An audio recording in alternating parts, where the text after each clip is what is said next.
that garage stuff.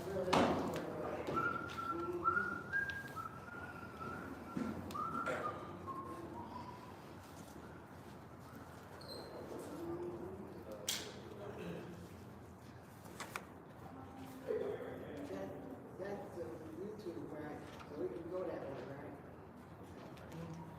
Looks like I want to show you.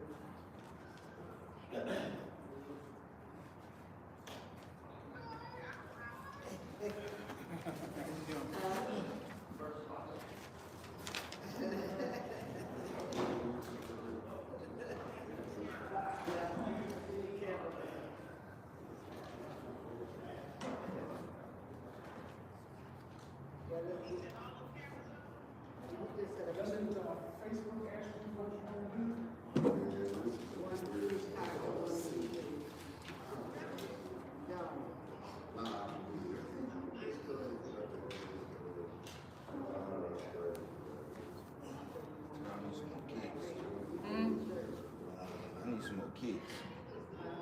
I need some more kicks. What was wrong with the black one you had at the back? Did they go to take upstairs? We wanted to put it down there.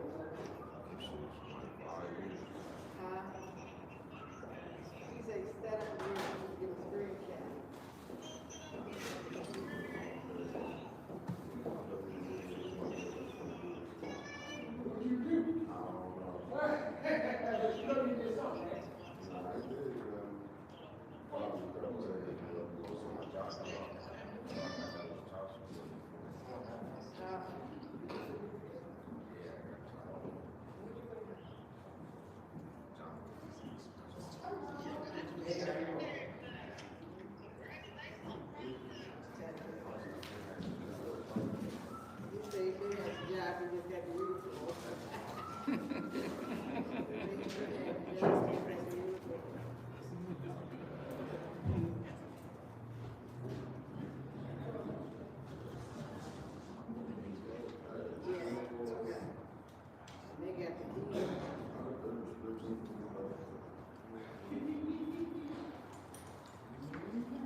This phone going to the side. If you want to watch it straight up, go to TikTok.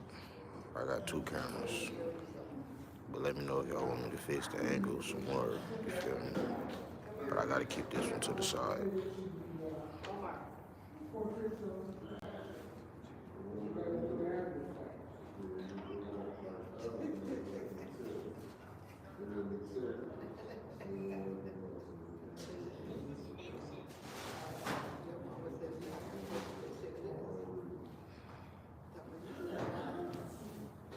They told your grandma's house in that number 2.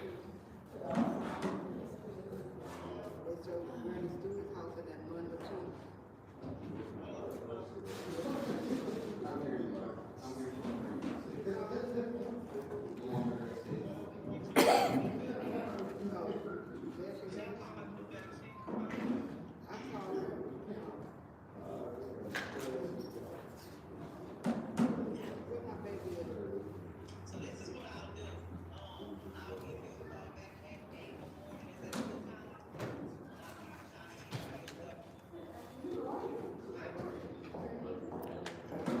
He don't have a Facebook page. We only got TikTok and YouTube, but they probably uploaded on Facebook later.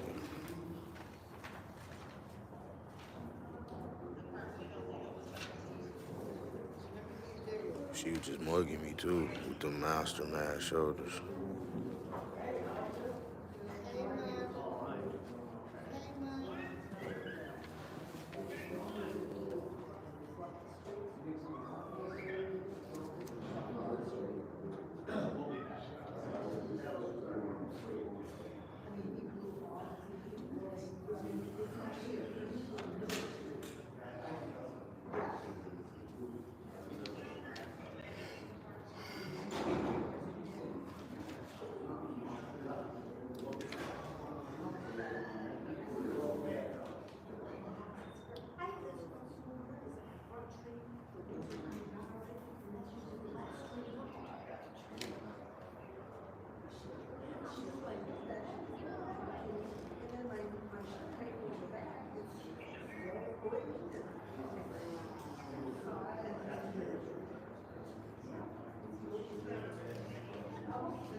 phone sideways so y'all can see every council person evenly. I gotta work 2 cameras, so it's best to just leave this one like this. Y'all can see everybody.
Who that from?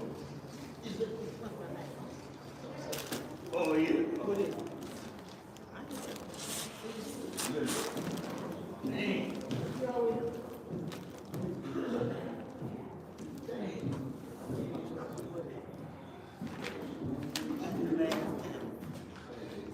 Hey. You must always be down here. We gonna be the last ones. They don't be here the whole week. You doing something to you? Or the cameras, they'll never stay for the whole week. That's what they're doing. What is stuff? Just like.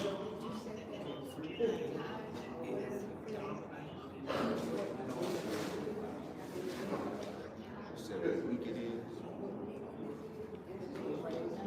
No, so ain't nothing down, but look, that ain't normal. When you forget people things, and you tell them, that's some junk. Man, let me suffer, but that ain't important, no, that ain't that important. I mean, that ain't nothing important. Because we think about what's around it. Everybody be gonna be that way. So that junk, come on. You know, kids be checking me that, come on, you know what's around it. So, I know you, dang, there's something about that girl.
Coming up. What's about the women that day? What's over there? Yeah, let's come think about that. Go there. John, go together. I got roll. Is that roll?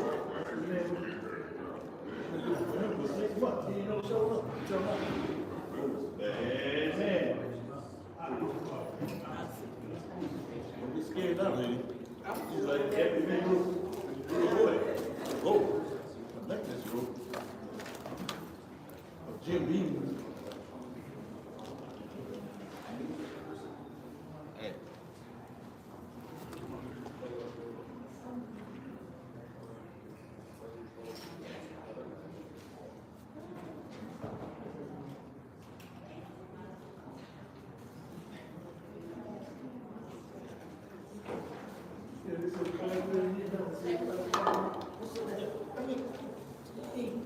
My lawyer called me to share it on. He was in front of me, 15 minutes, I ain't no such a turn. Go to the jail. They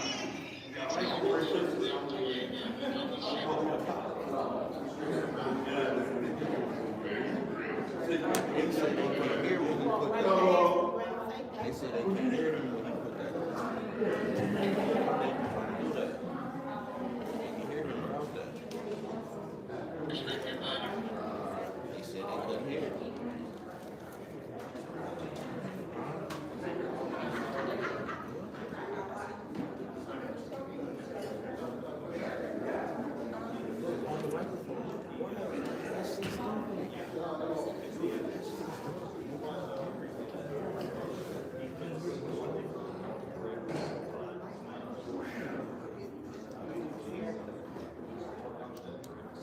Wow, hey.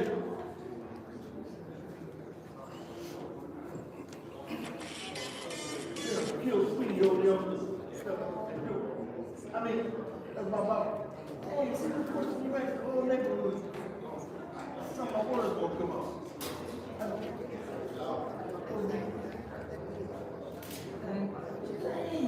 Something about this jump.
Oh, there he is, third ward.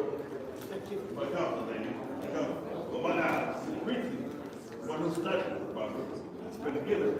Because they got the money, you don't know how to script. To the people.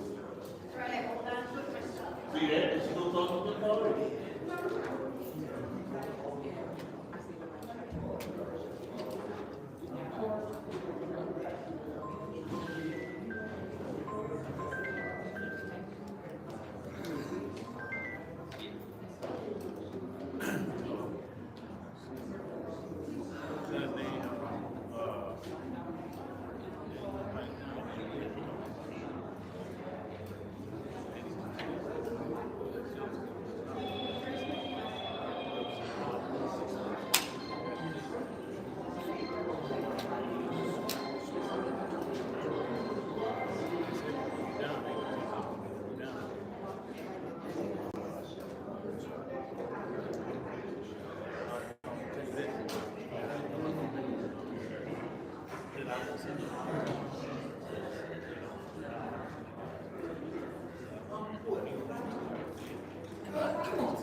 Go get you one. Yeah, take that one. I don't want to walk back there. People pull a jump. Yeah. Oh, dang.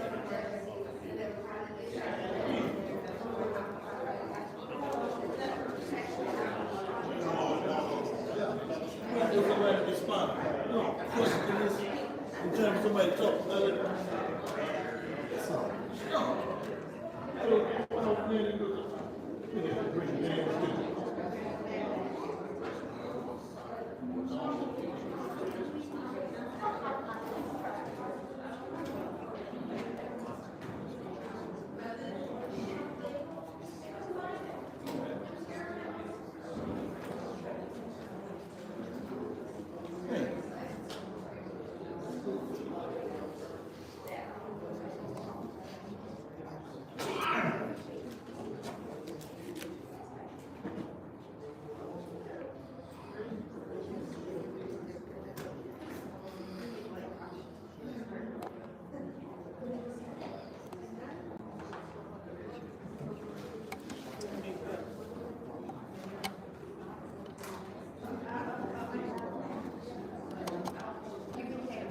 behave. Tighten your shirt up, your belly's hanging out. Your belly's hanging out. Belly hanging out. Why are you trying to show all your business? You're trying to show, what? You're trying to show all your business? He does, you got everything hanging out. You're showing all your good stuff.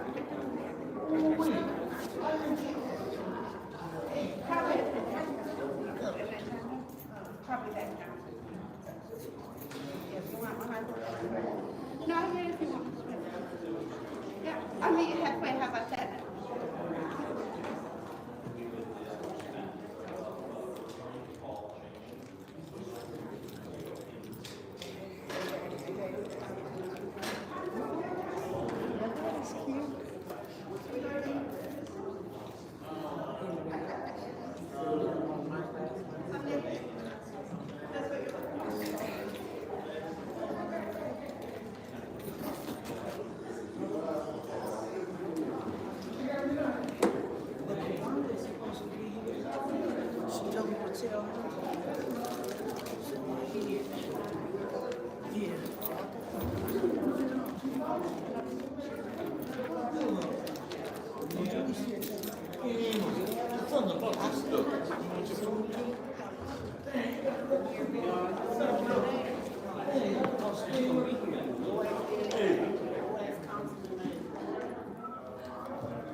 Oh, that's him?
You was,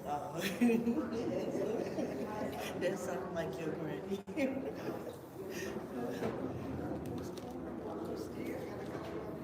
He ain't got his today.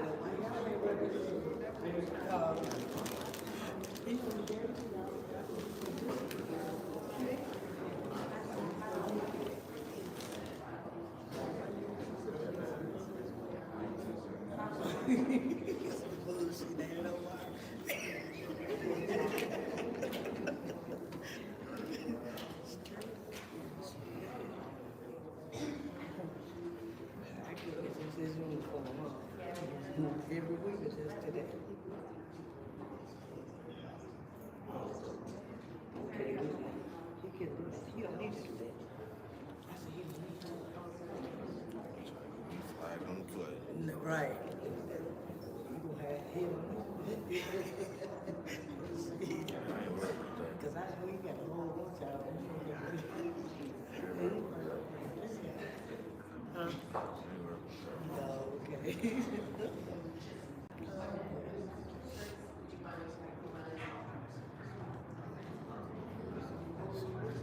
show.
It is 5:12 on Wednesday, October 18th, and I hereby call this meeting of the Finance Committee, Flint City Council to order. Roll call, vote, please. Roll call, excuse me. Mr. Mays.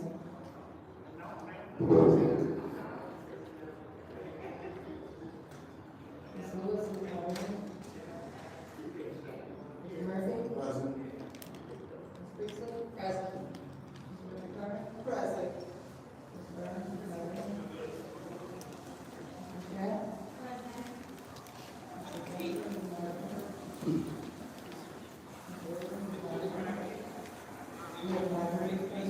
There are 5 members present. Are there any changes or additions to the agenda? Yes, Mr. Mays. I want to talk about the metal detector and what's going on with that. And the one who spoke of it, and what the council is Okay. There's a motion on, would you like to make a motion, because I will not order it there, I will order it at the end, but I won't order it at the beginning.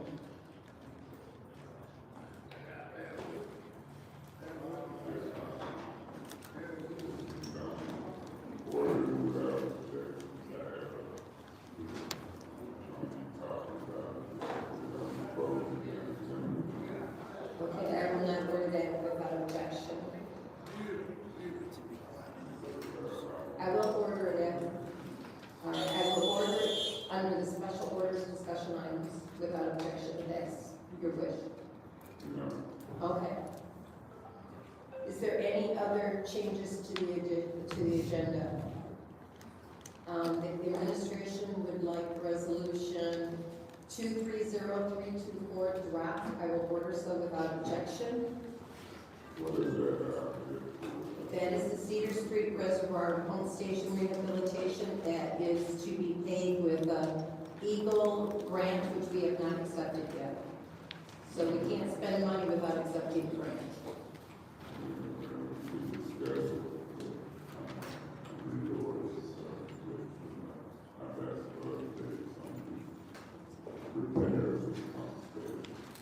Okay, so that will not be dropped without objection. Also have add-on number one passed out by the first resolution. I was going to add that.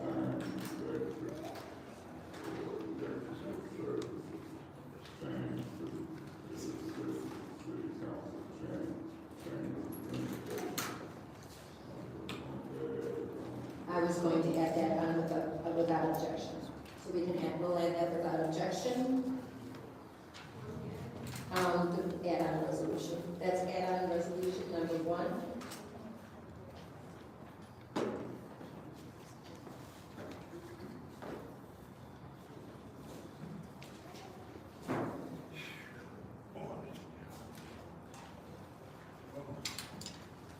So, Mr. Mays, would you like to make a motion for the, change the discussion about the metal detector? Yeah, I want to discuss it, and I want to make them about the metal detectors, and I want it before or after council. Well, before public speaking and after council is fine. So, Okay, there's a motion on the floor a discussion item regarding the metal detectors either before public speaking or after council response support. It's been moved and properly seconded to have a discussion item. I didn't forget to put my notes there. Can you write this down, please?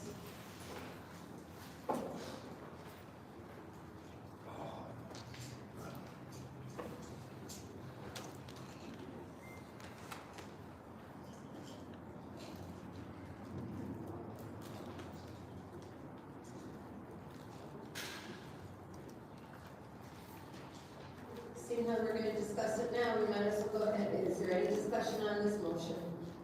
Yeah, Go ahead, Madam Mr. Mays. Chair, through you to Attorney Kim, I see he's in the chambers, can you come forward? Attorney Kim?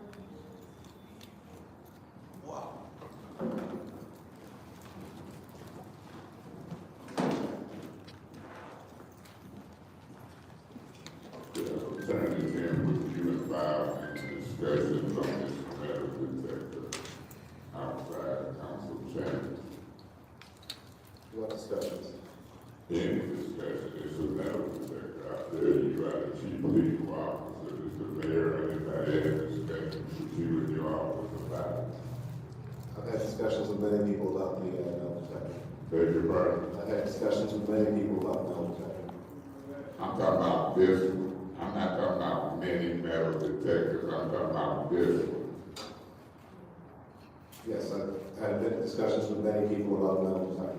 Okay, but that wasn't my question. I'm asking you about this one. And I repeat what I said, I've had discussions with many people. Who did you have discussions with about this one? On this council and the administration? That is essentially asking me to disclose privileged information.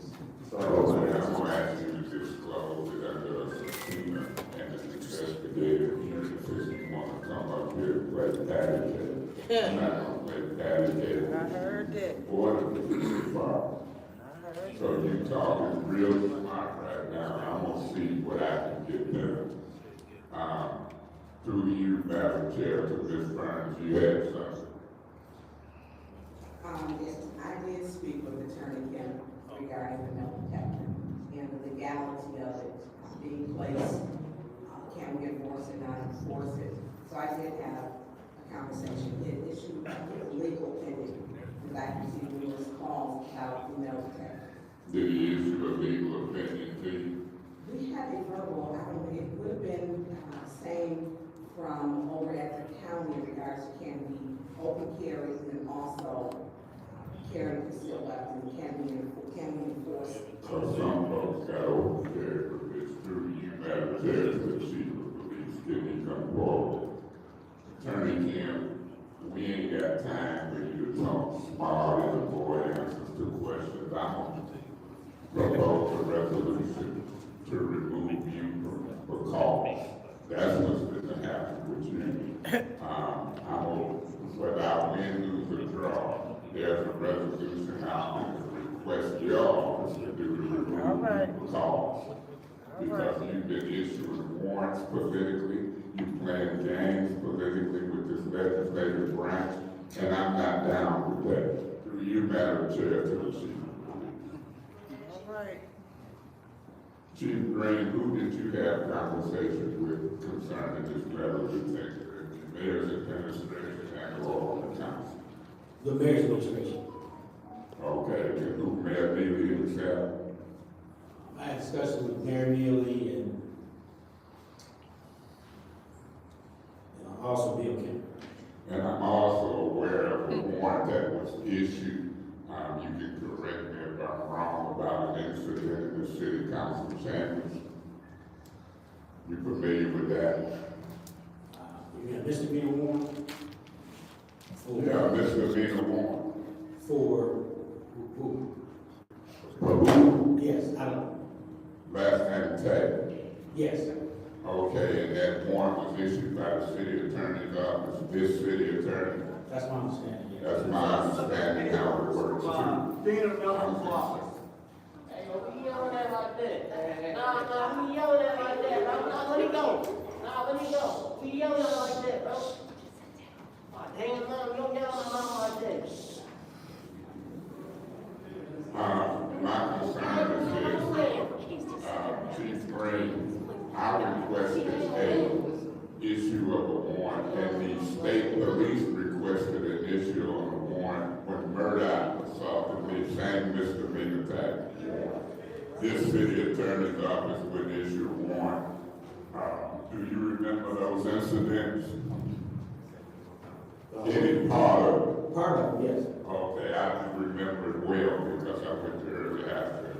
This politics between the police department and the city attorney's office and the mayor's office in this council chambers, I'm not gonna have it. Now, I've just told the city attorney I'm going to present a resolution to try to remove him for cause. You would be next on my list. If I find out that the mayor, the chief of police, and the city attorney is playing politics with this legislative branch, win, lose, or draw, we'll all make headlines. Because this administration, you remember the incident when 5 or 6 police came to the dome and wanted to put both out? Intimidated. Ed Taylor was involved. You remember that? I remember the incident. I remember it very well. Time-wise, what we got, 2 rounds of what? 2 rounds of 5 minutes. Okay, I'll be back with you. Is there any other discussion? Madam Chair. Go ahead, Ms. Burns. Chief Green, before I will have to walk all the way back. Good evening. I do want to touch on the fact that the metal detectors in regards to, I know we are having, were you asked about best location to have the metal detectors? I wasn't known. Okay. So if you were to advise when, because you are the chief of police, ideally, Luke would have been the best place for you to talk about the safety of the residents. Well, the point of access, the major point of access would be this front door or the lobby downstairs.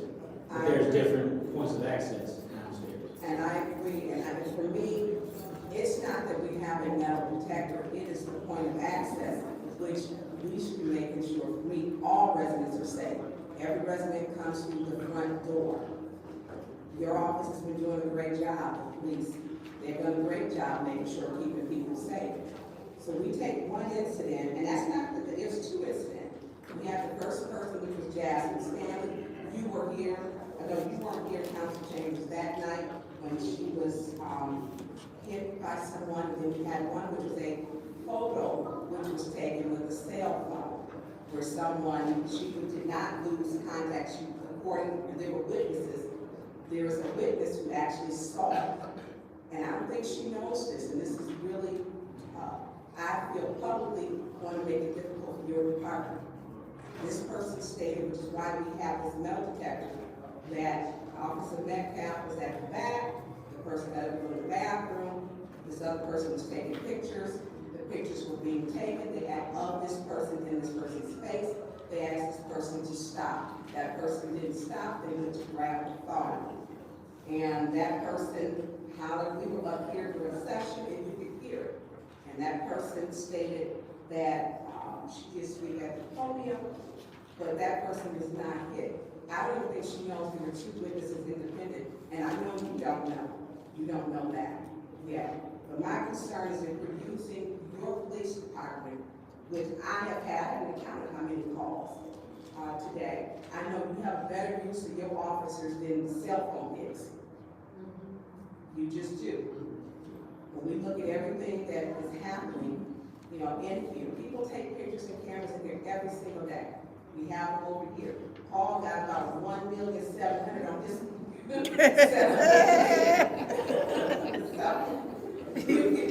We can safely assume our actions will be reported, whether we like it or not.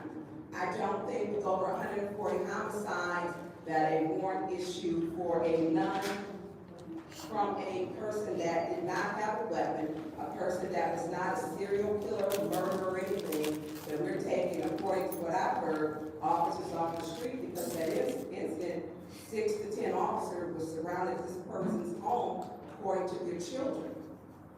That's just, we have 140 plus unsolved homicides. I did reach out to you today, because I did want to talk about it. Unfortunately, I prefer talking privately as opposed to publicly. I've always said that to you. But this is the time that I'm able to get you. So, should we keep the people safe? Absolutely. Point of entry, I agree with downstairs. Everyone comes in downstairs. Let's keep every resident safe, not just specific to make a political point, which I feel is political. These council chambers are not dangerous, like people say. They're just not. But it is the assumption and the look of it that it is dangerous to have a metal detector. I carry a gun. I'm licensed to carry. You know that, and all the other officers do. It's no secret. And when we take away people's rights, I have a problem with that. Because it's my right and others' rights. I did speak to Attorney Kim and asked him, is it something we can't afford? People don't have to go through that metal detector. They have the right to tell them that I'm going to go around it. So we're putting this in here as just a ploy. They don't have to walk through it. You don't have to give no one your name. You have the right to open carry. You have the right to have a concealed weapon. It's just to say, hey, we know you have a gun. That's really some people's business. So when I came through, and the officers were very nice, I will not be going through the metal detector. Why? Because it's an infringement on my rights. And my rights are important. I will not be underneath a tyrant nor a dictator. Not ever. And I know it's not you, but sometimes you got to speak up for that department. Because the mayor is telling everybody he runs the Flint Police Department.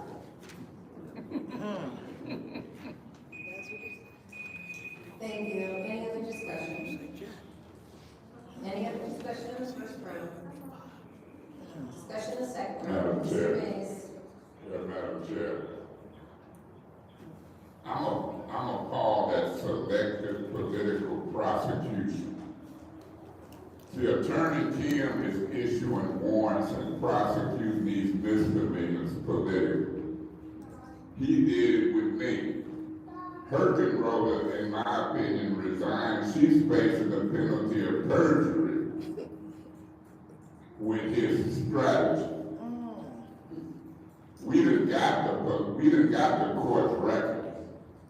The judge admonished the special prosecutor for the perjury that Herkenroller committed.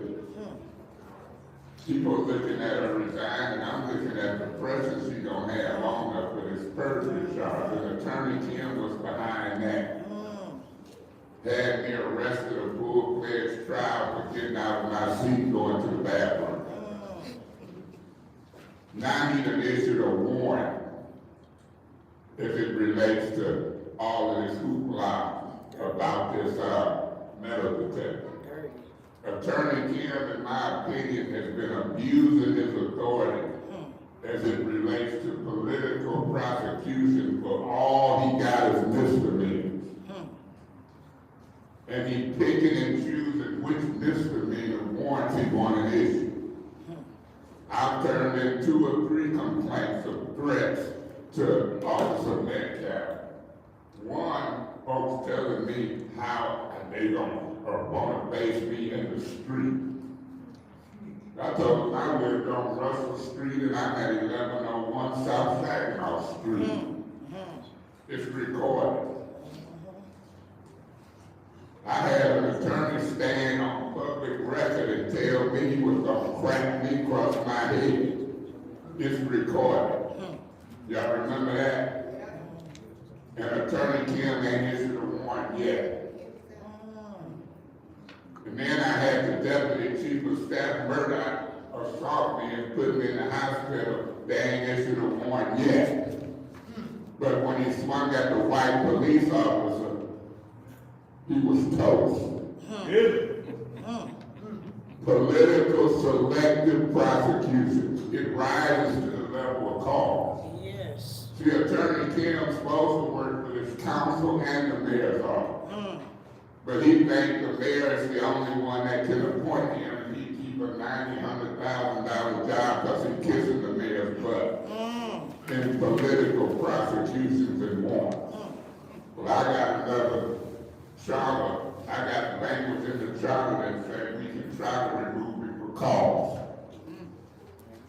And I'm gonna show try. All right.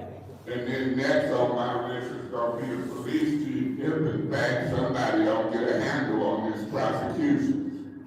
And selective prosecution, and selective enforcement. You can be back there laughing and chit-chatting if you want to, Attorney Kim, but I ain't studying. I ain't studying. And Liddell Lewis been missing in action for 2-3 meetings. She had something to do with causing some of this mess. Had something to do with causing it, and then running over to the preachers in NAACP and folks of that nature, like Clarence Thomas, running to the NAACP all of a sudden. Well, I called the meeting with the concerned pastors and Liddell Lewis. She ain't showed up yet. And Neely and Chris Martin is in the middle of it. Yeah, I'm gonna name names. Politics and politics. And then I gotta look at them on the news with a baseball cap on talking about public safety. Get some police over there, metal detectors on Pearson Road. Let me do mine. Don't play politics with this legislative body. This legislative body is one short of taking back control of this city. And I think we're gonna straighten that out when we get rid of evil words. Recall petitions is about sign. And I'm gonna name folks. All right.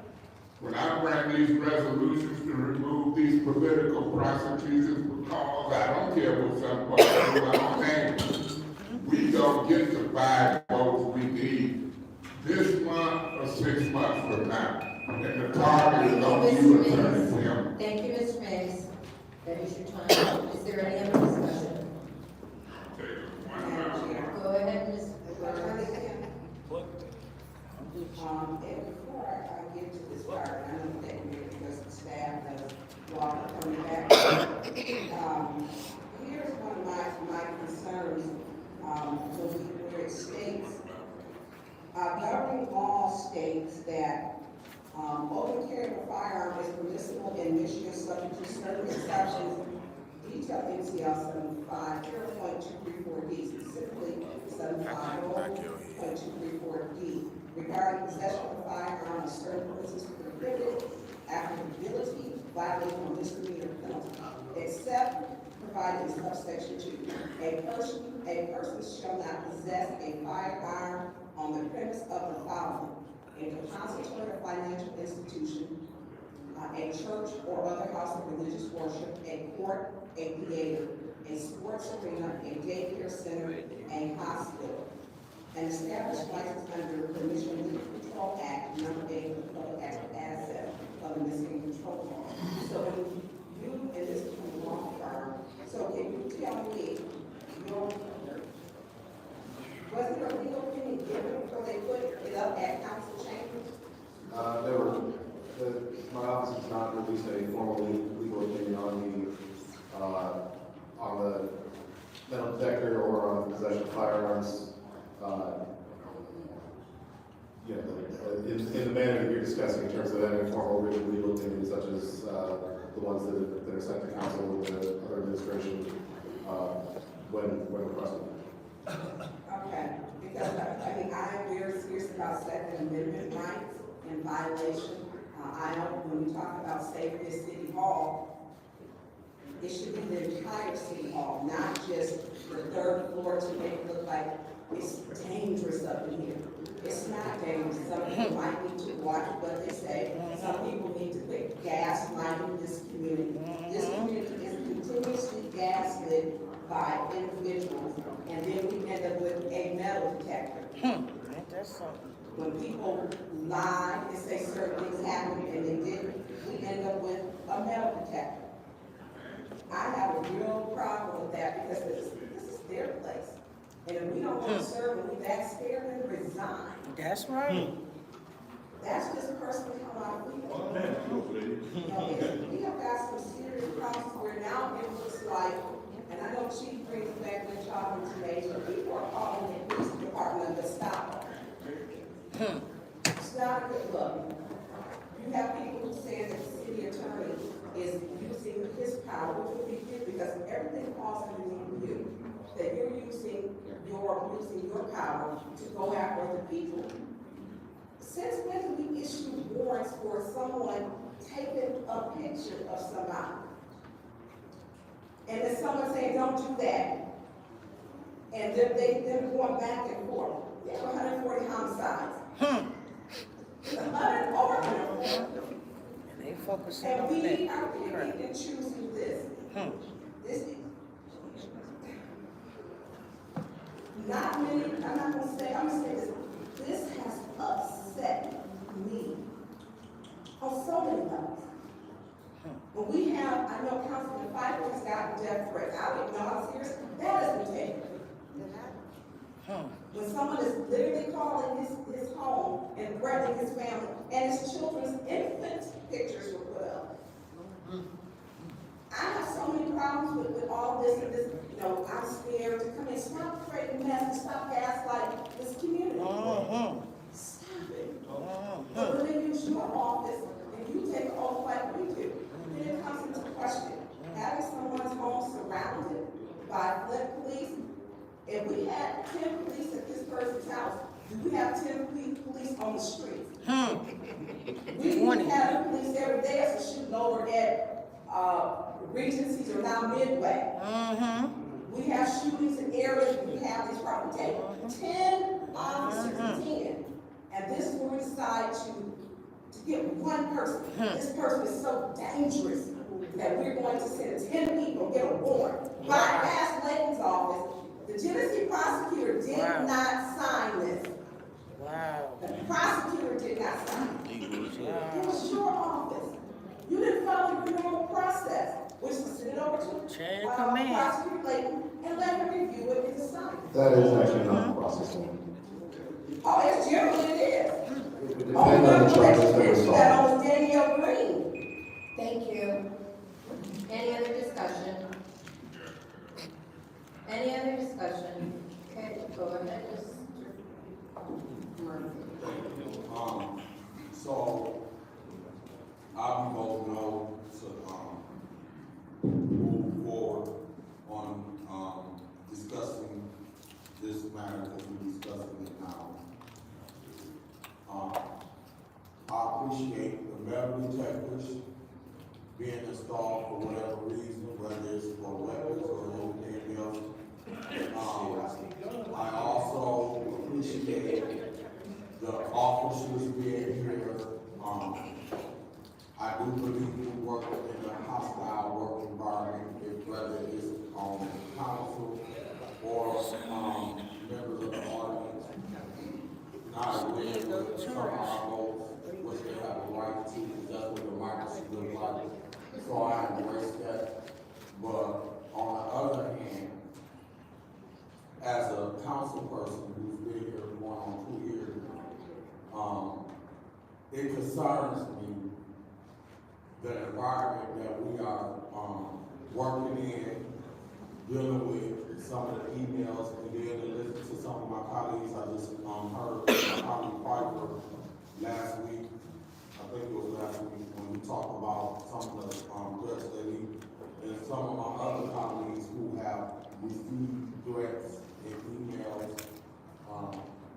It's very concerning to me.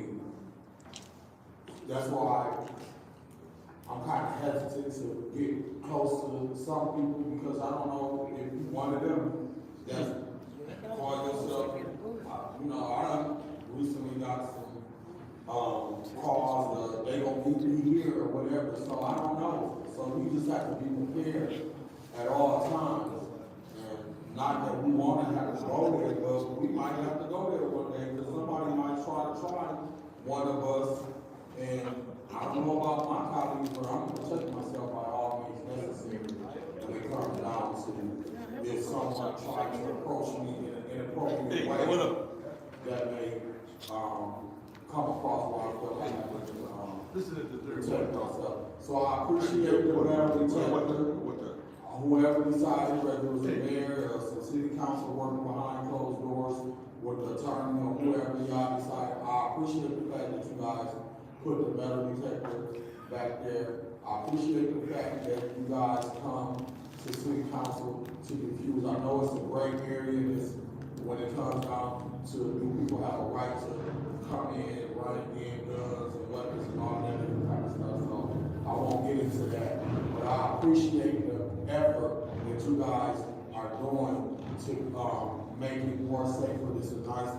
You did a beautiful job in the building department, remodeling the council chamber. So while we in this nice chamber, I also want us to feel safe. And if some of my colleagues feel like they don't want to come to city council meeting because they get threats and people saying that they don't do something, they see them. I mean, we don't know because we're not that individual or whatever. But in this political world, on a national level, you see what happened in Washington, D.C. on January 6th when they tried to overturn the election, when Trump didn't win. So just to see all of that climate on a national level and on a local level, we need to be doing all things necessary to make sure we protect ourselves as elected officials, make sure we protect the residents when they come down here. Everybody should feel safe. And everybody have a right to express themselves, but we don't have the right to be threatening people and possibly wanting to do harm to anybody. I'm against that on all kinds of levels. Thank you, Mr. Murphy. Yeah, Chair. Go ahead, Mr. Murphy. Yes. And you know what, Councilman Murphy, you're right. We should feel safe. And, you know, I don't feel one way or the other about the metal detectors. However, I feel like this whole metal detector situation was installed under false pretenses. Okay? This is all to me a political ploy. Several things that's happening with this council and the administration, it's all political. And it's coming from one individual, our leader at the top. He's perpetuating all kind of mess, okay? Just shadiness, crookedness. Then he's gonna make a comment saying that, basically insinuating that he put the metal detector out there because one of the council members have an entertainment contract. What? Are you serious? I can't believe this. Then we got a council member up here who has started all kind of, I call it the 3 C's. Commotion, chaos, confusion. All right. Now you running around scared talking about somebody threatening you. When you done caused all kind of, you done cussed out preachers in the city and all kind of stuff. Now you scared.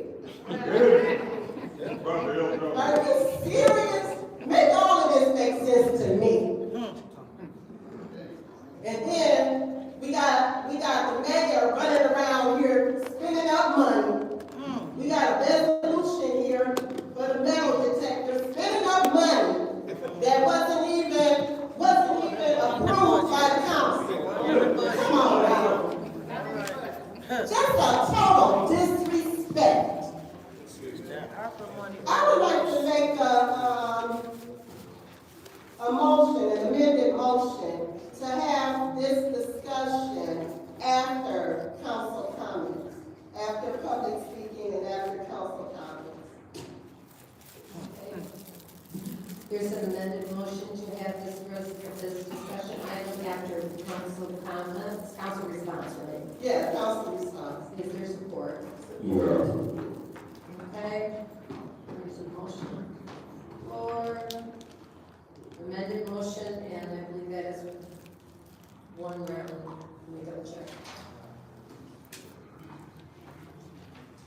It's 5 minutes.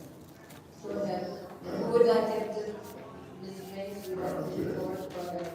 Yeah, I've listened closely to those who have discussed this. And Mr. Murphy, you got my attention. You stated you don't even want to have a discussion on this, what I'm calling a political metal detector ploy. You don't even want to discuss it.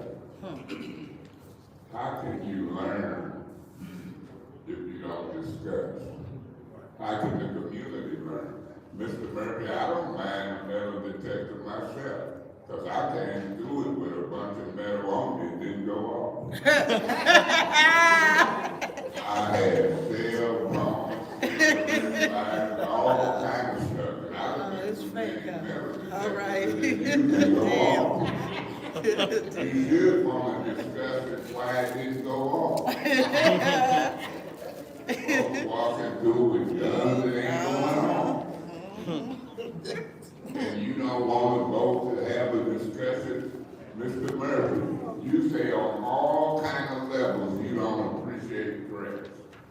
I don't feel threatened by you when you talk about if I acted or talked a certain way in the street. On my side of town, that's threatening to me. Do you know how many times I've been threatened over the 10 years I've been here? I don't even answer them private calls no more. Your name better pop up on ID, or you better show me Michigan, Louisiana, Texas, or something. Do you know, Mr. Murphy, when I took this job, just like Martin Luther King did long ago, I don't mind getting shot in the head for what I stand for. If I'm fighting for folks' civil rights, if I'm fighting to allocate millions of dollars, and Reverend Rob baptized me at a young, early age, if I get shot in the head, I hope I make it to heaven. Amen. I don't appreciate crooks and schemes and all kind of mess. I took pride in telling the truth, not lying. So I'm for real about it. The minute I get scared to give my life up, I'm gonna get out of this job. I've been threatened at the corner store because of chaos from folks like you, Kate Fields, and others. I'm used to it. Y'all better get some thick skin. But they'll throw people out, treat people wrong, and then get scared, disappear. I've been threatened. I've been beat up. Sent to the hospital. Ain't a warrant been issued yet. Ain't no warrant been issued yet. This country loves black and white issues. But when it comes to black on black, you be dead. You can be dead.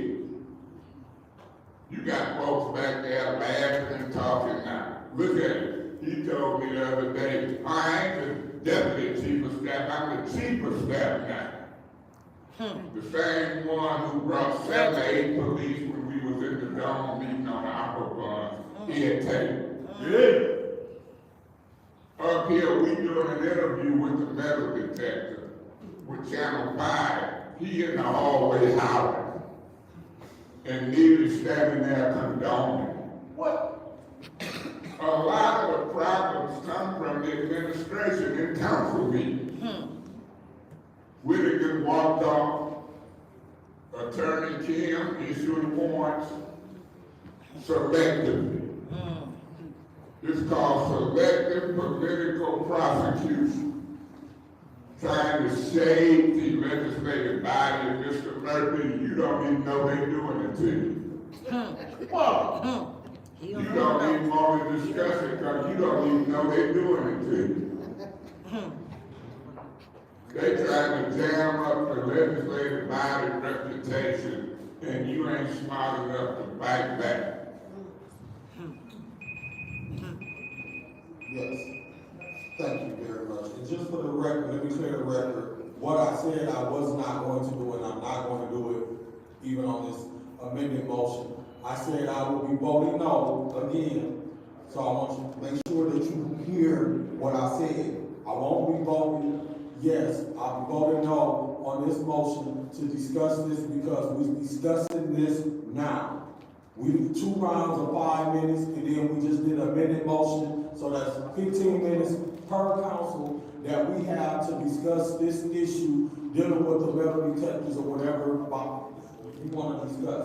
I'm not going to turn around and discuss this, then turn around and vote and discuss it again, and spend a lot of time discussing something that you think is political. What's your request? So you don't want to discuss it the day tomorrow, the next day, or you want to wait till Liddell Lewis decide to show up? That's an improper request. Go ahead, Mr. Murphy. My point is that's why I want to discuss this again, because of situations like that right there. So I won't be, voting to discuss this again after we had already discussed it. If y'all want to, 5 of y'all want to vote and discuss it again, then that's on y'all now. And I don't need 5 minutes to say what I just said. Thank you. Any other discussion? Madam Go Chair, ahead, Ms. Burns. I'm just saying, and I'm gonna be very clear, because when we were up here, Mayor Millie, and it's really hard to not, when they want you to stay above the fray and to keep it nice when someone else is going nasty to you. It's hard for you to stay, as I promised to Ray King, to stay classy when someone else is classless. It's difficult. So we were up here, Mary, and it's on video. He makes the remark and brings my children in regards to the metal detector. My kids have no place in this. Not at all. He tells me to raise my kids. My kids have mortgages, 2 of them. And the youngest one is going to college. He has a 4.0 GPA, he's on his way to college. How dare him bring up my kids? He's a low person to do that, and it's on video. And I didn't go off like that. But the community needs to know who it is, because gaslighting is what he does. He can't control us on the 1st floor. He ain't got no business on the 3rd floor. All right. He got problems keeping personnel. We got 6 or 7 CFOs underneath his leadership. We have no DPW. No one wants to job, no one wants to work for him. He's had over 30 key positions with people who quit. But not because they don't want to stay. It is because he gaslights this community. So what is gaslighting? Gaslighting, there are 4 types. It can be divided into 4 different types. Outright lying. That's Mayor Billy. Manipulation of reality. He's trying to get everybody to fool us so dangerous here. We got to have a metal detector. It is political optics, scapegoating, and coercion. Some people don't even know what's happening to them. You don't even know. And then what he's good at is very cunning. It's turned around and twisted words to make you feel like you were right. He told that when he wanted to get rid of our city clerk. Yeah, we have a right to do it. Why is he peddling this at a community meeting? He said that Clyde Edwards didn't fire or terminate the CFO. When Clyde Edwards stated she was terminated, he said no, she was good to another job. That's outright lying. So the gaslighting is a form of psychological manipulation in which the abuser attempts to sow self-doubt and confusion in their victim's mind. Typically, gaslighters are seeking to gain power and control over the other person by distorting reality. Our reality is distorted. Like, this is so dangerous that we have to have a metal detector. Put it at the front door. That's where it should go. I'm not against the metal detector, but put it at the front door. by distorting reality and forcing them to question their own judgment and intuition. So when you begin to question your own judgment and intuition, when they cut off the news, the only news you got is coming from a person that's a gaslighter. A person who is using our police department and resources as their own personal Gestapo. This is wrong. And when you sit in silence and don't say something, it's going to continue to escalate and change and evolve. You will sit in someone's house for a cell phone. If I come take somebody's picture, they take mine, and they just grab out first. I'm not going to be in anybody's face with a camera. I'm going to be in their face taking pictures, and they ask me to not take pictures. Personal space is appreciated. Right. If you don't want that to happen, stay out of people's face. You weren't hid. And there's two witnesses that I just had to tell Chief bring here. Mary didn't mention my kids. I have zero self-respect. And I didn't have baby dads. I have fathers who have some words to say to him. And that I'm not letting up. It's on video. You don't bring up people's kids. You do not bring up kids. And he has no problem. So this is what our mayor's doing in the leadership top down. We're there, we lack leadership. There will be chaos. And thank you for your words, Councilwoman Jerry Carter, because you spoke correctly. You spoke what needs to be said. Residents better watch it. You better watch out how this ARPA funds running out this door too. You better watch that too. Thank you, Madam Chair. Any other discussion? Go ahead, Mr. Piper. You know, the metal detector, I'm not for or against it, but I will say this, that it's politics. To me, putting it right there, that's like a scarlet letter, like this room is hot. That's all it is. I mean, it's marking the front doors of Jews or whatever else it is. It's doing it, to me, that is what that is. If it was about safety and keeping people safe, I think the chief of police would have answered my calls when I tried to reach out to him about my threats. I think he would have responded to the emails that we got when we got emails that said we should be hung from trees. I think if it was about safety, we would have got a response about that.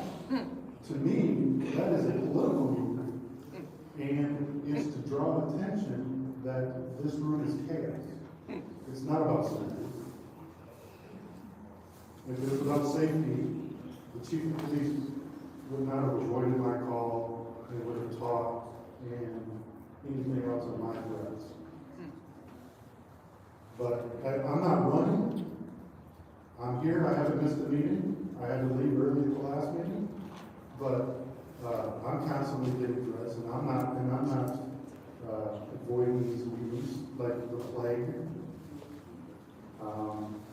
So whether or not you want to think that it's about safety, it's not. It's not, because you can walk through there like Councilwoman Burns said, it's not against the law to open carry, concealed carry. It is to, if anything, it's to, what do they call it, stop and frisk, or to point people out, that's all it is. Profile, thank you. It's to profile people, because you're not searching them for a crime. So anybody that goes off, now you're going to be profiled for a crime. I don't understand it. I'm carrying gun right now. Wow. After the month that I've had, I'd be stupid not to. Wait a minute, sir. So, All right, man. come arrest me. Thank you. Any other discussion in the first round? Any other discussion in the first round? I'm going to take some time here.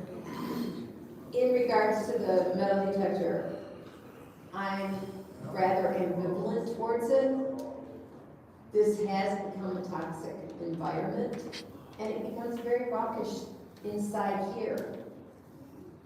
Everybody knows I carry a gun too. Oh my God, another one. I'm a life member of the NRA and have been for a number of years, and I used to competitively shoot. What? Yeah, you don't have to say it again. I'm also a member of the Gun Owners of America. So I'm just gonna lay it all out there. My concern about this metal detector is that if you are able to carry legally, there's nothing anybody can do to stop you. So it is kind of profiling Mr. Pfeiffer, because people who come in and if we're stopped and asked to see our license, if we're carrying concealed, or if you're carrying open, as long as it doesn't get concealed unless you have a concealed weapon license, what are you gonna do? What is really your profiling? And so I do have an issue with that. But because of the toxicity that exists here and on this council and towards the council member, because I suspect that almost every one of us have gotten death threats. There are some people I don't know for sure, but I know at least 7 of us have. So, and that's ridiculous, because we're just trying to serve our city. That's all we're trying to do. If you don't like the way I go, don't vote for me the next time if I represent you. That's fine. But we're just trying to serve our city. As I said, I don't know how I feel about the metal detectors, because I don't know how enforceable the whole thing is. So, any other discussion in the second round? Madam Chair. Mr. Mays? Madam Chair, the point of this whole discussion is because of the council rules. Simply, I wanted to make a motion or suggestion that we discuss this topic. You said I wouldn't order it without objection, so we had to make a motion, and when we make a motion, we get 5 minutes of peace under these council rules. We shouldn't have to do that. And Mr. Murphy, that type of discussion don't allow us to ask Attorney Kim the legalities. It doesn't allow us to ask the chief of police the legalities. It's a discussion about putting an important topic with a lot of technicalities on the agenda.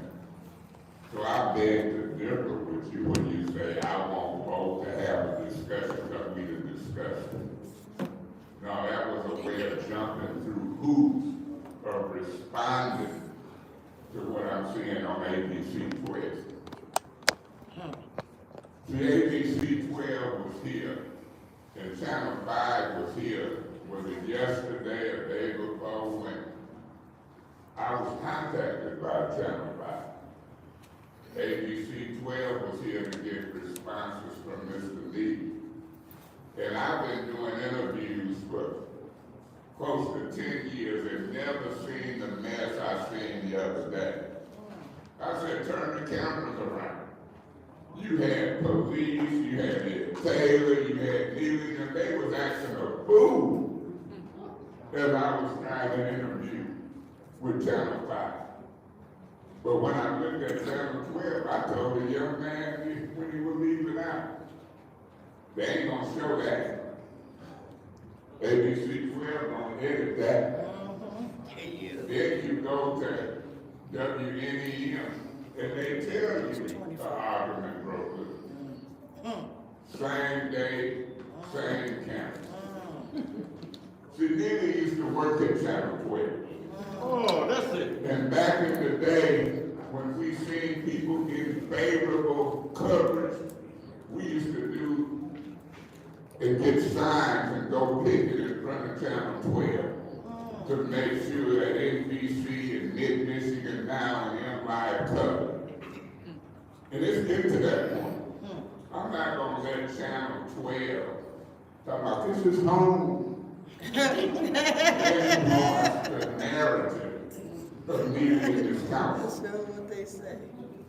I done told Channel 12 and be careful who you talk to get a story. Get the whole story. And I got no problem taking 20, 30 people over, what is it, on Lapeer? Yep. And out there with signs, because they playing favoritism with a guy who used to work there against a whole legislative body. What? Ain't that ridiculous? I'll be comparing the Flint Beach and 810 News Media, Mid-Michigan Now, WNEM, because that's what the majority of the people look at. And until you get it straightened out, the majority of the people don't know. They just looking at Matt Franklin and Don Jones. That's 12. That ain't it. There's way more to it than that. And he's skinning and grinning. And it's crazy. So it's our job to straighten it out. And we shouldn't have to do that alone. And Mr. Murphy, we shouldn't have to discuss these important topics in a maneuver for an agenda change. We should be able to put it on the agenda, and the council should support us. And we have to subpoena the city attorney and put him under oath and swear to tell the truth, the chief of police. We need to let the community hear these laws in the debate. And I don't care what ward you're in. When you vote not to put these important topics on the agenda and let a mayor stand on Channel 12 and not tell the whole story, I'm thinking, what y'all do? You thinking you're gonna hop from council person to chief of staff? You think you're gonna hop from council person to Department of Public Works? Right now, you're a council person. Stand up for yourself and stand up for what's right.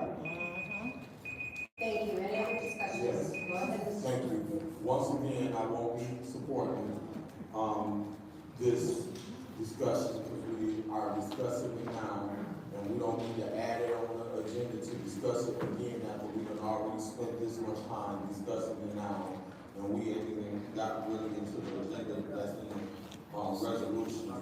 But, this is an add-on. We still don't add on, we have not even got into the agenda, so no, I won't, support discussing this again. Thank you. Thank you. Any other discussion? Any other discussion in the second round? Any other discussion? Seeing none, roll call vote to change this motion to have it after council response. Wonderful. Go ahead. Can you state the full question? Sure. The initial, would you like the initial motion, was to have a discussion item for metal detectors either before public speaking or after public response. Ms. Winfrey Carter amended that motion to have after council response. So this is to have that discussion, potential discussion after council response. Mr. Mayor. Yes. Ms. Lewis is not in. Mr. Murphy? No. Ms. Priestley? No. Ms. Winfrey Carter? Yes. Ms. Barnes? Yes. Ms. Bass? No. Mr. Pfeiffer? Yes. Vote is 4 yes, 3 no. The vote is 4 yes, 3 no. That motion fails. We're now back to the amended motion. We were in our second round of discussion. The only people who have not spoken are Mr. Pfeiffer, Ms. Machette, and I think that's it. Would you guys like to speak?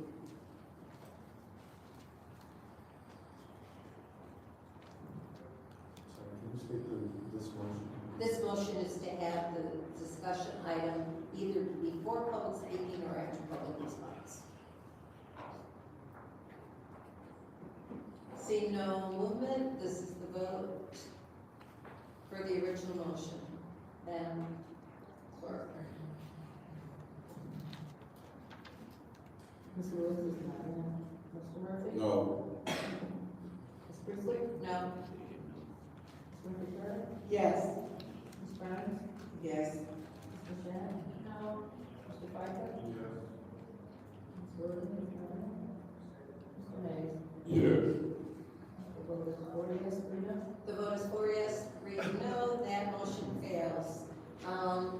have two add-on we received another add-on resolution. I'll order add-on 2, without objection. But we had an objection on add-on 1, which is the resolution to Weinstein Electric for electrical services for the city council chambers resolution. Is there a motion to add-on 1? I'm going to add, resolution 1 to Weinstein Electrical for electrical services. This is 24 change for the city council chamber renovation. All right, it's been moved. Is there support? Support. It's been moved and supported. Any discussion? Yeah, Madam Chair. Go ahead, Mr. Mays. Through you to the city clerk, Ms. Donahue.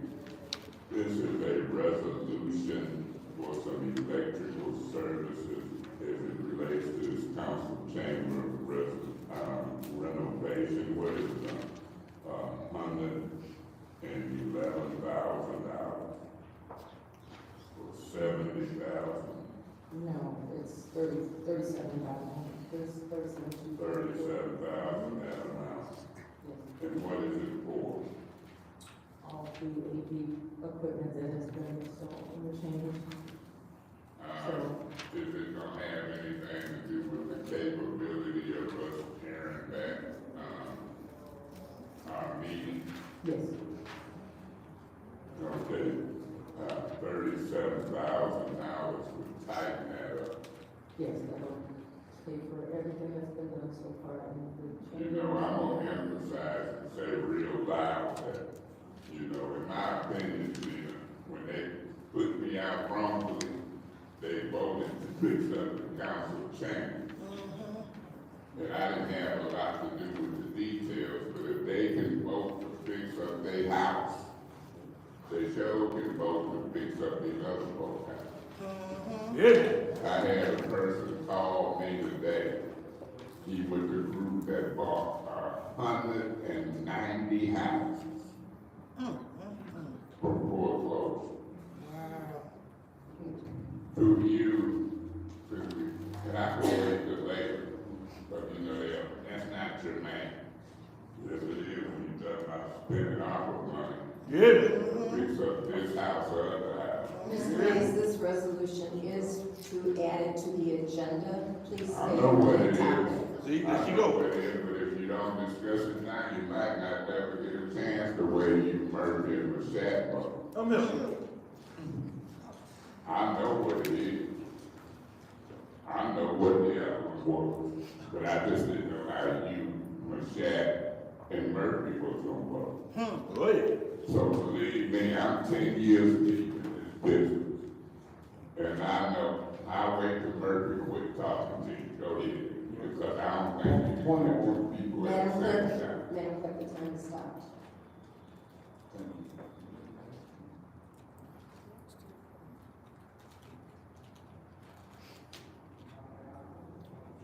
What just happened, Mace? Then he called a point. What the fuck? I'm waiting for everybody to stop and put him to the ask what's his He point. pulled it back. You just. Oh, but I showed you hear y'all. I'm looking at Jesus here, but I hear y'all. Y'all didn't know I could do that too. Look one way and hear out this other ear. That's a great feat that I'm able to do. And it's distracting, Ms. Priestley. I don't want to get into what Liddell do, Rue, Quincy, and you and everybody out of order, but y'all showed it took me through the ranks. Like I said, for me, ARPA funds, people voted to fix up this house. And that's what this 30-something thousand that you asking me, do I know what this is about, Ms. Priestley? Is, yeah, I know what it's about. It's about fixing up the council's house. This is what I call it, the council's house. Oh, yeah. And y'all did it when you wrongfully threw me out. So I'm trying to catch up on the money that's been fixed, that's been spent to fix up this house. And I want y'all to spend $15,000 to bunch of houses. Oh, yeah. And as I was saying before I was rudely interrupted, the people who bought 190 houses in the city of Flint contacted me. Oh, yeah. In this resolution, the next one, that I didn't object to just for discussion, for your point of information, Mr. Priestley and Mr. Murphy, for $50,000 for legal services, East of Michigan, residents facing foreclosure. I'm glad it got more eviction, because I had called from them folks too.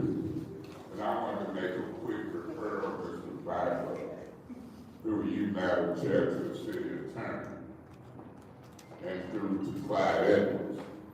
And Madam Clerk, if you have to put it in writing, but I want to ask Deb Cherry, did we have the right of first refusal this year before they took that bunker to auction? And I want to see what the timing is on it, because I remember taking a check over to the county, but I don't remember seeing a list. We could afford a 1.2 million. So I want to make that refer. Amen. I'm going to add this on. Any other discussion? Madam Chair? Go ahead, Mr. Pfeiffer. I'm not gonna oppose putting it on the council or on the agenda, but once again, we're doing stuff backwards in the city. I know you're all surprised, but why are we getting the bill after the fact, after the work's already done? You should have got the bill and approve the contract before they even started. So every time we get a bill after the work is done, when we've lost all of our leverage. So, through you, Madam Chair, to the city clerk. Madam Clerk, before Monday, can I get an itemized bill? This lump sum, just doesn't cut it. I wanna know how many hours they put, because it's labor and material.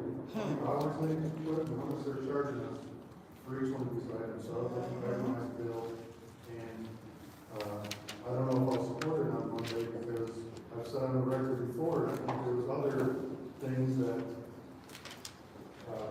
to me, this is a violation of the purchasing ordinance, because the work was ordered complete to be done without council approval. I know we allocated dollars, in the ARPA plan for this, but why are we getting bills after the fact for work that's already been done? It's no different than if the mayor does it. We shouldn't be getting bills after the fact. All because of the purchasing ordinance was at 10 grand. Anything over 10 grand, we have to approve.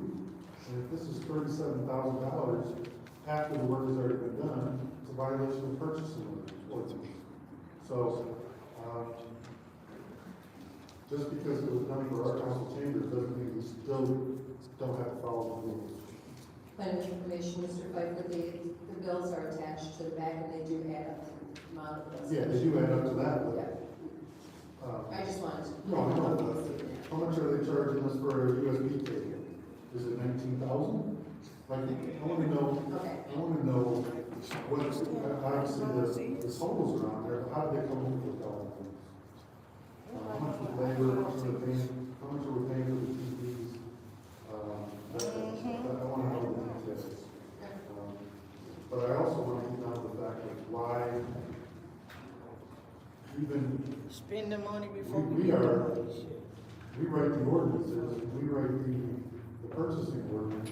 Why are we violating it to upgrade our own, to Mr. Mason's point, to our own house? Why are we violating that? So that's why I have a problem. Any other discussion in the first round? Any other discussion? Go ahead, Mr. Murphy. Debating, once again, thank you for all your hard work. I used to come in and out sometimes when we were doing renovations council table, I know it was not an easy task. And, from one of 9 council members, I just want to publicly let you know, I appreciate all the work and hard work that you and the building department and the city did to pull this together. I know you guys still have some additional work to do. I'm excited about the additional work. I look forward to you being able to finish putting all the pictures up and the murals on the wall and all the other great things. And I look forward to the final grand opening that you're going to do with the council chamber once it's done. So I will be supporting this because I want to see you be able to complete this project. It's something that I know when former clerk Ernest Brown was here, she wanted to do the renovation of this council chamber. So this is all her to do this. It's finally got done. I just want you to know I appreciate the work, and I know it wasn't an easy task. So I'll be supporting this resolution for you to finish going what you started. Any other discussion? Any other discussion? In the first row, Mr. Mays. Any other discussion? I'll take a few minutes to my time. And Mr. Pfeiffer, I believe when the emergency manager came in, and this has not been overturned by council, is that they changed the amount of money in the purchasing order to $75,000 before it came to council. It has not been, that's an order that needs to be changed. We had discussed it when we first came on council, but that's $75,000 is still in effect. That's just for your information. All right, second round. Yeah, Madam Mr. Chair. Mays. Yeah, Madam Chair, I brought that ordinance change that you just referred to for both councils. And the majority would move on. That ain't the only ordinance that the emergency manager got messed up. But to Mr. Pfeiffer's point, the majority of this council won't follow their own rules and ordinances. And that's why we have a problem. Mr. Murphy, I got news for you.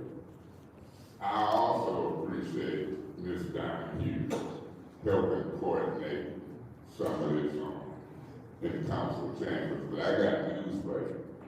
When you get $94 million, you can do a lot. Sure can. You can do a lot. I'm not taking nothing away from Ms. Donahue, but you want to give a speech about what you think. When you get $94 million, you could turn this into a disco. It could be lights flashing. You know, they had a thing down there, I don't know if it was the Venetian or where in Vegas, but you could have this thing 3D. The issue is what you gonna do for these people in their house.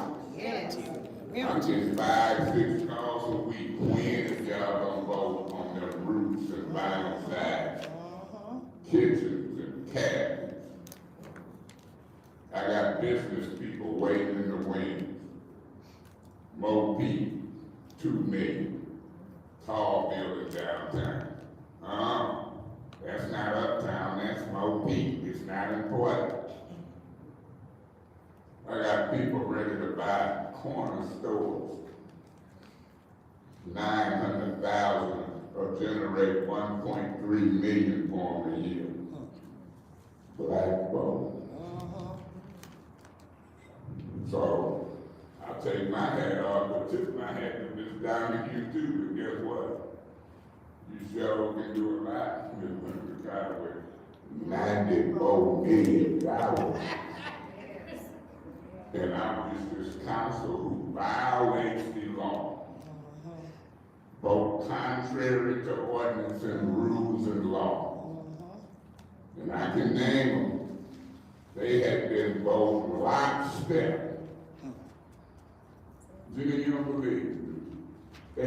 You believe it's recorded. They would have been both lockstep. But before her could roll in there, she was both waiting. Now the shack boat right there. Quincy, Adele, Shack, Herbie wrote the word. Reason. Both lobster.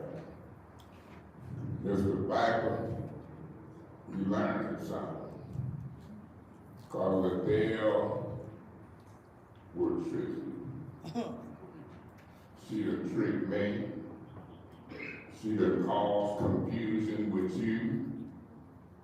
Now, I take responsibility for some of what I say and do. But guess what? You better be careful who you roll with. Cause they'll stab you in the back, the side, the neck. You'll have water dripping out of you like Jesus.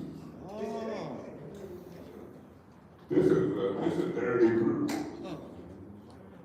Don't vote against the rules and the law. Don't run with it.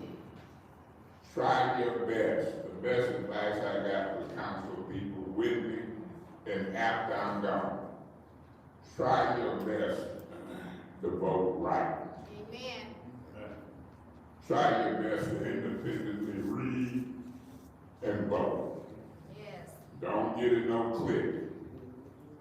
And whoever the mayor is, don't get excited because you're down there, because all them ain't right. They're tricky, but they're all good. People will chase money, lawnmowers, goodness. If they don't do that, I'm gonna get me a camera guy. All right. Watch yourself. So I'm gonna have fun with it, I'm gonna talk about it, and I ain't gonna bite my tongue. I'm gonna point out who's who, what's what, and we gonna get 5 or 6 votes. All right. Y'all work on them words, recall. Thank you, Mr. Mays. Go ahead. I didn't want to give a point of information, but we also, to your $75,000 point, we also passed a resolution that every cent, no matter what the part of it, needs to come to us before it's spent. Right. So, multiple things that, we need to improve on. That's all I have. Any other discussion, second round? This is to add, any other discussion and, Yes, I just have a, question. go ahead. In talking about renovations to the, council chamber, the, metal detector, what budget did that come out of? Madam Chair, through you to, Clerk Donahue. Do you know, Clerk? It's my understanding that it's coming out of the maintenance budget, it's not coming out of the council budget. Okay. Thank you. Any other discussion? Ms. Burns, I see movement. Yes, thank you, Madam Chair. I understand Council 5% when you do you're looking at a invoice, and that you can itemize for each line out to show the cost, which you can just, I think, just send it back to Weinstein Electric. I know they're doing a lot of business here. Weinstein Electric. Right, his pocket. But so I see, some is just easy, but I look at some of these items up here and they're not expensive. Yeah, but I do see that, what you're saying, with the 2 lump sums. But the other part is, will this, Madam Chair, will we be able to get it up online for Comcast? Or is it, do we have like will this have that part? Or we have to still use it individually? Oh, yes, to use time, yes. Go ahead, Ms. I'm sorry, you're asking if this includes the broadcast or whatever? Yes. It's just the equipment to make it possible to do that, but yes, this would I know we had talked about, will the courts be here that the press can tap into, or? That's something we're working on, but, we've already done, improvements to the audio to try to work on that, but, yeah. Okay, and then for we have the metal detector, and we have the, I don't know, officer, we normally have one officer. How much does it come out to pay for a police officer? We have to man it. That's the police, the officer that's here during meeting, that doesn't come on council budget, that's the administration, the police budget. Okay, so there will be nothing extra or should be for the manning that, manning the, metal detector. As of right now. Yes, okay. As of right now, okay. All right, that is my, I do want to speak to changing, Madam Chair, when we had, I think I had a conversation over a year ago, changing that, threshold at 75,000. I know that our prior clerk has suggested before it was $3,000, that we need to lower that threshold because of emergency management. That we were many abuses, raise them, yeah. I'm tired to that, but yes, raise it. You were right there to lower that because there are a lot of items that, and even personal, I don't know, the contracts that come through, that, personal service contracts also can be funded without coming to council if it's underneath that $75,000 threshold. So that was what I think we do need to look at that.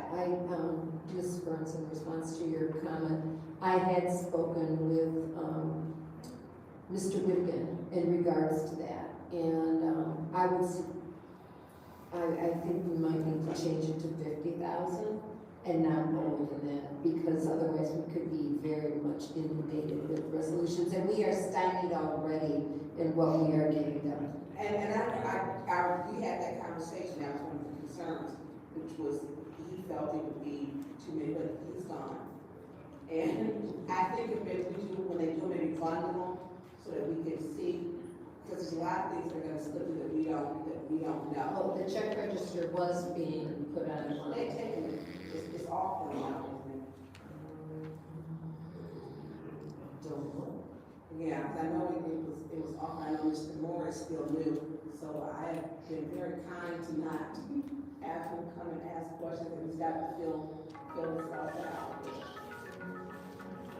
So I just want to say, we need to take a look at lowering that threshold again, because there was a resolution that was brought forward by Councilman Mays, and we do need to take a look at it. It was underneath Ms. the Burns, the check registers are still there, it's just farther down on the page, it's about 2/3 of the way down. Okay, thank you. So having that lowered, I think is important. I think we need to look at that again, so that we can have those, I think we want to do like $1,500, some people may not, but maybe bundle those in. But I think we need to watch this, we just got another detector at our doorstep, and we had no notice of it. Thank you, is there any other discussion? Any other discussion, go ahead, Mr. Burns. I know, we do have a, budget, the emergency manager did the $75,000. But that $75,000 threshold was, here prior to Mayor Meany becoming in office. It wasn't a problem then when the, previous administration was, utilizing the $75,000 threshold. What, and I'm not saying whether it was or not, I'm just using that as an example. If it was a problem, it should have been a problem then, and it should have been brought up then, even by the public, or for those who have been on council for 10 years. Request for information. What's your request? some of the ones sitting up here, been up here for 10 years, you can do like they said in the rap song, say my name. Robert, go ahead, Mr. Murphy. Thank you very much. Well, I we willing to look at the $75,000 threshold, but I'm not looking at trying to lower it down to no 25,000 or 3,000. What happened is, you'll have a whole bunch of resolutions start being added onto the agenda.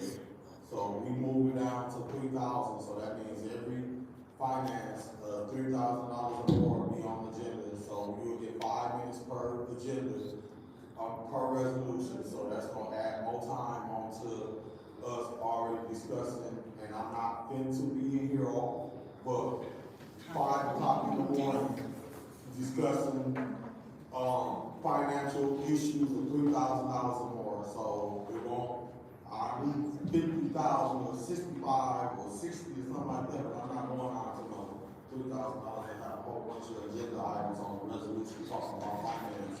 And then you get 5 minutes per two rounds and got them all. No, I won't be doing it, but I will discuss changing the 75,000. That's what y'all want to, not to go 2,000. Any other discussion? Seeing none, this is the vote to add on resolution, add-on 1 to the agenda. No, this is add-on number 1. No, it's not. Add-on 2 was ordered without objection. Add-on number 1. Go ahead, roll call vote, please, Madam Clerk.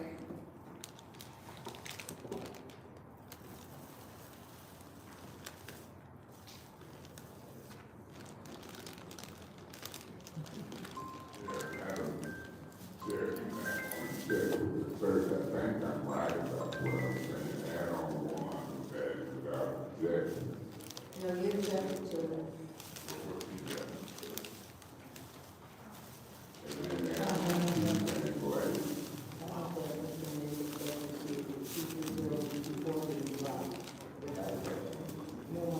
Still, there you go again with this. Add on number one. Okay, I'm sorry. Well, I'm gonna say, I'm sorry. Okay. Oh, I can mess up before that. Okay, so add-on, all right, so just for clarification, that's something, we did have a motion on adding one, so we do have to vote on it. And add-on 2, there's no discussion, correct? So what we vote?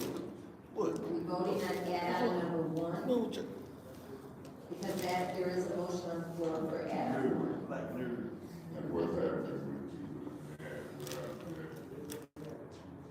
with Mr. Chairman, no testify to, okay, question to the left, the 2 consent.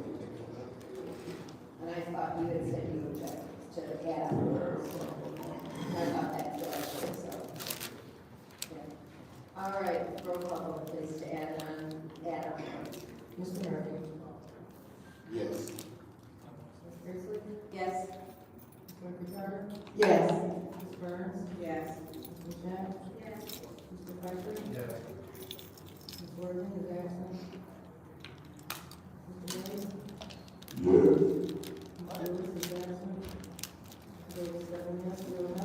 7 yes, 0 no. That will be added. There is a request for a closed session. As Mr. City Attorney, would you like to?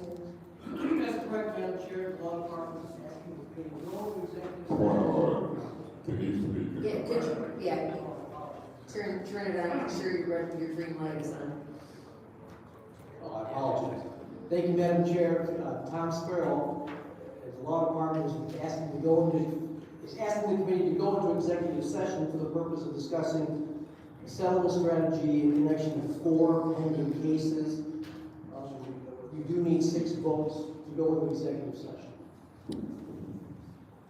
Is there a motion to go into executive session? Madam Chair, Yes. a motion for to go into executive session to discuss,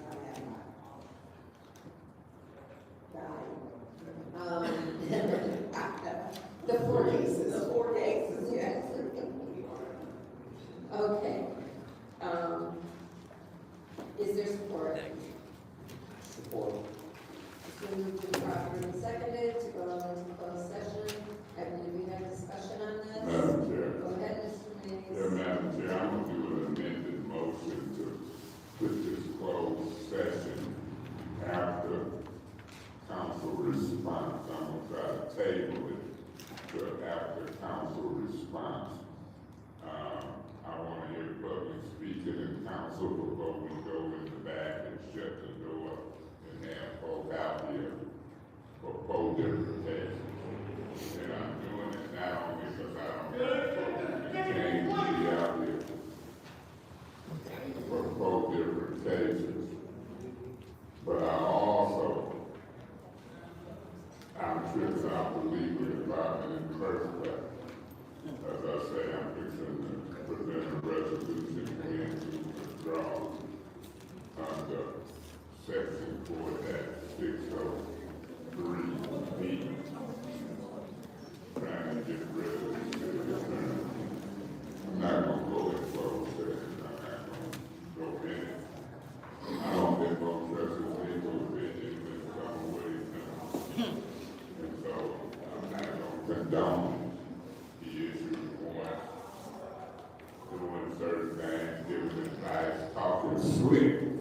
That's what we used to say in high school, coming up here talking slick. I'm asking you who we thought who made the decisions and he talking slick to this council. But then you get downstairs and I'm not there, but our people that you money, we kissing needed them, but it ain't talking slick. Now he said back there, wanna be slick. And I'm gonna try to get it to go, so I would definitely get 5 folks attorneys fair. I'm not supposed to go into closed session. And maybe you can do it later.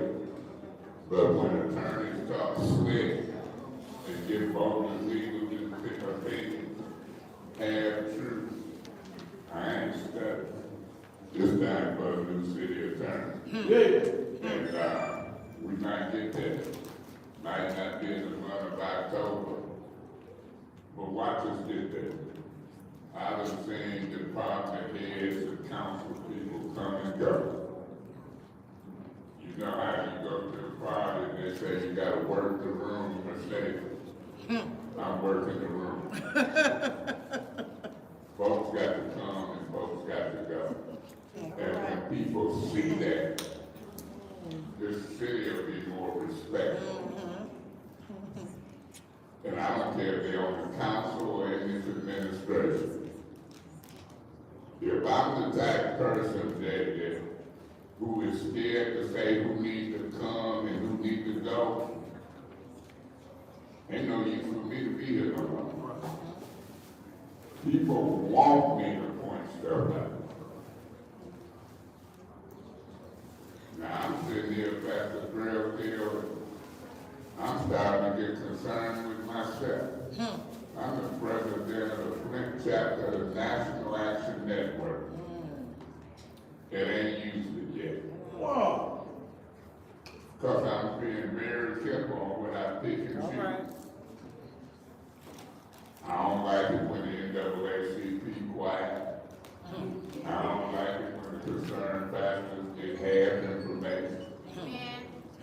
I'm sitting here as the president of the Flint chapter of the National Action Network. It ain't used it yet. Wow. But don't think I'm gonna wait too long. When I choose to move, I move. Right. And when I shoot, I don't try to miss. Wait. What's your point? Then, copy, the first one, do you do amended motion to I thought he was going to, I don't know that he has So, made that. yes, I know we did the amended motion, and we the second, the amended motion. Mr. Mays, did you make the motion? No, I didn't make no motion. Okay, thank you. So, I'm speaking on the motion, and the motion was to go into closed session. I'm speaking on what I won't do and why.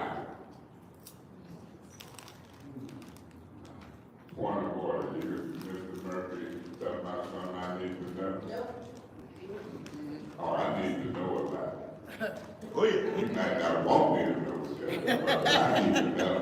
Oh, yeah.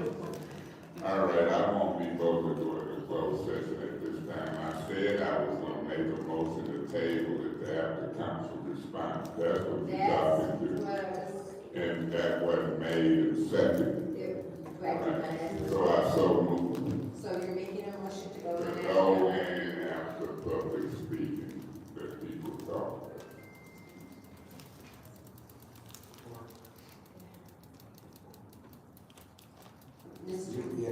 Mr. Piper, you support that? Okay, discussion? Yes. Go ahead, Mr. Murphy. So, do we have an attorney in addition that's here to discuss this matter? And if we do, what I'm concerned about is us stalling this discussion matter. And we can additional attorneys to come in to discuss this matter, and they here waiting to discuss this. So who you two attorney can? What's happening is we got a motion to table. If Postpone is one round of agreements. what about a motion to table to have the public speak? Is that what they call it? This is a motion to postpone definitely, it's one round of agreements. No, definitely, yes, until after public speak. Right, that's what this is, one round of agreements. That language about table.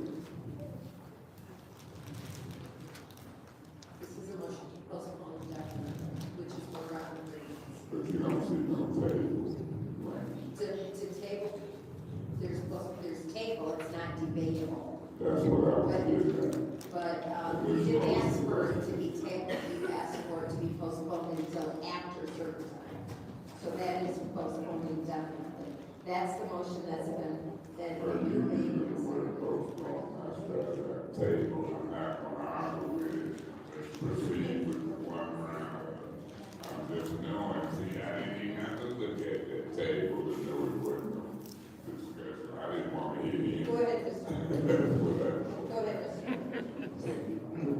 The attorney, we have additional attorneys that are being paid to, sit here for us to go into executive session. Because what I don't want to see happen is we prolong going into this discussion and just. We do. We actually have multiple of our outside counsel here, because there are 4 cases. 2 of them are being led by outside counsel, both of them have the counsel here.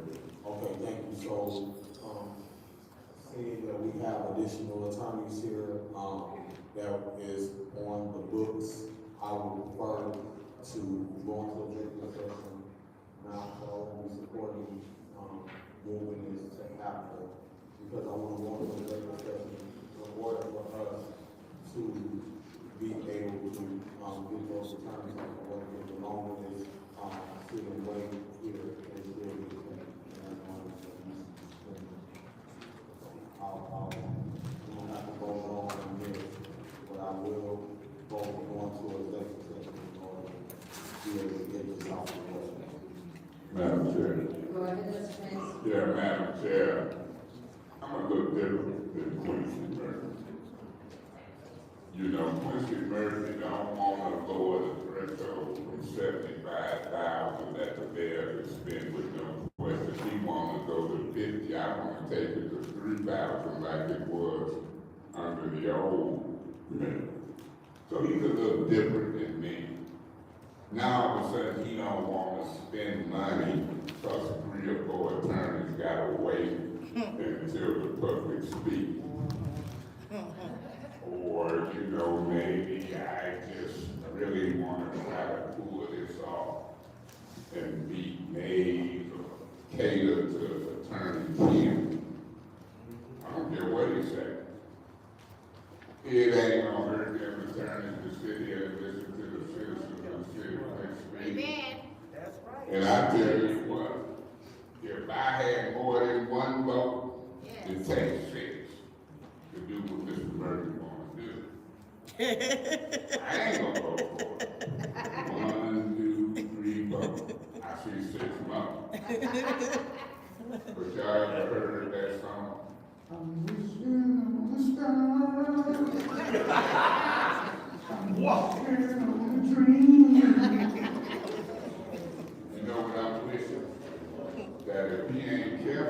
might not be no closed session today. Gotta say, let the public speak. And he wanna buck against me. Seems like everything I say, he trying to prove something. And I don't know. I'm a Shaq and Christie and others don't vote. Time to burn, Councilwoman Burn. I hope this don't have nothing to do with me.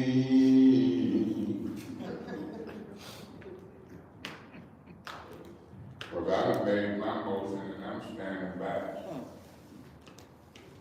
If they hadn't objected to the discussion on the metal detector, we'd already been at public speak.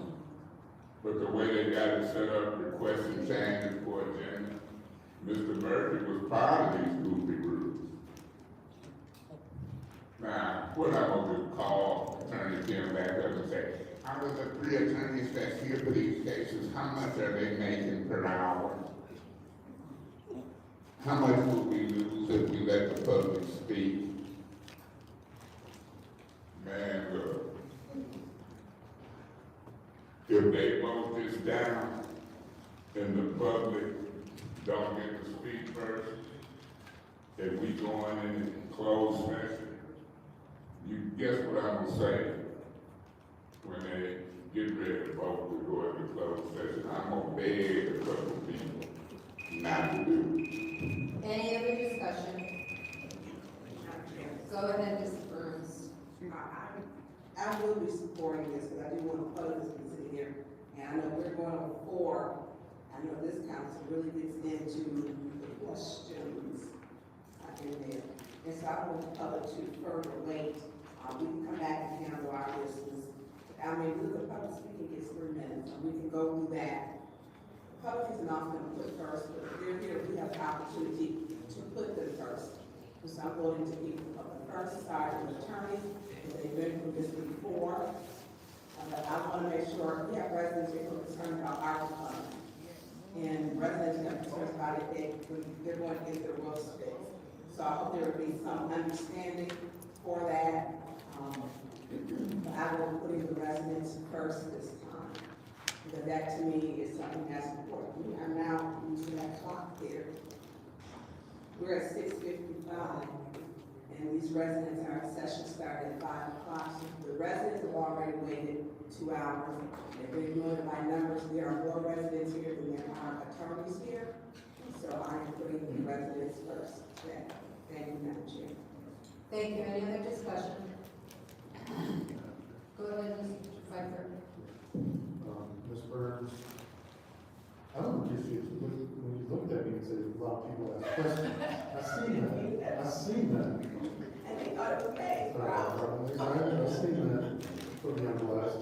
I will be supporting this because obviously with the short council, members missing, I hope my other colleagues realize that there needs to be a little bit of compromise so that we can get the business done.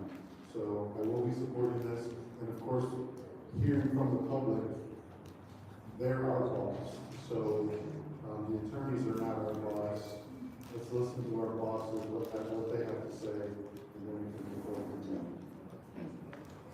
there. Thank you, Madam Chair.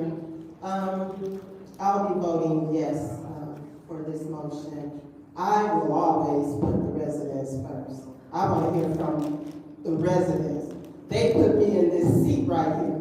So I will always hear from the residents first. Thank you, Madam Chair. Thank you. Any other discussion?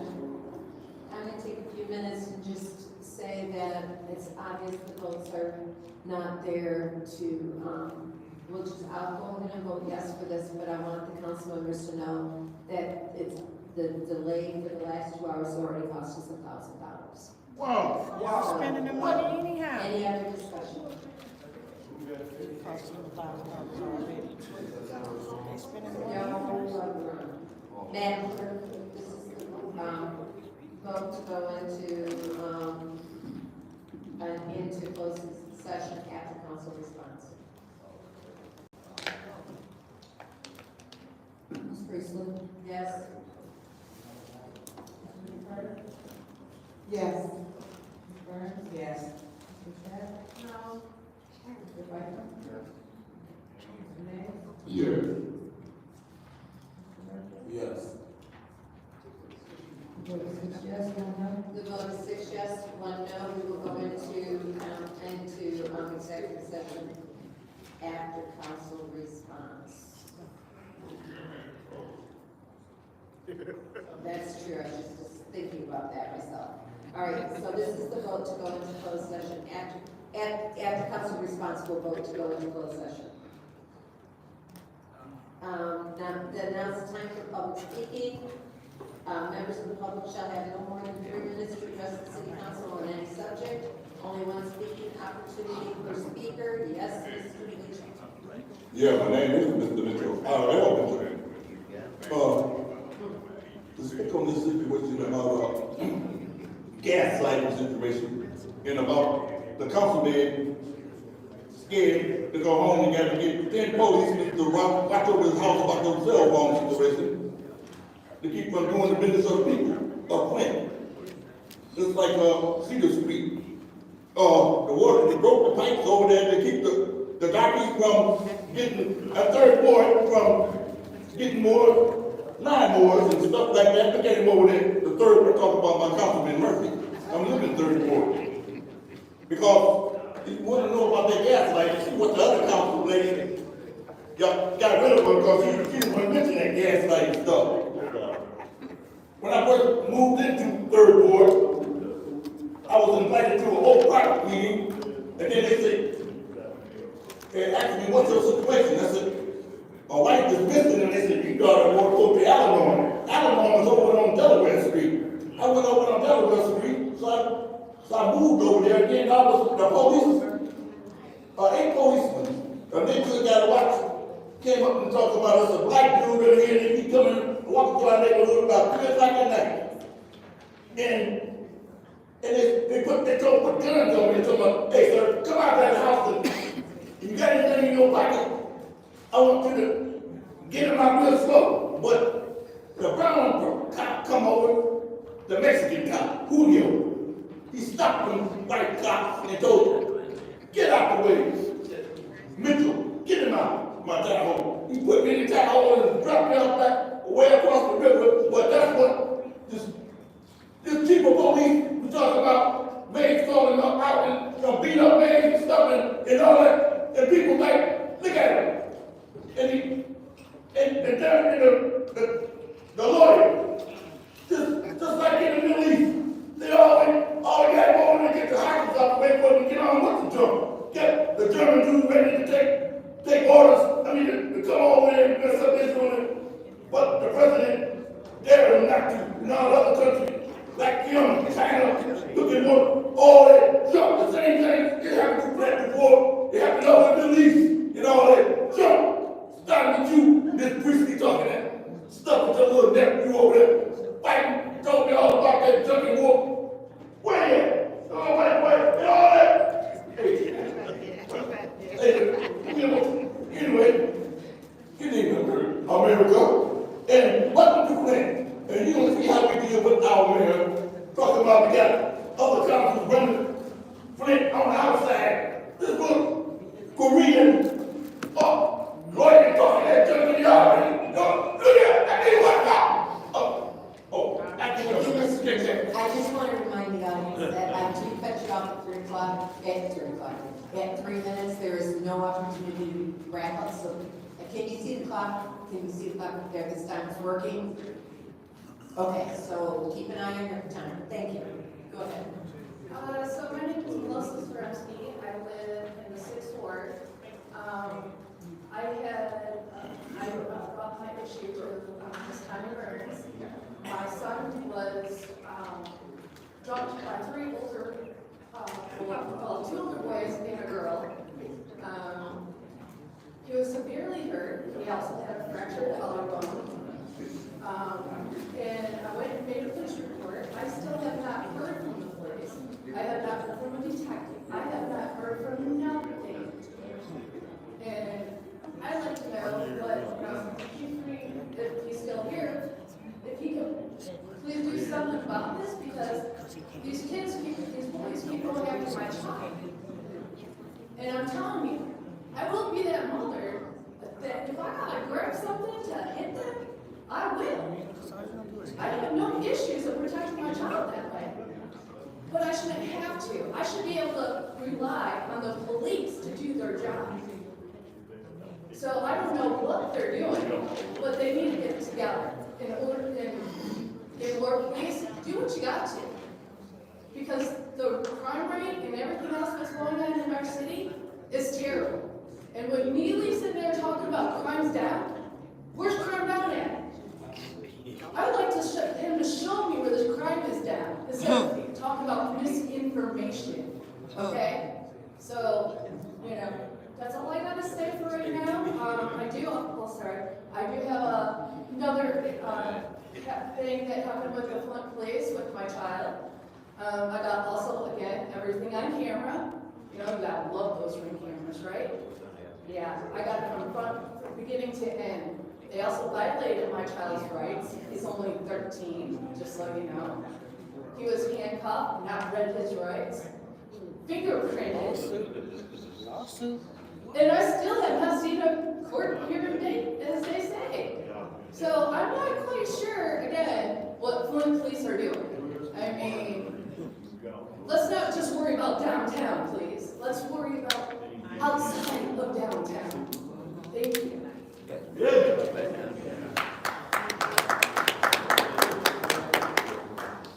Hello, my name is Coleman Mack.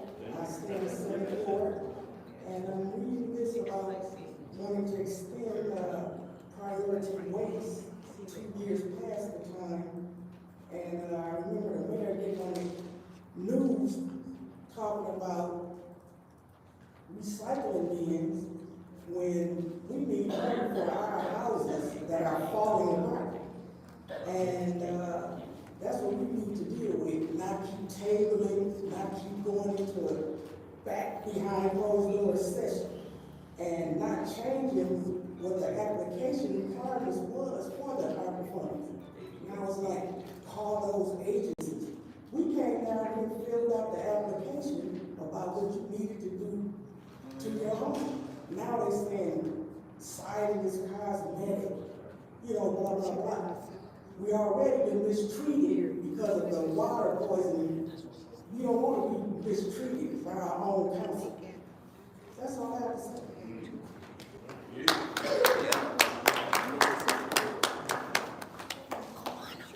Hi, James Morrison, I got 3 minutes. I ride down Flint Road, Flint Road up there, Lisa New Town. And someday at the corner of Flint Road and Stewart has done tore up the road. They didn't dig a deep hole, but they tore it up to tear the surface off. I'm just wondering why this is that. We're fixing places all around the city, but it come over there where we're at, and it looks like somebody took some heavy equipment and dug out some road. So on behalf of the city of Flint, I'm asking all my boards in your car, if you get a chance, ride by and do it slowly so that you don't end up over on the grass. And that is at the corner of Flint Road and Stewart. And then, my second point before I'm already here, is that a maple tree sapling growing on Pearson Road? Because it don't look like a pine tree that's coming out that hole that's been there since the mayor's first term. I think we can get around fixing it. If not, we're gonna have to get some bricks and throw in that hole and kill that little innocent tree. And last, I would like to say before my time ran out, I don't have a hat on, but if I did, I would tip my hat to Saginaw, Michigan, because they got on the news and said, with our ARPA funds, we're gonna be replacing roofs and furnaces. Because the reconciliation, it's gone. And the city of Flint, and I hate doing this to my people, because I live in Flint, I'm a Flintstone. I hate the fact that we are using excuses and not getting that done.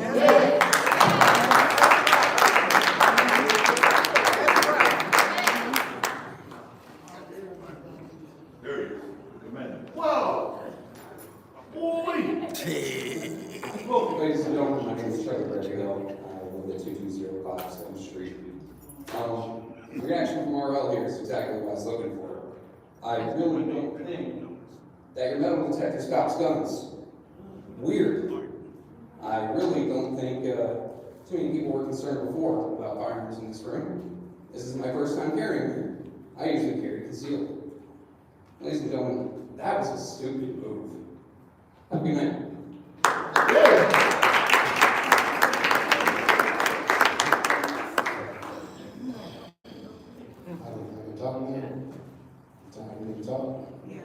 Yeah, good evening, City Council. My name is Mr. Myron. I'm up with the first ward, I'm part of Mr. Mays' ward up there. I'm gonna start out like this. First of all, briefly, you might not remember, but the last time I was here, I was talking about my military service, and I don't think you like the way that I talked about the white man disrespecting me, you know, by not coming to the meeting and calling and saying that he needed to reschedule that. But I was trying to coordinate a thought for you. It's not that I don't know or I'm not intelligent enough to know the difference between the county government and the city government.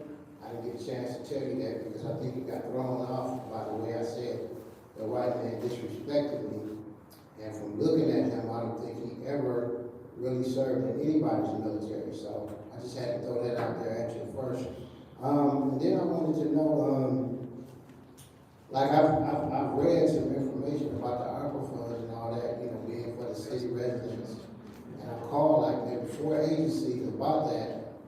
One agency answered, I think it was the Genesee County Network, somebody or whatever. They said that they didn't have a process set up from city council or wherever they need to get it from to actually disperse the money, you know, to the residents. I found that kind of stupid or, you know, non-productive or whatever. I was thinking like, why would a pot of money be set up with no process set up for, you know, dispersal to the city residents? You know, and then also just bouncing back to you, Ms. Christie, I don't think you probably really know what type of man I am. You know, I spoke to Ms. Lewis, you know, out in the hallway about, you know, how he was talking to me after I had sat down, you know, on your mic, and I think I threw you off when I ran back to the mic right here to talk back at you, you know, because I saw you doing that. And accolades to you, Council Lady Burns, you called her out for doing that, you know, talking to me after I had sat back down, using a process, you know, that she didn't want me to throw back at her. So, but anyway, if anybody on the council can explain, you know, why is it also that, who is this group, Ashley Capital, whoever, why are they paying $3.2 million to manage some money that you all are supposed to be dispersing to the citizens? I mean, somebody kind of explain that for me if you could. And then really, I remember when I was overseas, we had a wall, you know, in Germany, I was over there serving in the military, and we had a wall all through Germany, blocking off us from the East Germans and the Russians and all of that over there. And I'm trying to coordinate this and say this. When I called about the funds, the ARPA funds and all that stuff, you know, being dispersed to the residents, I got nothing but wall talk. Wall talk. Thank you.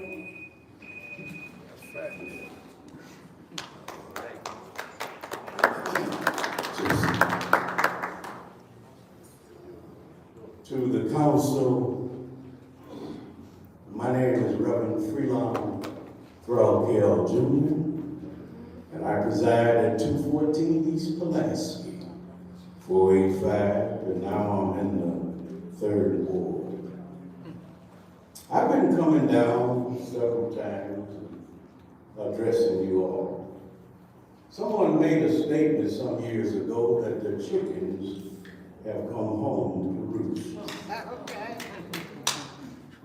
And when I look at each and every one of you all, elected officials, two sides of our municipal work in this city, and as a resident of this city, taxpaying person in this city, a respectable person in this city, trying to live in this city and hold up this city. Amen. I I'm sick and tired of being sick and tired of how you all neglect my business. Oh, I wish I could trade places with some of you all and take care of the business of this city. The ducks have been eating up the corn. We have been fattening frogs for steaks for years. It's not you, it's not the mayor. We are being dictated to by outside. And I'm sick and tired of that. The charter, everybody refers to the charter, who's right and who's wrong. What about the ombudsman? I want to answer from you all tonight. What about the ombudsman? Which was, I understand, was inducted in the charter to help check and balance the council and the mayor. We wouldn't have this problem if the ombudsmen were active in doing their job. And they were straightening it out. I wish I had that power. But as a citizen, I can't do nothing but sit here, stay at home, buy me some popcorn, and laugh at how y'all take care of business. But it's ludicrous, y'all. I just heard Miss Priestley, oh, we just lost, it just cost us $1,000. Well, if you were straightened up and fly right and do what's right, we wouldn't lose no money. We wouldn't make it money. We stood before this council, the North Flint Food Market, and you denied our request for money on the North End. But no harm against my brother, they took care of yours. So straighten up and fly right.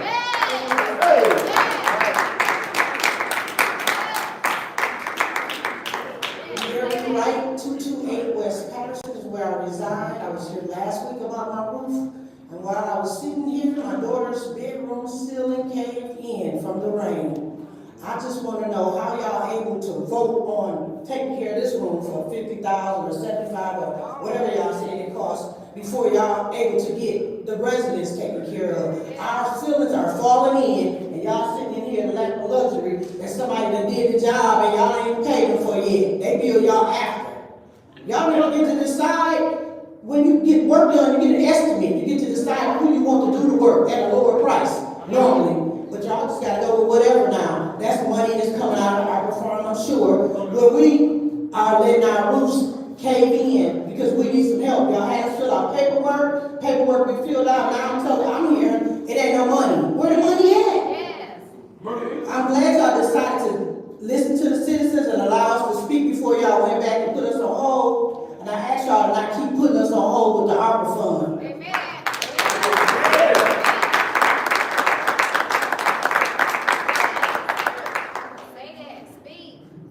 I'm Pastor Timothy Hicks. Address is 1708 East 2nd Street. My church is also at 3202 Flushing Road. So I'm in two different districts. And feel like I've been bamboozled in both of them. Because so many times we come up on the short end of the stick when it comes to the community being supported, and churches have taken the biggest hit out of the COVID and everything else. Everybody made provisions for nail salons, you made provisions for barber shops, you made provisions for a lot of things, but there were no provisions made for churches. And churches were hit harder than any other organization in the entire nation. Because if the people don't come, if they can't make it to church, guess what? The church don't survive. That's right. That's right. But yet everybody else can go on. Businesses are going to be business. Businesses are going to make money.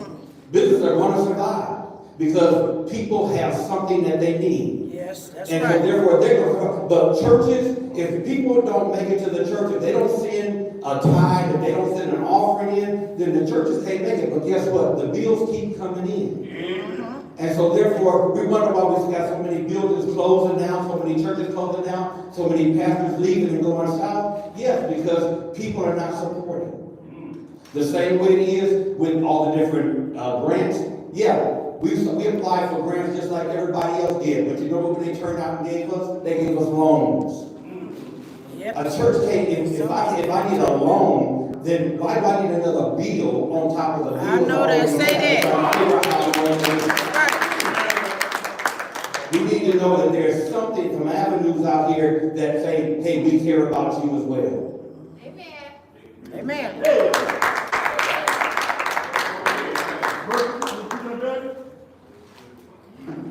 How y'all doing, council members? My name is Dante Villo. I'm from Area in Flint. I just came up here today because I'm trying to stop being favoritism and stop being biased. You see the program now. It's not even an illusion no more. Y'all can't even hide the trick behind your back. I watched this administration ignore accountability in the people. Like Ms. Winfrey Carter said, the ones y'all work for. Yeah. These are the voices y'all supposed to listen to, not attorneys who sold us out years ago, man. They've been sold us out. Our justice system failed us. Our council members failed us. Our administration failed us. Yes. We don't got nowhere to turn. We're not asking y'all for nothing. I'm not asking y'all for nothing no more because it's not getting nowhere. We have demands on the floor because there's criminal activity going on. When you say federal fraud, that's a criminal activity. That's criminal. When you say false pretense, like Mr. May said, mismanagement government funds, that's federal activity. I just need the system to work for everybody like they work on me. If they got their Second Amendment right to bring their guns in here, I'm not safe. Y'all talking about threats? Have you been shot 4 times? Yeah, let's talk about that. This is ridiculous, y'all. And I'm supposed to be the loose one. I'm supposed to be the one that's not got it all. But I'm looking at y'all and I feel so normal.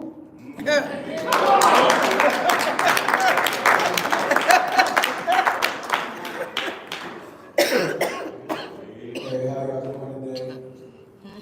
Man, it's been a rough one, but I just want to bring this again, that if y'all can spend $15 million to tear down houses, why y'all can't spend $21 million to help people fix their houses? It's real simple. Ms. Priestley, when you said at the last meeting, y'all gotta do something, because I'm gonna hurry up and write a resolution. I've been telling you ever since you've been sitting up there to write a resolution to help the people.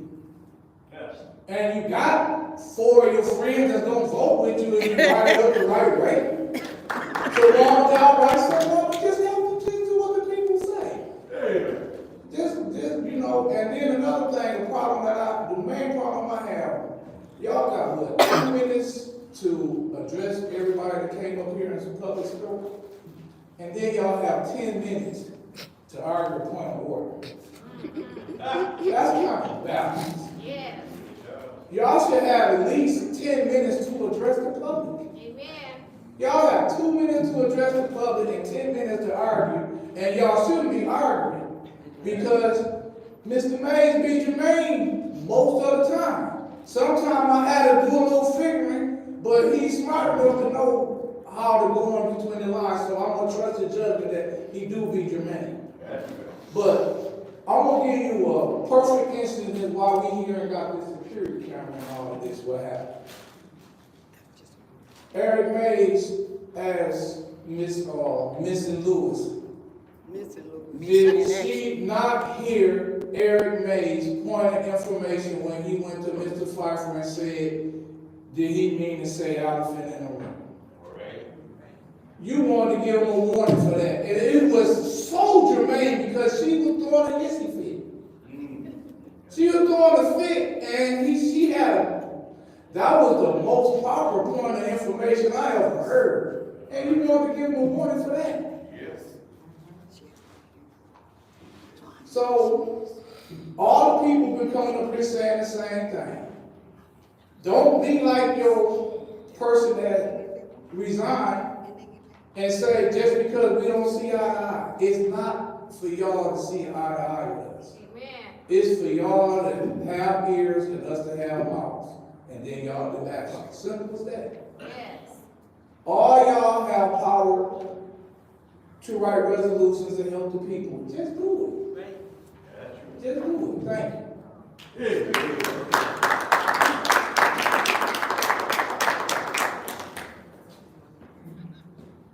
Good evening.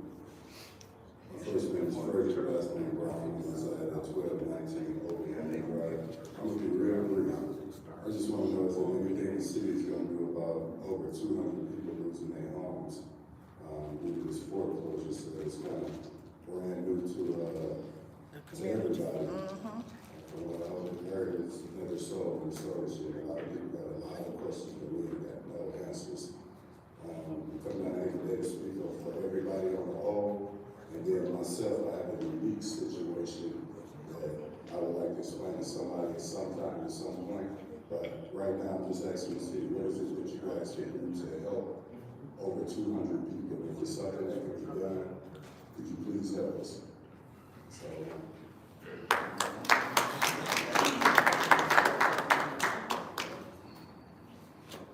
I'm talking about you know, each one of the councilmen, the members local. But you know what? You're not getting the job done. Sit up here and argue amongst yourselves. That should be done in the back room, just like you do at home. You don't bring your garbage out here for everybody to be joking. Country, point of order. Come on, get it together. You know, you sit up here and argue with each other. These people want their money. They want their money. They're not sitting here to see y'all point of order and argue amongst each other. They use that and everything else, beautifying this. Right. And if you believe in me, what I'm saying, let them know. You talk about somebody with their lawnmower. If it's criminal, it'll come out. It don't need to be done in here. Don't argue with each other. Get deals or whatever passed. Because it's crazy. We got guns, we got councilmen talking about the crime in the city of Flint. But you promoted yesterday about people coming up here with guns. You promoted it. But you said we got crime, people should be doing the wrong thing and can't get police officer there. But they ain't got a law in here. Say that.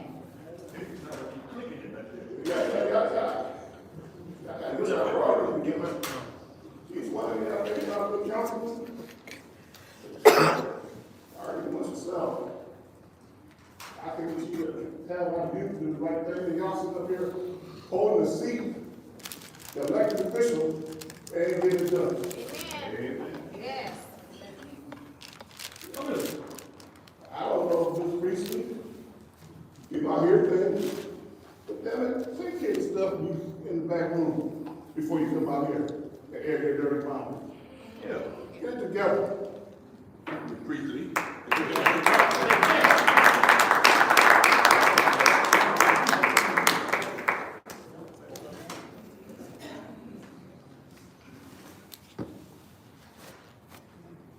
Good evening.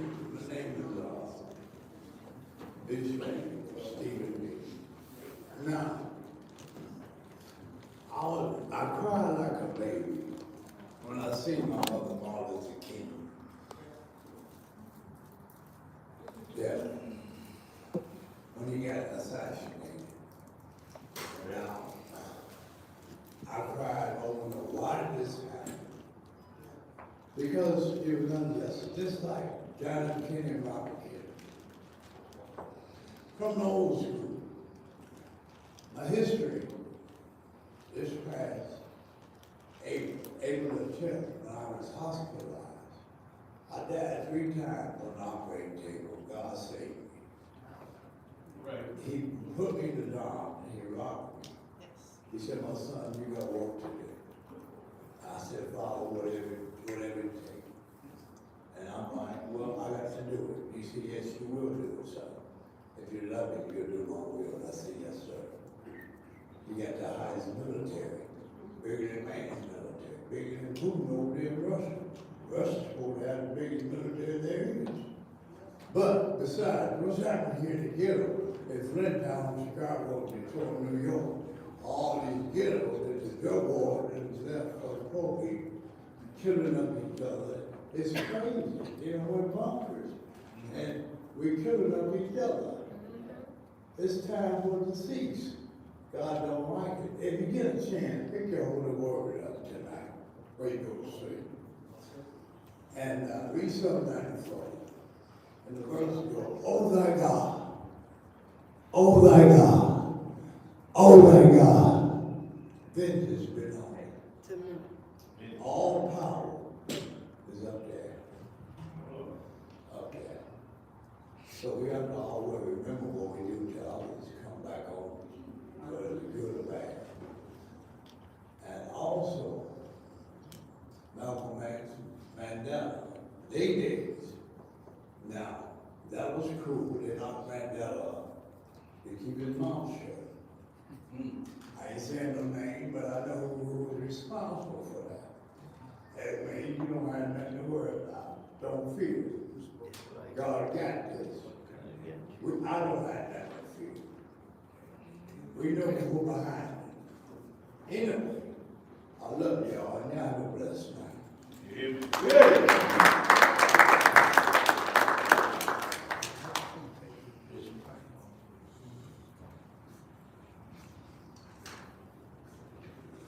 Hi, my name is Beverly Stevens. I've sat here for a couple of weeks and haven't said anything. And the Del Lewis is appearing. If you notice, you never heard anything about threatening until Pfeiffer said his family was being harmed. Y'all need to get that Karen out of her seat and start doing something for the people. On evil worthy, I have 485 signatures. Only need 5 people. She's got to go. And I'm not ashamed to stand here to say it. Murphy had the audacity to say he don't have a problem with the things out there. Detectives. That's fine and well. But when I said to him,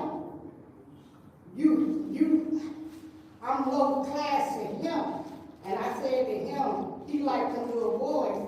The very next week, he brought his nieces, his sisters, and everybody else for me. But I tell you about me, if you want me, I'm like Pfeiffer. I live at 744 East Philadelphia. Anytime they want to come, I'm there. Have a blessed day.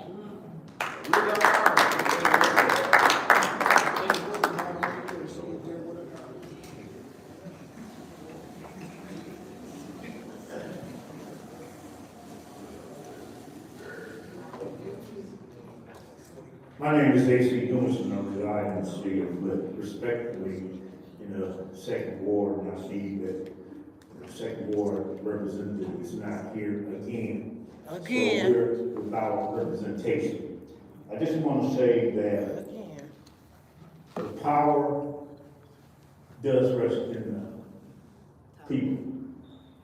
It's a government for the people. It's a government of the people. Come on. And it's a government by the people. Yeah. It does rest in the people. Now, what you know what? They come up with quote scriptures. I can preach this that every time. God asked Moses, what you got in your hand? Use it. Huh. Come on now. I'm telling the people what you got in your hand. All right. Use it. All right. Quit complaining, and what you got in your hand, use it. I'm going to talk about, I remember the late Chris Del Moroni. One thing Chris said, those who stay will pay.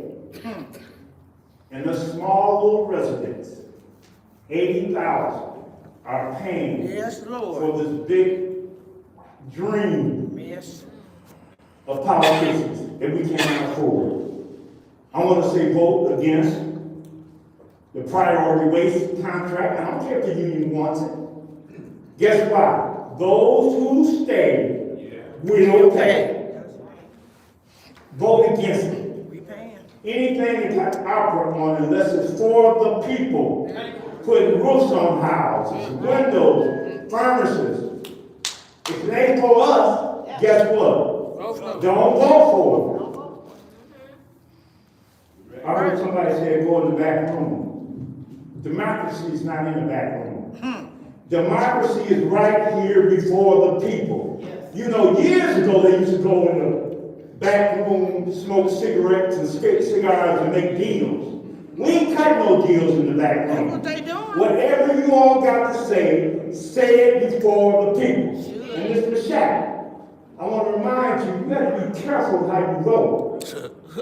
You work for down there, the school, down the bunch school, where it is, and a former employee down there works for the city.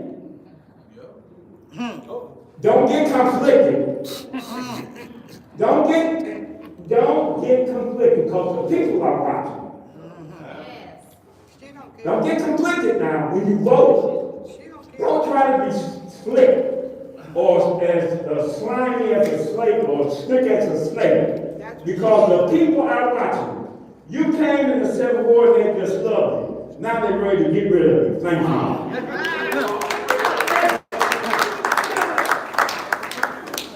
Is there anyone else? Okay. Let's take another. JB.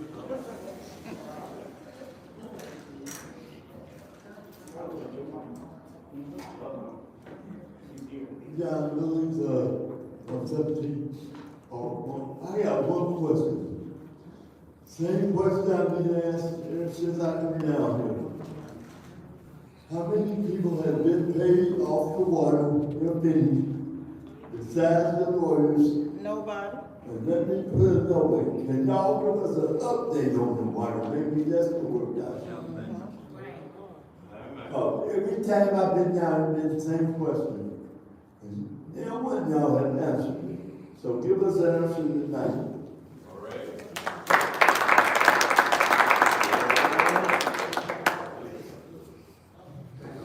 Gina Buster, 8th Ward. My first question is, where's our money? Where's that ARPA money? I remember when Councilman Mays, they was on him so tough about where the money was. We were stealing money. He was adding it again and itemized it. We saw where every single penny went. Why we can't see where this ARPA money going?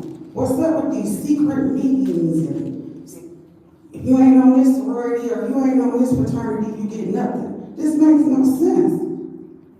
That is a joke.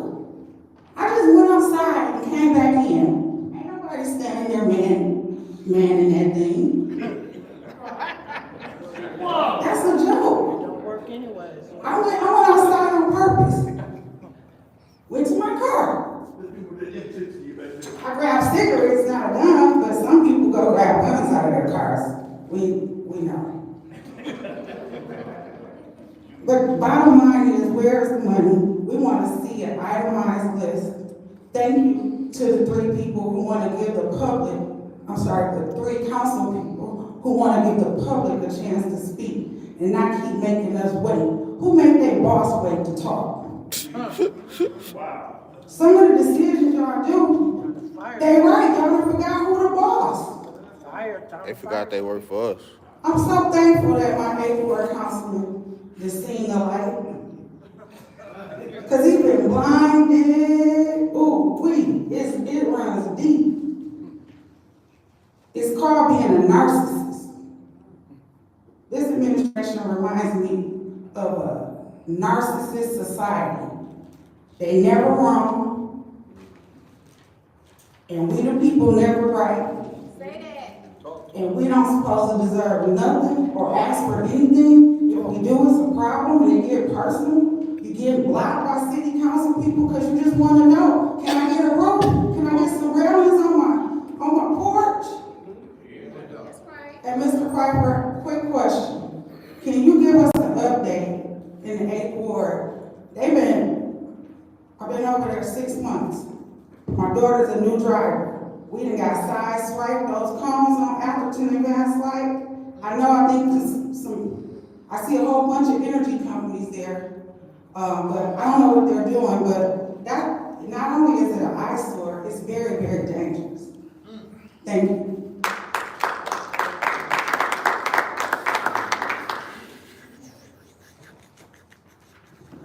Good evening. My name is Mercedes Kenny, and I live in the 7th Ward. I lived in the 7th Ward for over 20 years. I come down here, and I listen, and I listen. And I go back to my community, and I speak to my neighbors.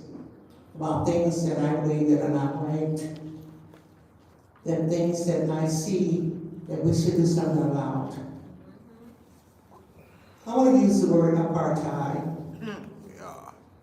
And understanding, you have to know a little history about apartheid and what it means. I'm not used to apartheid because of the different colors that's on that board. I'm using apartheid because they will not justify their positions. I live in the 7th ward, and I've seen people come and go. However, we have 2 different 7 wards, and understand this, what we're saying. We have a north of 7th ward, which I live in, and we have a south of 7th ward, which need roofs. They need paint. They need their front porch done. They need their windows done. However, let me tell you, who didn't get no money in the 7th ward was the one that was south of the 7th ward, south of 69. They didn't get a quarter. So let me tell you, who was getting the money, who was being advertised, who was being promoted, was the north part of the 7th ward, the coaching area where I live. When I ran for city council, I went around south of 69 and took pictures with Tanya Burns. I ran with her. I took pictures of the houses that I saw the trees was on their roofs. I took pictures of all the debris I saw. Oh, but guess what? Nobody took a picture anymore. They were appointed. All right. They were appointed, and then they say, I have a nonprofit and I want $300,000. And I said, guess what? I want to see what you got going for $300,000. Nonprofit could sure come last. If I'm mad as hell, don't worry about it. Because I'm not going to get over it. My time is up. Thank you.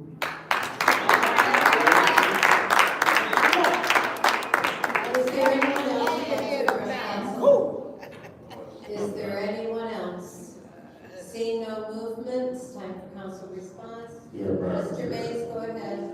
A lot of interesting speakers spoke. And somebody said you can't address all of them in 2 minutes. And I won't. The gentleman back to the houses, we exchanged numbers. Ms. Mercedes, keep watching that 7th ward. Mr. Dumas, you spoke about our funds. And in the 1st ward, you spoke about our funds. That's the hot topic. But I want to demonstrate something to the people. And Mr. Green, you put your time in here to say, you got the right to demand that we do right. You got that right. I got respect for it. But I'm going to spend this last minute or 2 talking about a guy who I was scared of when I seen that automatic weapon. You guys see a white man with automatic weapon, I get scared of him. In some cases. That's right. Black ones too. They come in the corner store, we got open carry. But I know that. I know what he would do. And he did it well. Channel 12. I'm gonna see if they interview. Because we knew it was a political game being played on this council as it relates to metal detectors and all of this hype that Mr. Dale Lewis helped create. But she didn't do it by herself. She conspired with Neely, the city attorney, and the police department, in my opinion. And then he Thank you, Mr. Mays. I I would just get stopped. Anyone else wish to address? Would anyone else like to speak? Go ahead, Mr. Pfeiffer. There was a lot of speakers. Mr. Mays, you might not be scared, but he scared Jesus out of you. You good then. There was a lot of comments from the public. Like Mr. Mays said, there's too many to address each one of them. But was it Frederick? I'm sorry, I didn't write your name down. But I don't know if there's anything that we can do. I'm open to hear any kind of plan or any suggestions on how we can help. But I want to enlighten the public. So there's a Supreme Court ruling that, you know, if your house is worth $100,000 and you owe $10,000, $20,000 in back taxes, you're supposed to get the extra money. Right. So the corruption that we're dealing with is when they lump sum and bulk sale the way that they did, so that they don't have to abide by that. So that's what a lot of people don't understand, is that bulk sale was to take the money that you would have got for the excess value that you have in taxes. Now they can't prove how much they sold your house for, so that's how they circle around and absolutely decimate the community. So, I'm an avid objector, and I think that the land bank and everybody else, the land bank and the treasurer have done no good in this community in decades. And I will continue to state that on the record. Thank you.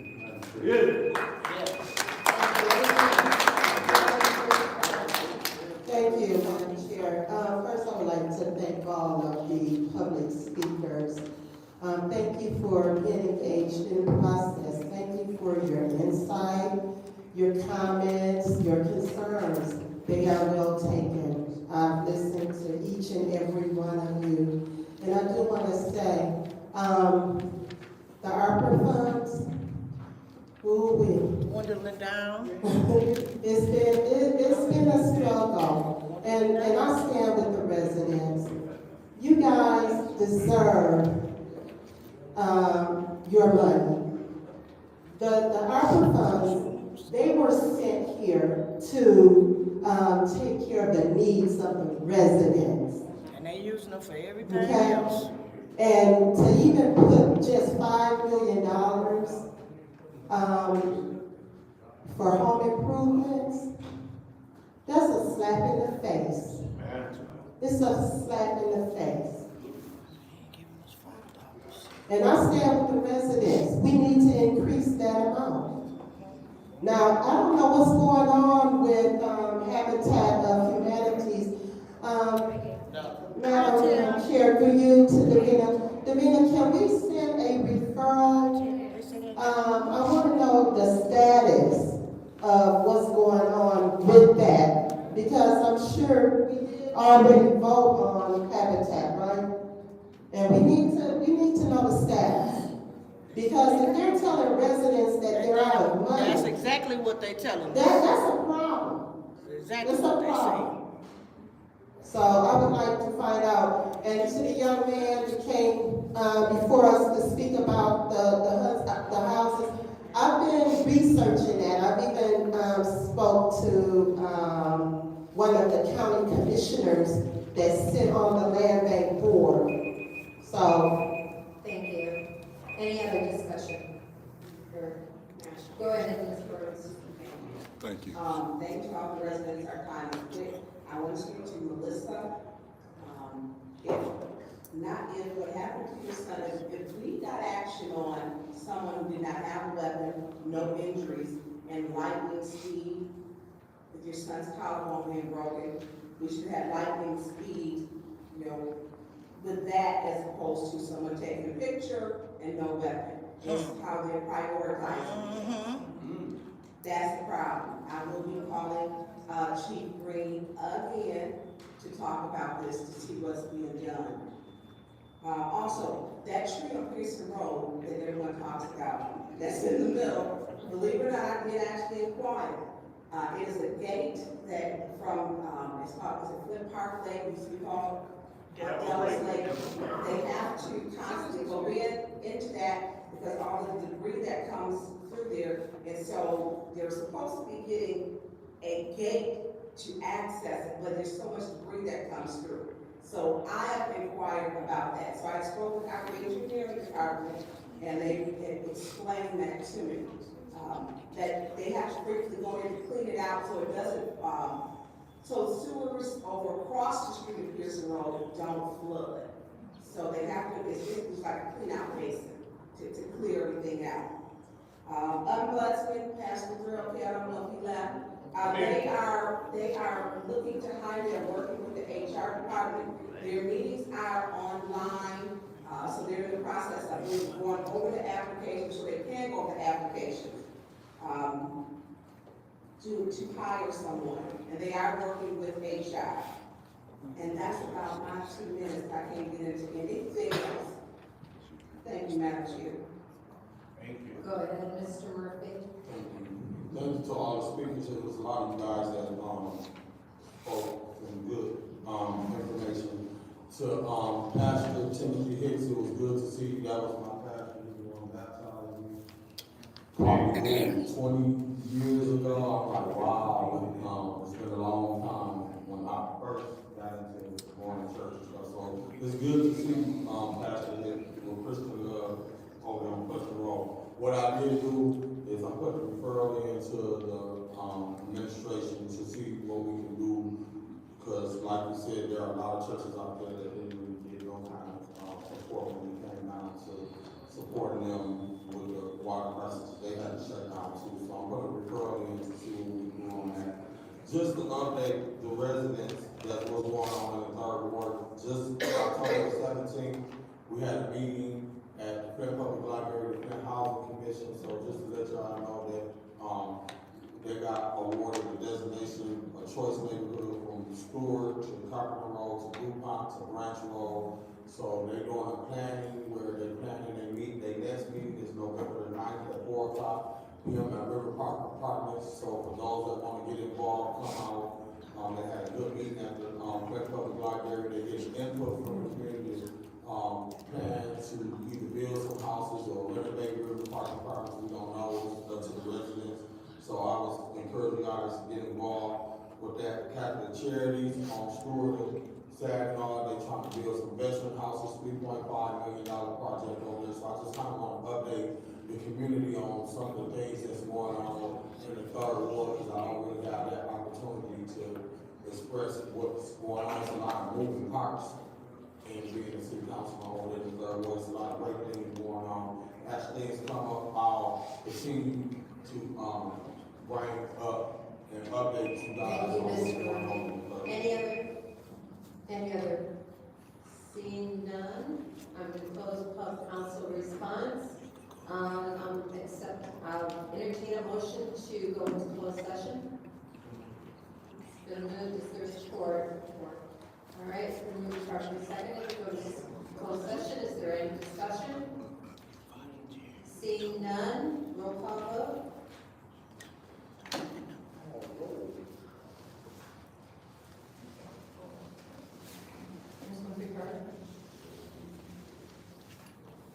Yes. Ms. Brown? Yes. Ms. Bass? Yes. Mr. Piper?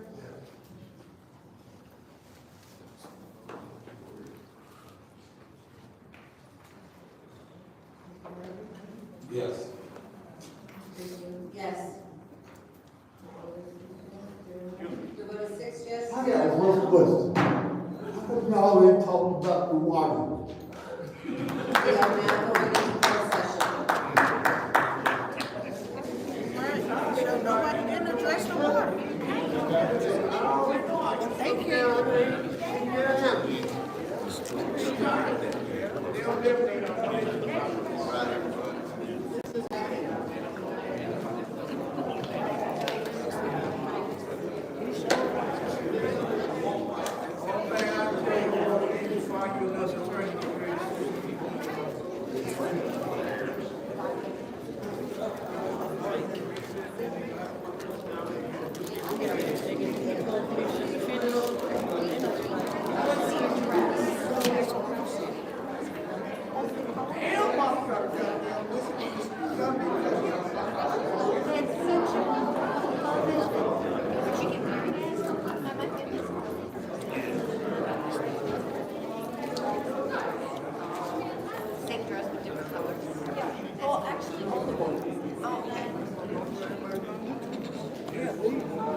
about to go?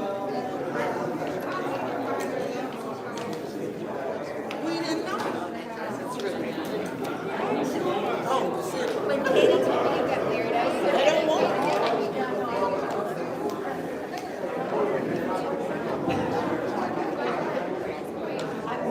I'm set.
Can the council go in closed session so the residents won't be here all day? Can the council go in closed session so the residents won't be here all day?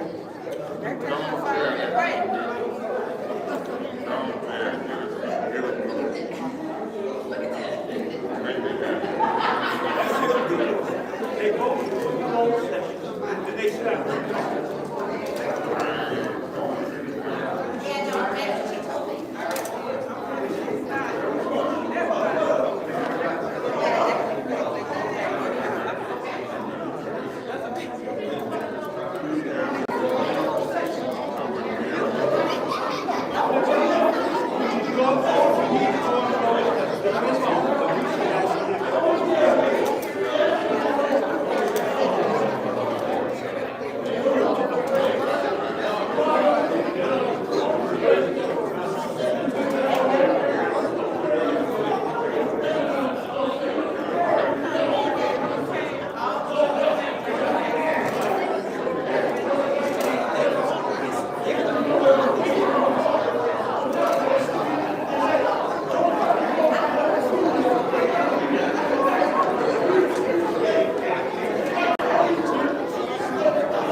I come on right behind you. Straight smile.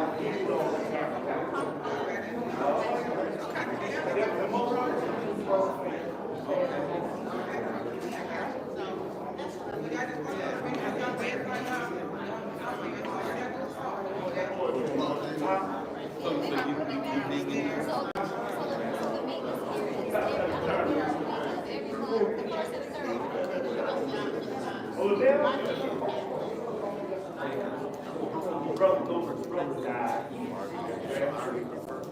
Brother wife died. Next day,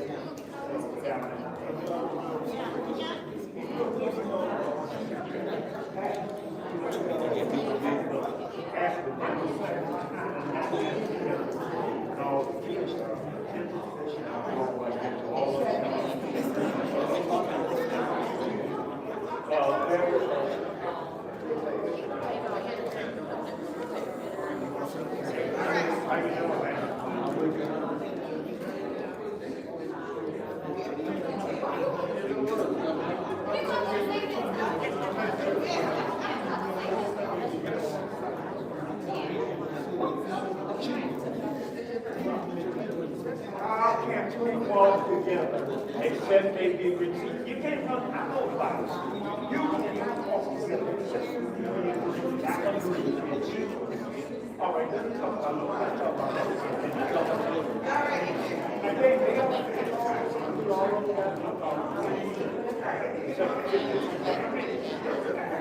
Yeah, she's doing excellent.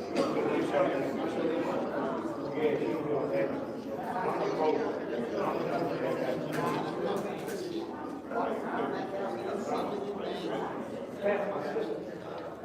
Bill's the brother-in-law.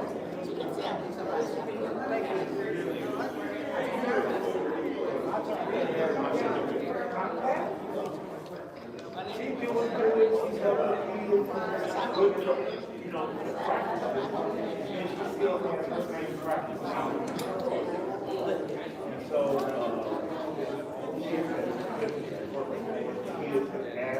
no, step. I mean, I'm going we got one out there on.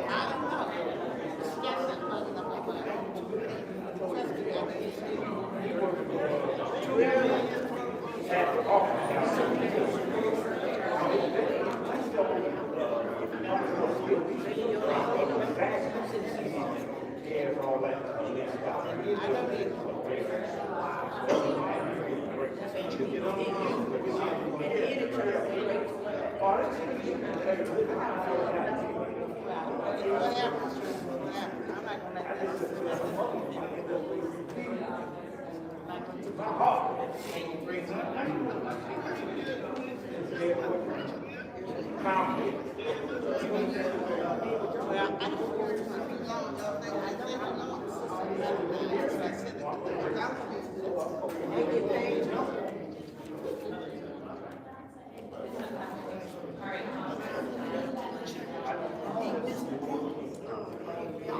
all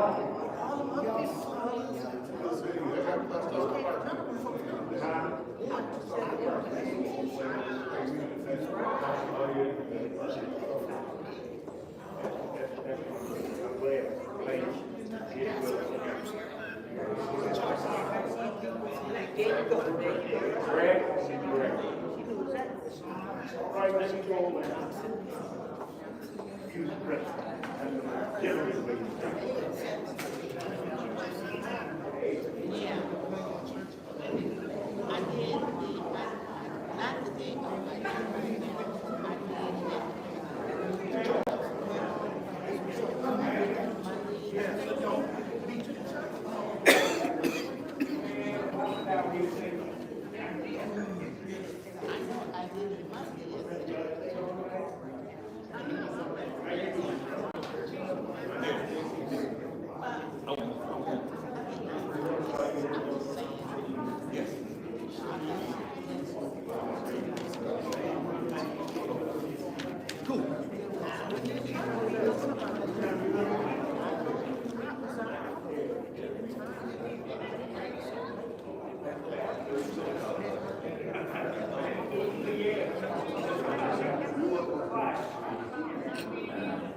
So, I'm saying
Happened in 5 minutes.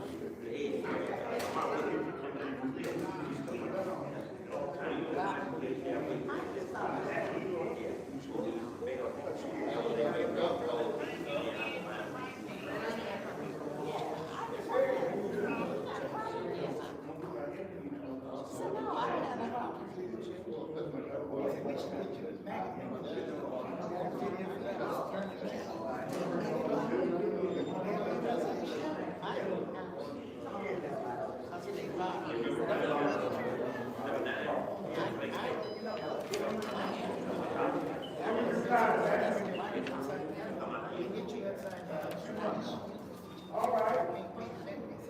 Glad to see you come. Glad to see you. Double glad. Glad to see you come. Okay. I said glad to see you come. Glad to see you go. That's double glad.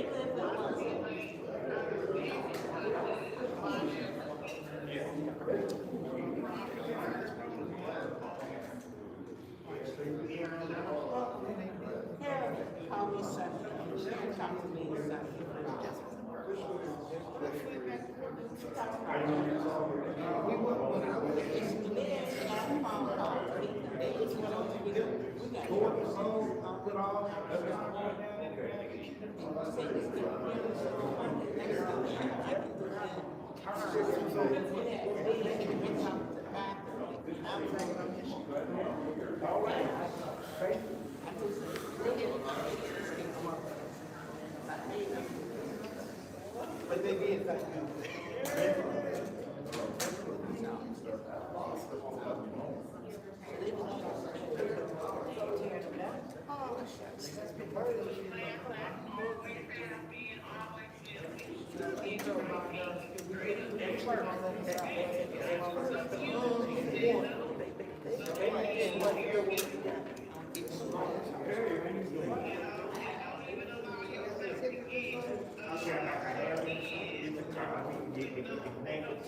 Whatever they is, and they good to you. You know how the jury stuff. Well, you saw what I was doing Gary that day.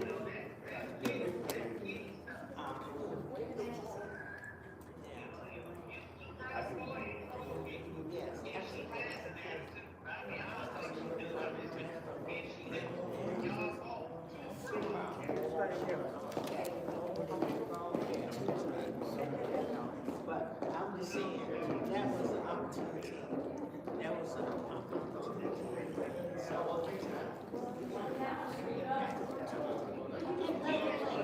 as I said, I know that anybody thinking that, and I don't care what else, I'm supposed to do this, if they did. I mean, that is nice. People have had it.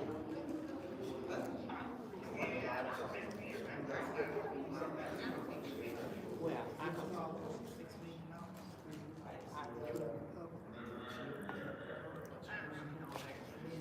Well, I bet you yes.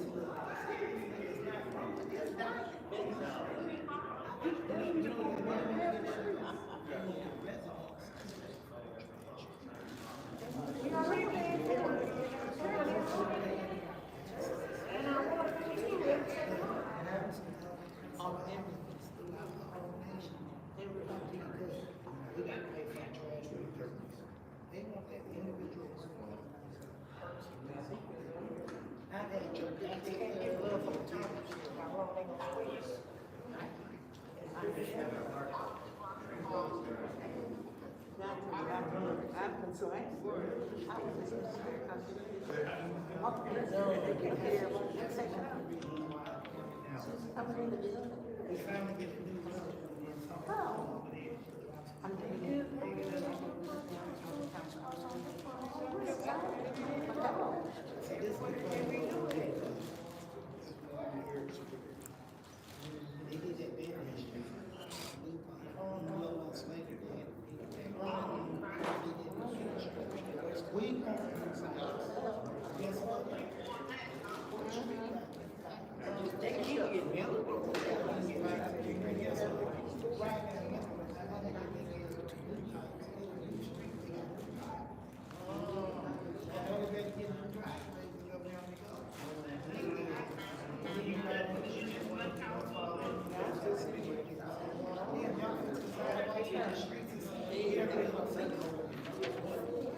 Did you walk out Charlotte again?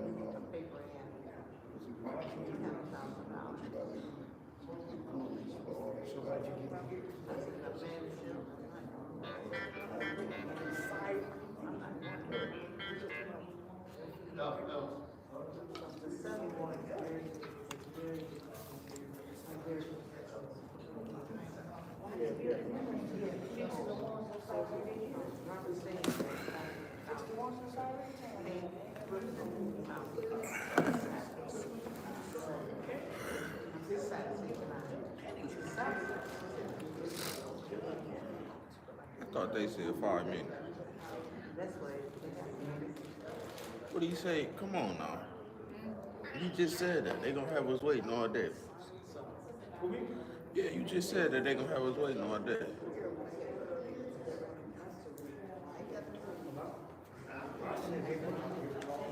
Why they attorneys do what? Steal some more money.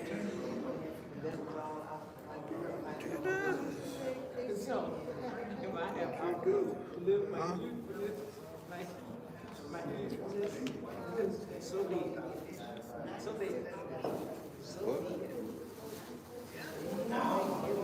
Aren't they tired?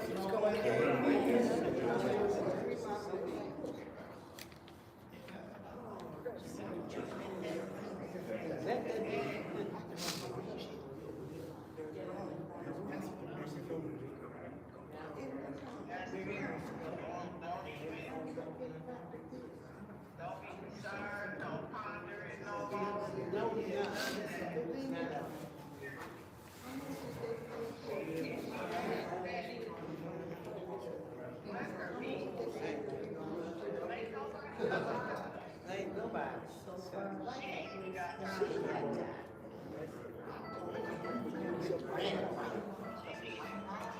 I did something here. The chair always calls. She walks she sees me so much. I ain't never did nothing to none of them. So I ain't got that addiction. I ain't did nothing to nobody.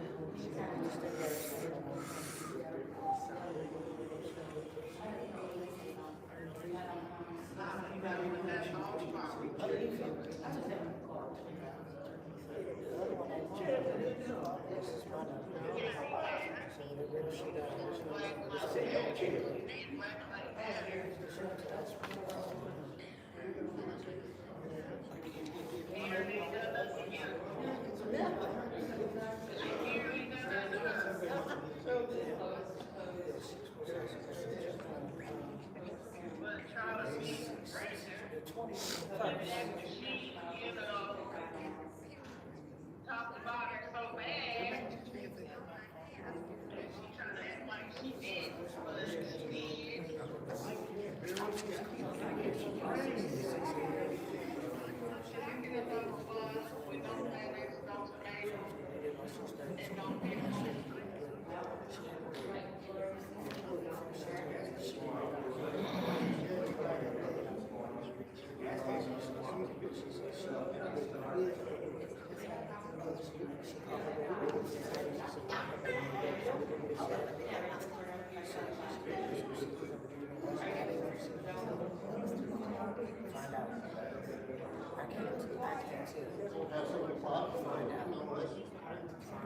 Where's she at?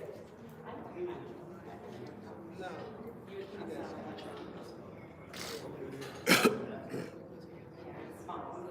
She stopped with Flint.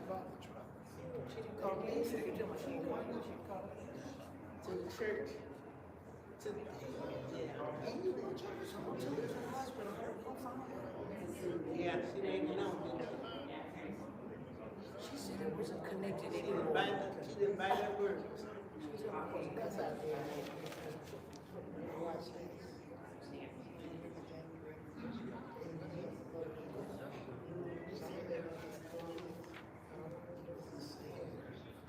That wasn't connected anymore. I just asked her about that.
She ain't blew her in.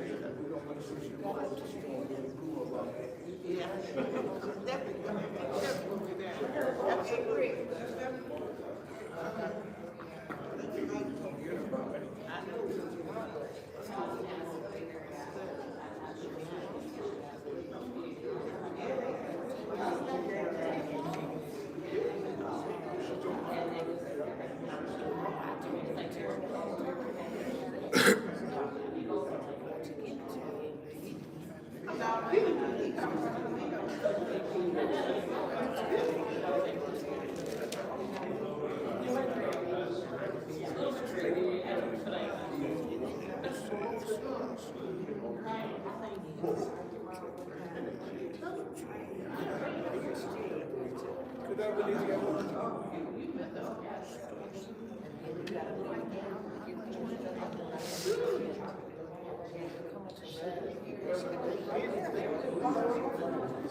There's a couple they got 5 votes here. You know everything. Some of them, some of them down here, they vote against the vote. There's about 4 of them because of the wait on air. I don't need air on the vote. So I think 3 of them.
They ain't gonna be able to stick together.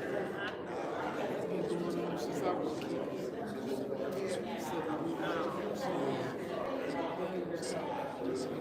Yeah, that's crazy.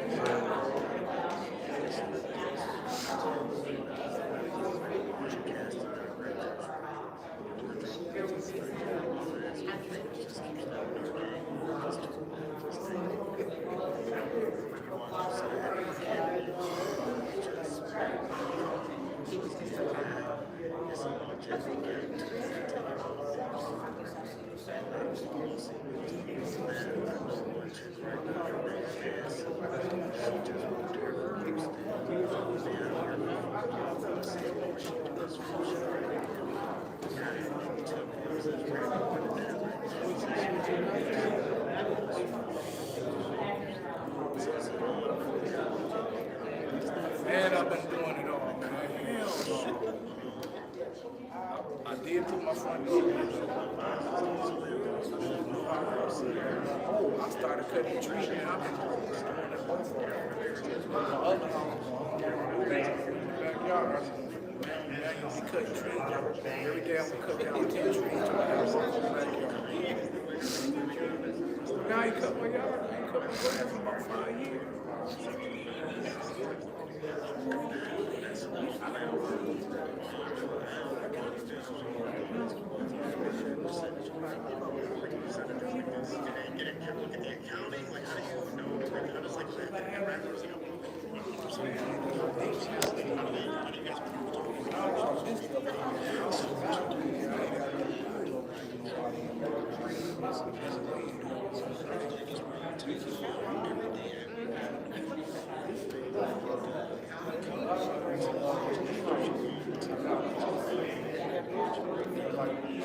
Gap this far between the top.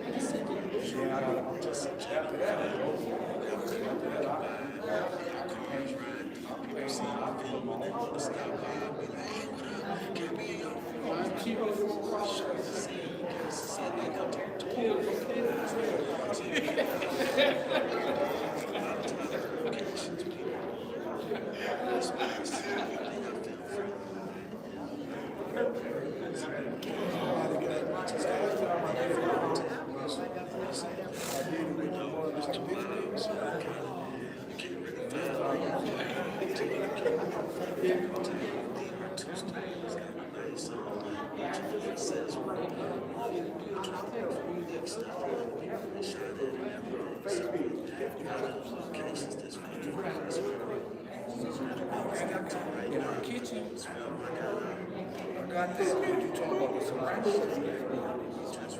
All you gotta do is put the bars, wipe it clean. You don't need no detergent.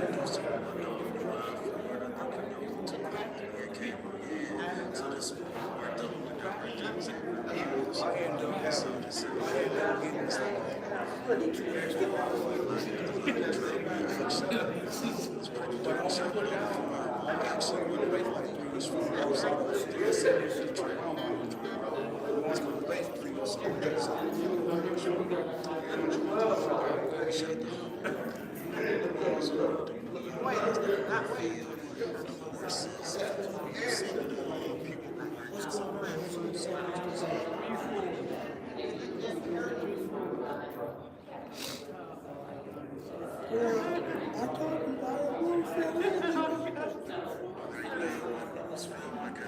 Nothing. No. What good is it?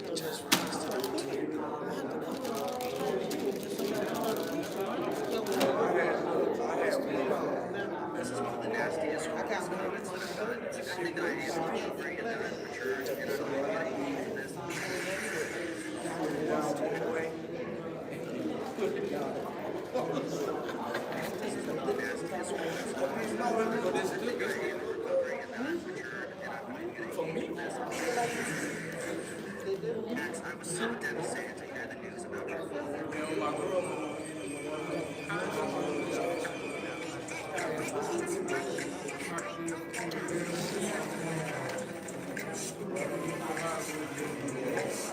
just put a rug on top of it. Just put a little slow down. But the new house is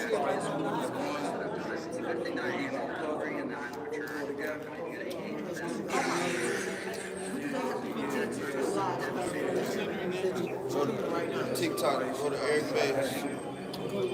Type in Eric Mays on TikTok. On YouTube.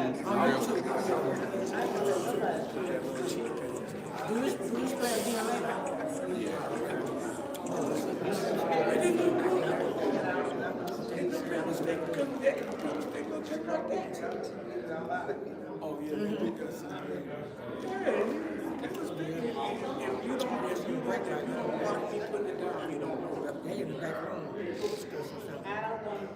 It looked very confused. They just been 30 of these strips. Got me full box of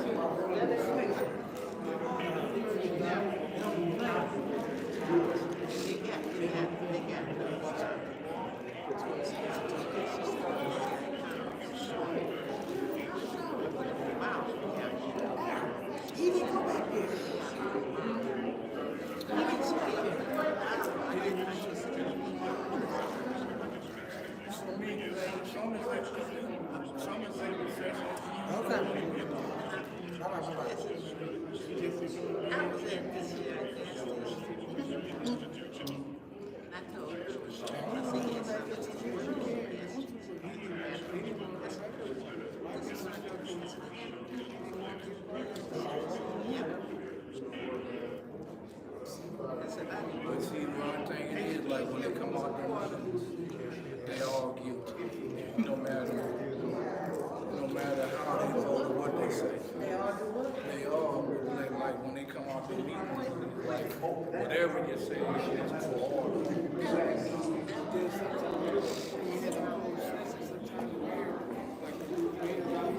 Shots out here, doing things, putting it in. It could be made calling the shots and telling me. I want you to have the process. I want these people to do. Brandy P, what's up, baby? You all right? Yep.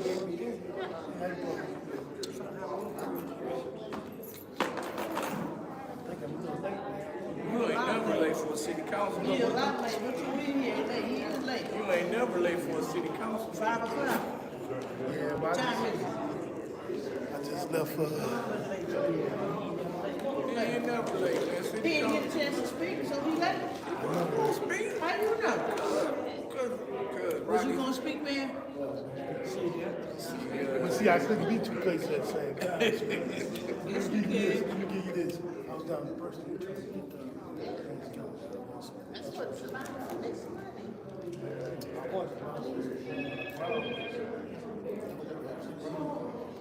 I'm trying to build a person. I'm trying to build a roof. That's a little more important. Now, mine caving in later. Okay. Yeah.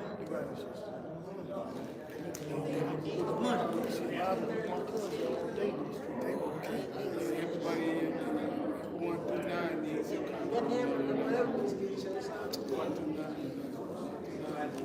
They should have put that money in another thing. It didn't.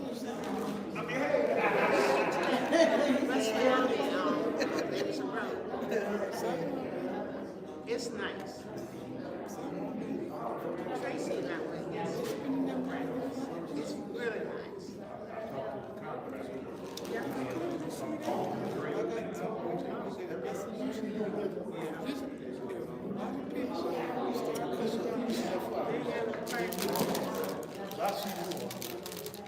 So you can't have mine. I can't contribute to zero.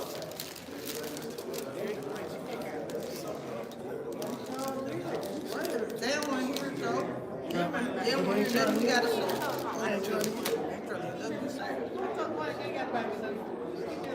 They acting like they trying to hear it. They ain't. Oh my God.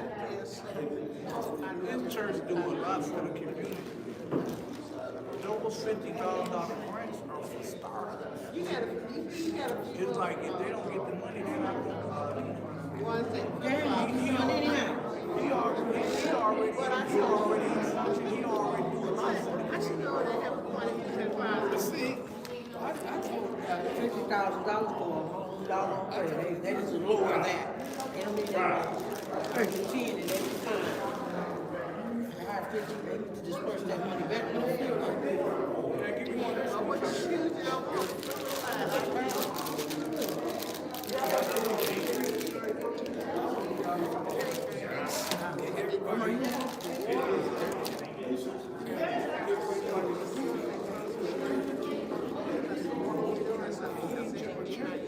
he might come to the church because he fixes every Sunday. Are you home now?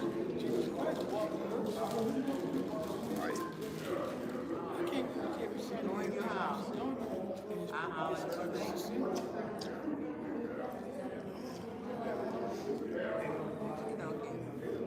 Papa sold it though.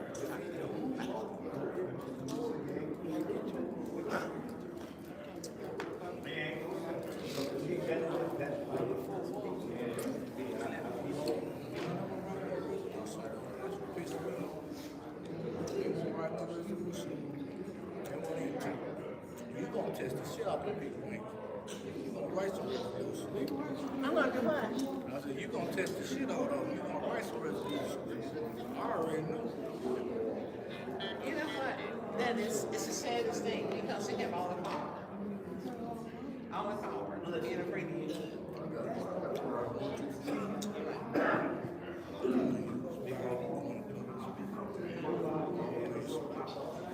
Separate yourself from Candace. You got it.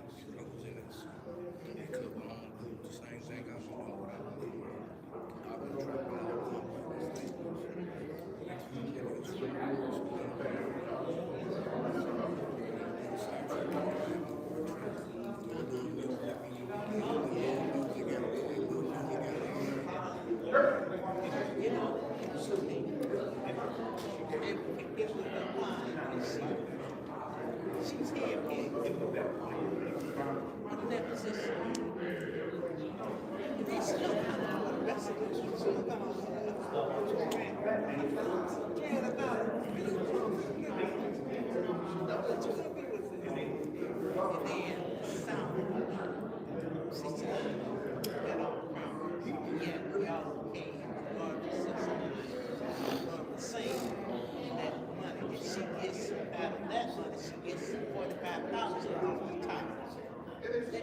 She gets that all the time because she's the one that put me into the group. To do what with?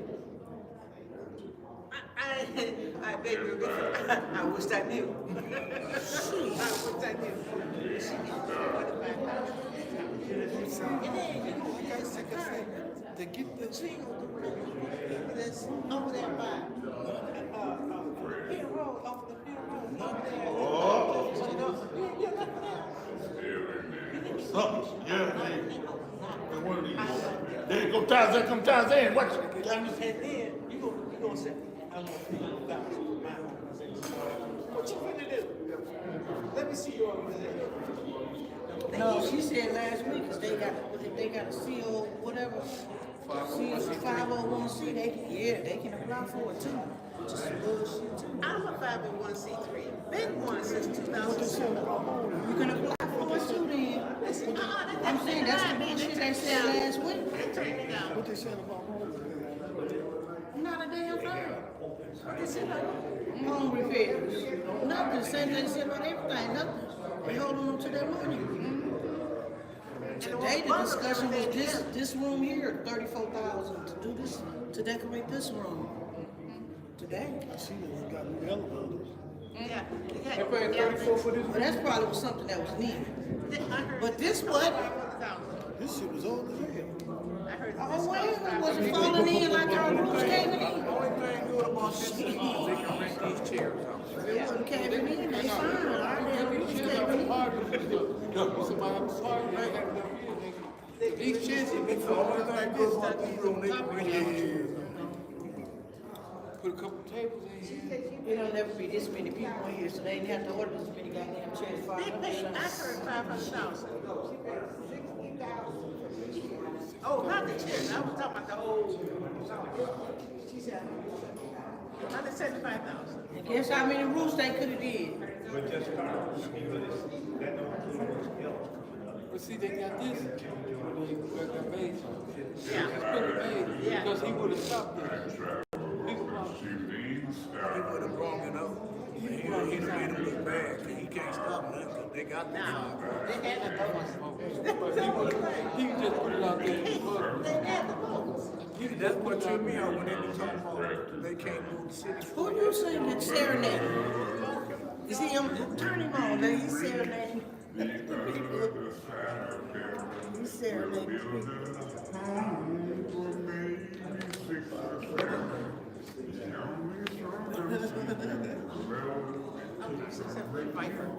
That's the spinners. So y'all didn't know. Yeah, but me, they real.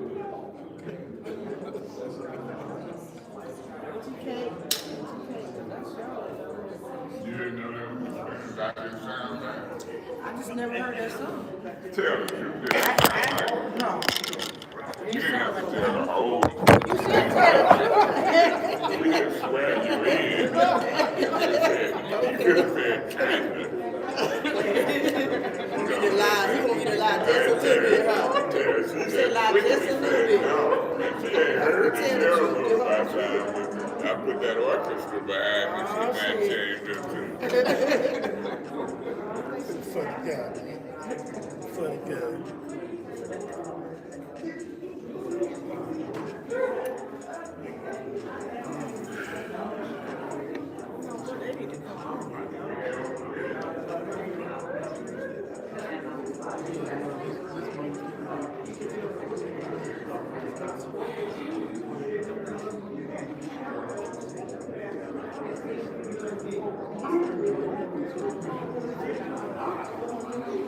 They gotta redo some of that shit, they fucked up too. No, I mean, it won't be long, ready to be done with 2 property they messed up.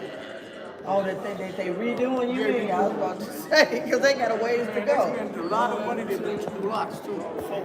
They did more than 2 blocks. No, they didn't. Yeah, they did. What's 2 they, what Oh, you're right, they are on the second. You're right. You're right. They did Right, in front of, they only did Well, they did, wait, somewhere they got just, they only did one, because the other one is a slab. It ain't separate bricks. Look at it. You go back down there, it's a slab. It look like bricks, but it's a slab. It ain't separate bricks. Only separate bricks is in front of the court. Jasmine, I'ma just block you. You ain't gonna see no quality of work. That's where the separate bricks is at, that they gotta redo. The other one before that is slabs in front of that church, Presbyterian church. Huh? Not that court, the other, it's another Stop playing court. with me, boy.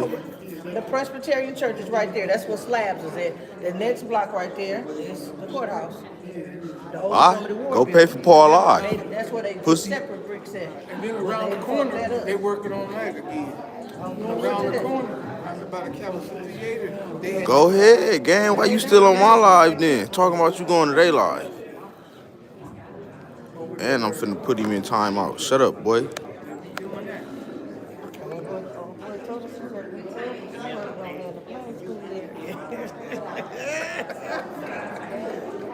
Fuck out of here. Boy, that tickled me.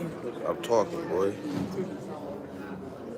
Stop playing with me, bro. I read comments.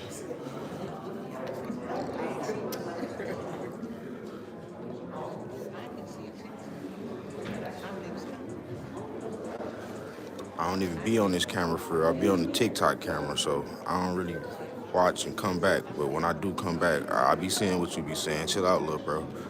Before you be in timeout for the rest of the thing.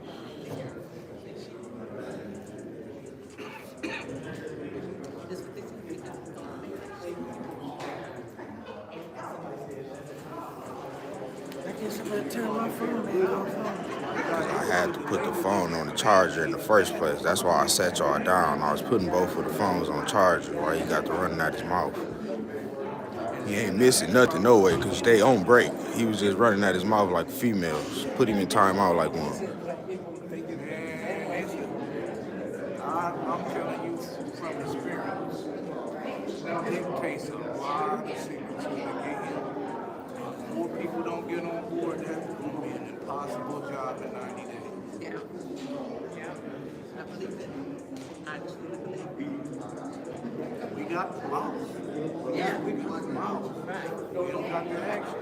We got the action. They ain't put their name on us. We ain't got the action. We ain't got that. We got way more this thing. Because they give a couple of organizations that really stand up, like they're supposed to stand up, we can get something along. What she said? He ain't leave. What she said? Where Eric I'm go? serious. Oh. He was just right there. Eric, singing. He was just standing right there staring at you. She must have just came from the back. You was in the back? You was in the back? Oh, I was gonna say. Oh. Yes, I will, Miss Boss.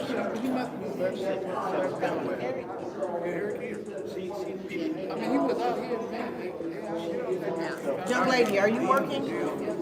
Young lady. Young lady.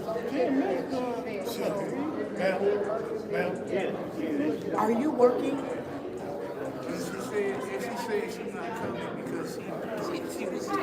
Hi, I said, young lady, are you working? Yes. What is that stuff they put on the phone? Okay. I just get to come hang out. Okay. What's your name? My name Mary. Mary. Nice to meet you. Same here. I'm Sophia. Okay. I was just. I was just curious as to what you were doing because you had your laptop out. I know. I feel like it makes me look very efficient. Somewhat. Somewhat. A little efficient. Yeah. Yeah. No. I just take notes on what they vote on and write about it. Oh, that's all? Yeah. Tonight I'm. Not what the citizens say and complain about, huh? Oh well, we write about the citizens, but like usually it's about what the citizens say and then what the city board really wants to.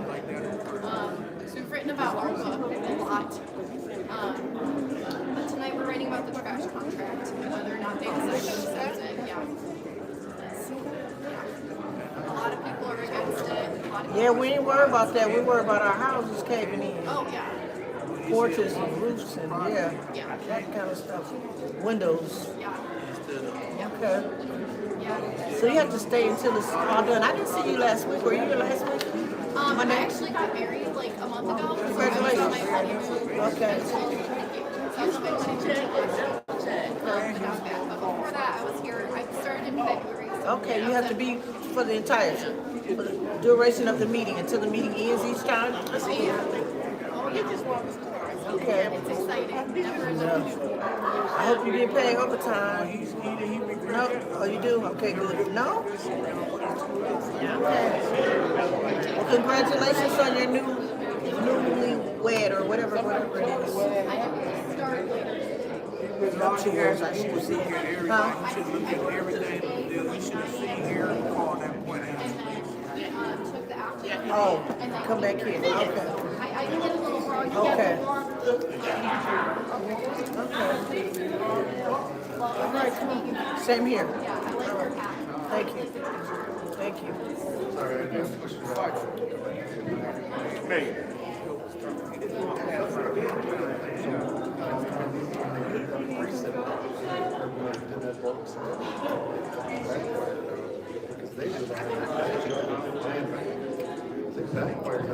I thought it was a donut.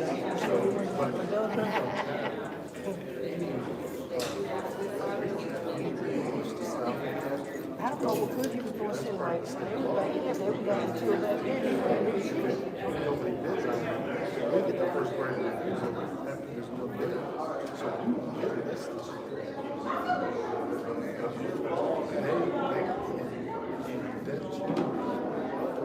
Because she got a bid and it backfired on her. She wanted to I saw her. Yeah, she did not expect it to get bid. Well, all I ask y'all to do is keep stalling until May. Because right now, y'all ain't gonna look around.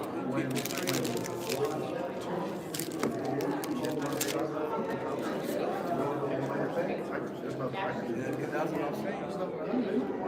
I mean, my motion for last year was to stop the houses that have an active water account from going to the landlord.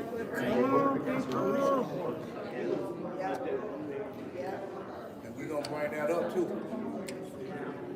We just gotta start on No different than not supporting the fixing the sewage in the basement. Still ain't even doing that. Still not. There's some of them basements still messed up. Yeah. That woman had all that urine waste in her basement. You know that's a health department thing. She couldn't live there. And they didn't clean it up for them. No. That was in the list.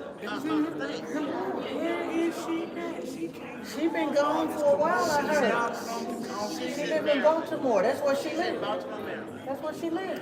Yeah. I don't know how she got a city job if she don't live here. I don't either. What the fuck is going on?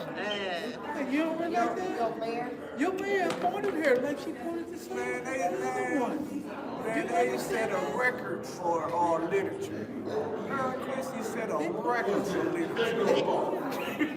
That's true. You put a name on that list. That's just like the people over there. They want water, nobody even knows that word about it. And I do something with that thing. He goes to be over there, you know, there are a lot of them over there. You don't know how to. You don't know how to.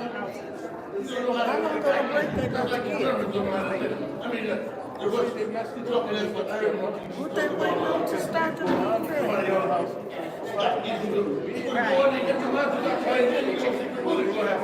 I mean, that was, yeah, no one talks about that.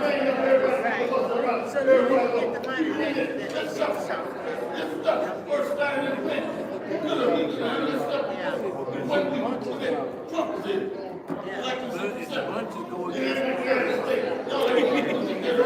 Somebody need to get him some chill pills. Every time he get ready to start, he needs some chill pills.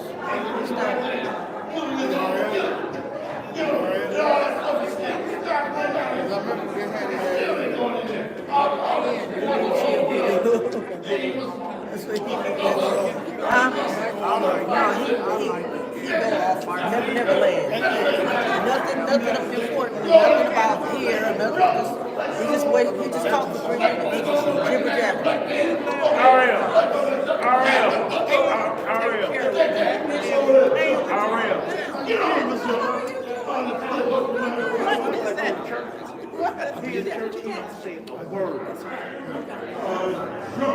What is that? He don't say a word. Let him get rich. He sure say one down here. They do. Some of these people.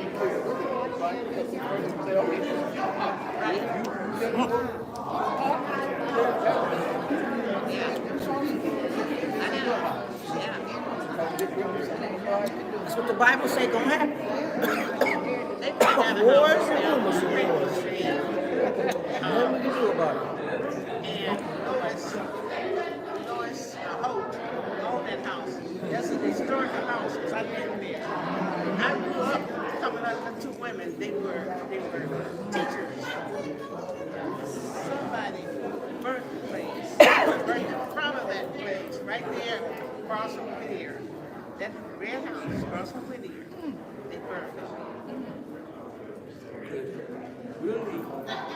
I would love to have all these houses have historical, like your house has historical value. Yeah, this is what this house is. Your house is older than me. Yeah. But it ain't saying to us because I'm young. Whatever. You said a mouthful when you said it first.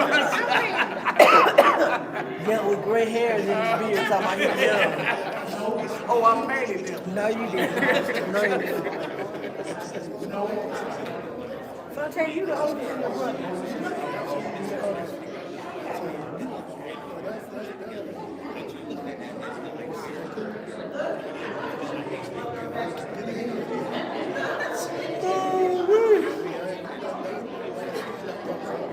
They come on, what time is it? 9 o'clock.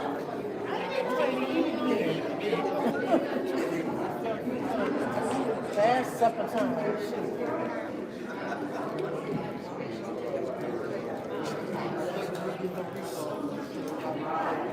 The only problem is they're gonna be in that seat till May. Oh yeah? No matter what, huh? Yeah, they're gonna be in that seat till May. But it ain't them, they trying to get us out of dollars.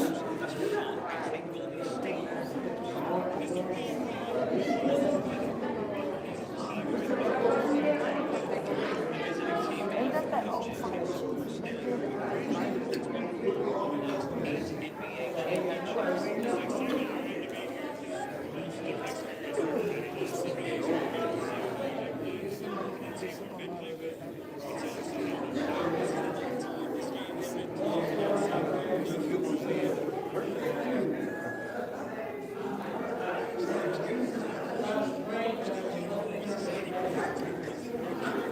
Oh boy.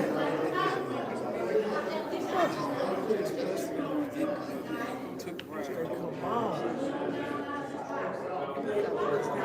What they say about Eric serenading them?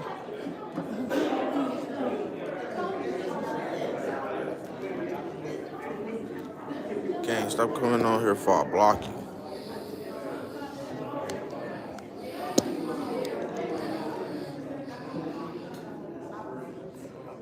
I don't even know what he said. I ain't reading all that, little boy.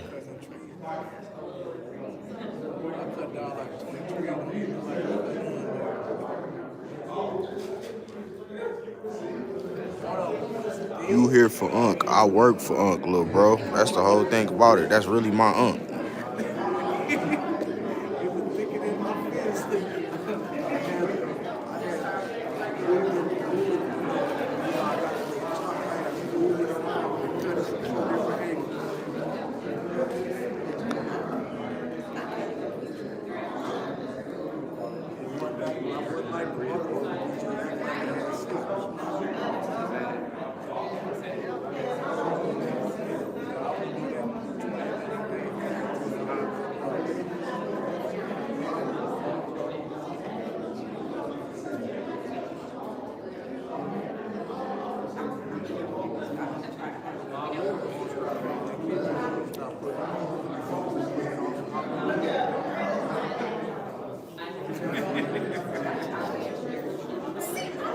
paint car, he does paint stuff for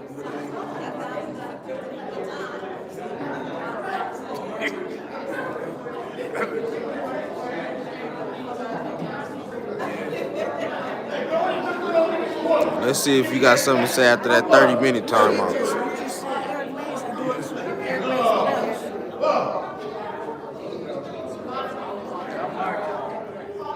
It's live. Oh, okay. It's live. You gotta put Flint City Council. So you can't rewind, so I gotta watch it later. You can't rewatch. Oh, I can't. You can't rewatch this one, but you can rewatch that one.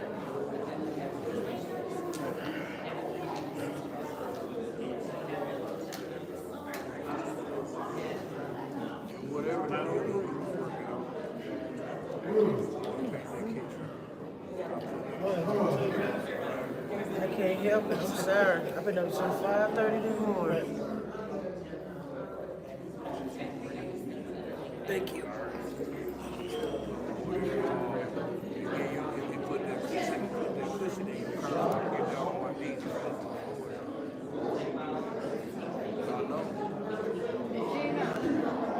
How your legs feel?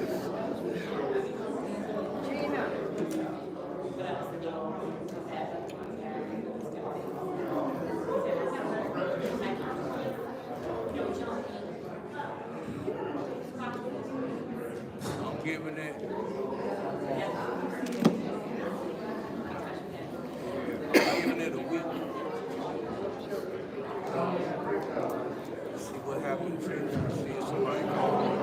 Within a week, if nobody calls me, within a week, I'm going down to Florida. I'm gonna walk down there face to face. I'm tired of it. And I know I ain't got no. I got a lot of missed calls last night. But he loves just like that.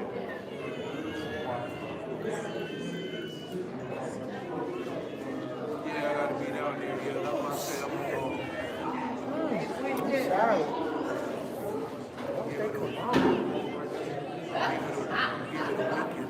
I'm working in the week. I keep doing work. I'm down there and jumping over.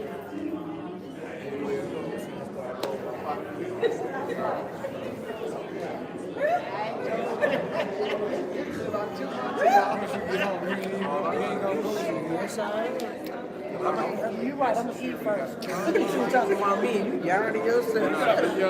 Don't blame me. I'm sorry. I'm sorry. How many cameras you got on? I'm really not gonna need my license. Nope, I'm gonna eat first, Terry. This is right.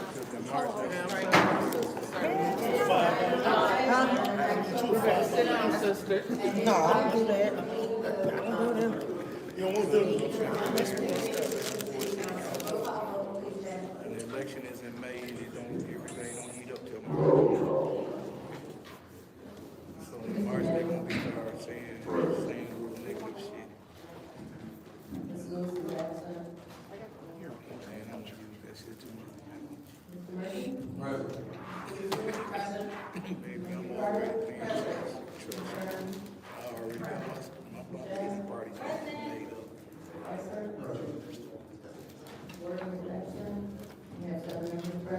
There are 7 members present. I'll entertain a motion to approve, to send the consent agenda to council. It's been moved. Is there support? It's been moved and properly seconded to send the consent agenda to council.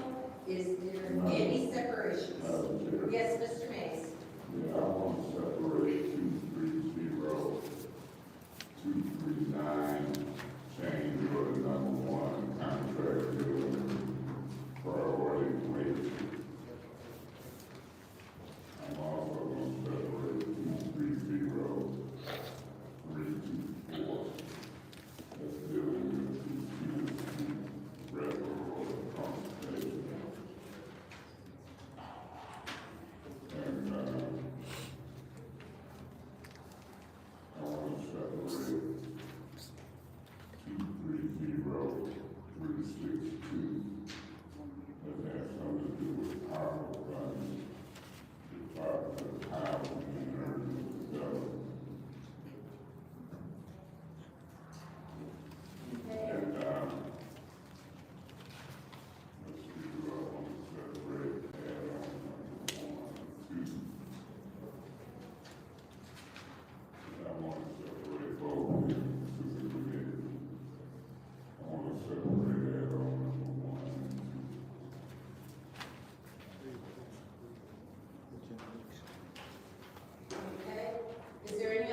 saying something.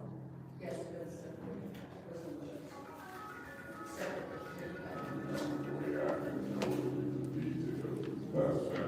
Okay. 230360 separated. Okay.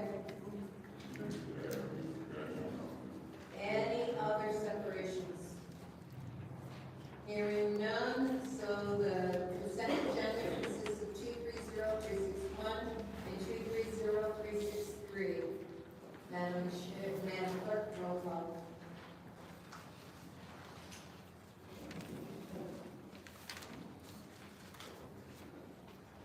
Ms. Burns?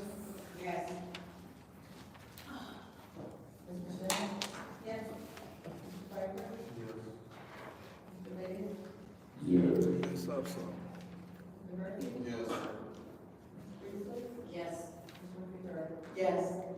A vote of 7 yes, 0 no. The first separation is 230239. Mr. Mays, you separated that. Do you have a motion?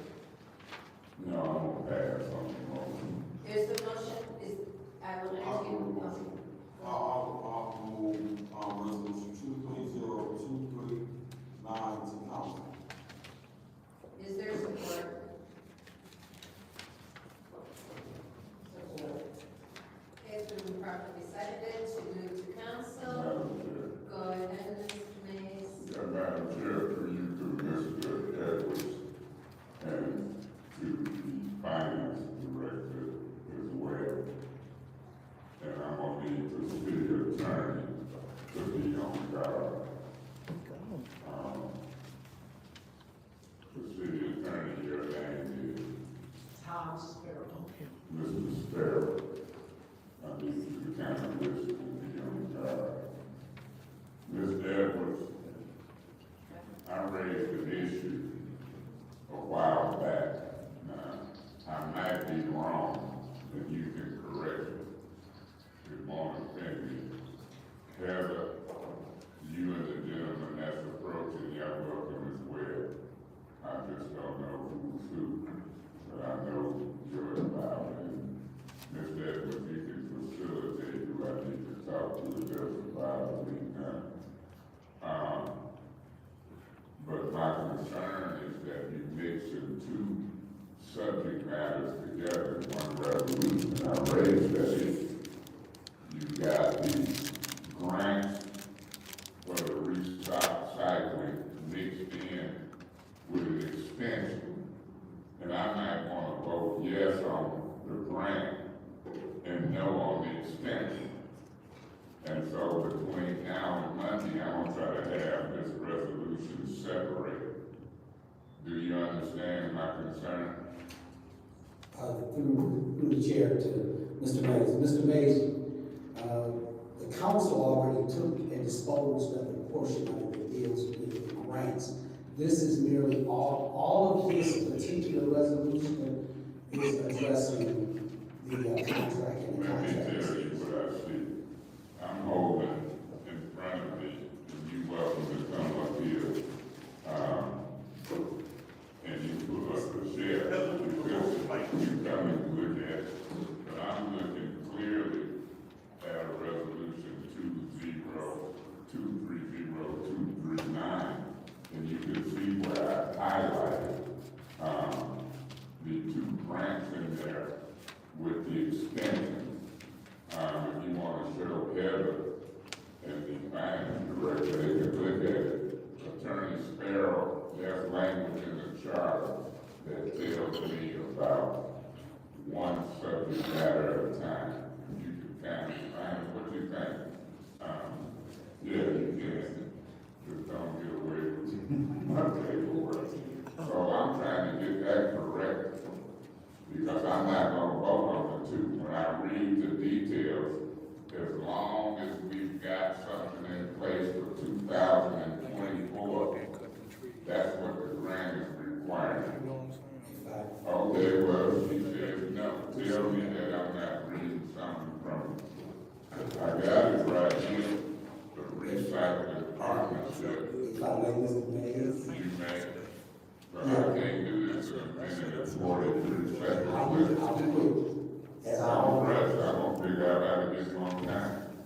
as I always inform my staff, this particular resolution that you've given me, what's important to know about the resolution itself is the part where it gets to its resolved. What you're acting on, or as the council as a whole is acting on, is the measures that are discussed and described. It is resolved. The stuff that comes before that is really to bring to your attention and to allow you to have a reference point. Let me bring it back to me, I'm gonna read the refi. But I'm reading a recycling partnership, I'm gonna change this, and this letter is dated October 17th. It's talking about having, here you go. Y'all might be familiar with that letter, it's talking about having somebody in place for 2024. It don't take me all the way up to 2028. Tell me I'm right or wrong. Okay, I'm gonna let Heather go ahead and discuss that. So, if I understand correctly, the letter that was sent to all of you, or was provided by, would have been from the Recycle Partnership, and that was their stance on what needs to happen for them to move forward with the grant. Yeah. So your question is about the letter then, or is it about what's actually on No, there? I'm just not gonna go past 2024, 25, if I don't have to, I'm not gonna go to 2028. Okay. Now, am I reading that right? They want 24. Thank you, Mr. Mays. Any other discussion? First round. That's what it makes sense. You're bringing that back. Any other, go ahead, Mr. Murphy. For you to, buy, why, was it a necessity to just extend the contract versus, this will concern me. You guys is trying to extend this contract versus just putting it out for bid. Usually something of this big ticket cost will go out for bid. You got rules coming up. Why not just go and put it out for bid versus doing it the way y'all did? And then, that's my first question. The other concern I have is I have not received, well, we have not, unless Pfeiffer have it, Councilman Pfeiffer have it, he ain't sharing it with us. But he requested to see, was it going to be an increase in, garbage collections for the special assessments for garbage. Unless he have it, I haven't seen it. That's something I was looking for. It just, we don't have it. We need it. The other request, whether y'all like it or not, I requested to get an estimated cost of how much it would cost to bring back the garbage in-house. We never got any figure amount with that. But you guys, even the union, president, you know, they did a press conference with the mayor, and he want us to vote for this.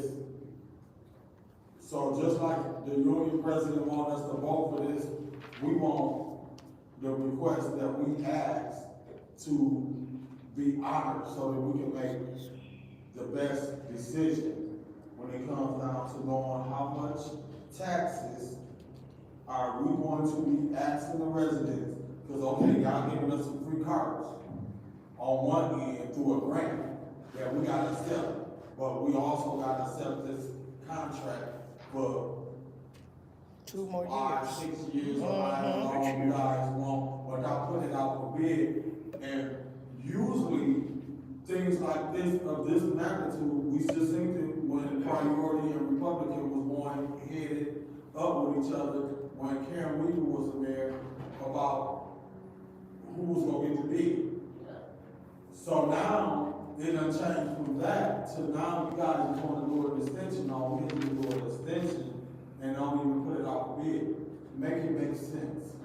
So, one, question, if y'all can answer, is where is the, request that Councilman Pfeiffer requested for how much is the residents' taxes gonna be raised due to the shortfall that we may be in the garbage collection already? Because if we do this contract, then when is the, resolution coming to be like, okay, oh, I forgot to tell y'all, we need to raise y'all rates. So while we propose to the residents, oh, we at jeopardy of you losing some trash cans, I can buy my own trash can, my own recycling bin, if I know it'll say we have to get my, garbage, collected, because, I mean, taxes raised, because y'all giving me some free, because sometimes free ain't always free, on Monday it's free, but on back you go raise my taxes, and that's not what y'all really being honest with us, to just tell us how much it's gonna cost. I'm not saying we gonna support it or don't support it, but where's the numbers? The other one is where's the estimate on how much it costs to bring it in-house? How much will it cost to give us 4 or 5 garbage trucks so we ain't gotta go through this 4 or 5 years from now? Because other than that, we gonna be beholden to contractors, being, whatever, they can charge us whatever. When is we gonna own our own stuff? Just look what the emergency manager did to us. So, I don't have that figure, and I'm going to yield to my colleagues. You guys, I know they're gonna ask some questions, but those are my concerns. Why I'm reluctant to just want to say yes and vote for this. Not because no union president said no vote. Yes, Mr. Pfeiffer. She messed up the goddamn week. First and foremost, I think that Priority Waste is doing a great job. I have had, I haven't had any complaints whatsoever. As far as I know, they are doing a great job. I have a colleague who speaks, so your services so far have been good. Through you, Madam Chair, to Mr. Moore. Last time we spoke, we were going to do some kind of presentation for us. Yes, that's actually later on the agenda. Oh, is it? Oh, okay, that's a special work. Okay, perfect. And you'll have the numbers that Mr. Murphy was speaking about? I don't have the numbers for bringing it in-house. I just received the data today, and while it's true from them, she did a great job, it's still in a very rough state. It's not in a format where I can present it to you or But you have the numbers for the other projected deficit? Yes, sir. Okay, perfect. But that's gonna, we're expected to vote and move this forward before we hear those numbers later in the meeting. I'm sorry, we're expected to move this before we hear the numbers in the meeting? That's up to you all. Okay. That's great. Then I guess we can make a motion to move that forward or extend time and have that debate during this. Mr. Murphy, to your point, 3 is never 3.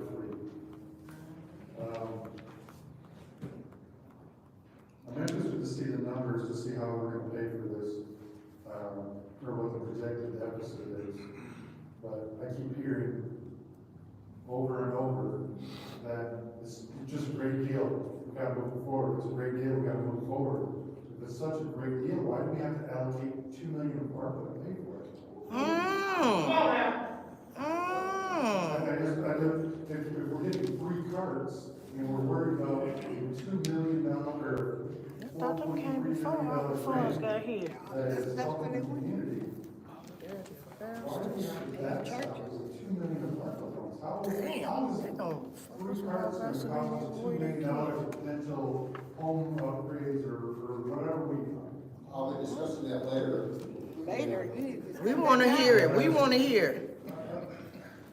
You know, like I said, Priority Waste is doing a phenomenal job, and I have no complaints with you. I have complaints with the numbers and how we're gonna pay for it. Oh, I understand. No, I'm speaking to I'm sorry, I'm speaking to the gentleman behind you because he's been here several meetings and, I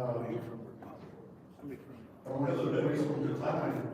And it's not, honestly, this resolution and this stuff has nothing to do, in my perspective, on priority waste. It's one, how are we gonna pay for it? And two, why are we doing a potential 9-year upgrade or extension to get recycling credits? Because it's a 4-year and an additional 5 years. Why do we have to tie the city down for up to 9 years to get a $100 recycling card? Wow.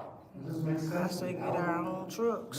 Like, I words work of shit. Mr. Murphy, make it make sense. They making money like that. And to Mr. Muma, who come out and stated that he wants to outsource it and not provide, whether or not it's cost effective or not. I don't care. The reason somebody He wants to outsource it and not secure and get more union jobs. That is troubling as hell. Cause he gonna get kickback. I don't understand how that agreement, to come out with that statement, it is very, very, how you wanna tell your union members that it's good to outsource and not expand the union. I'll never understand that. My grandmother who worked for 60 years would be rolling over. You gonna get some of that? Yes. If she did that. Madam Chair. Yes, thank you. Any other discussion in the first round? Yes. Go ahead, Ms.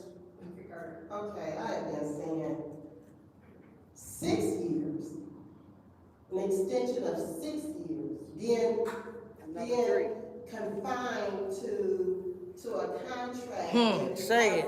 Saying it's 9 years through you, Madam Chair. 6 years too damn how many? Well, the current, this is for till the end of fiscal year 28. Right. And then it has an additional till the fiscal year 33. Whoa! No, I don't think it's feasible He laughed. confine this municipality to 9 years. 9 years? No. Yeah. Without putting it out for bid. No. Absolutely no. We need the bidding process. That ensures that we get fair, competitive.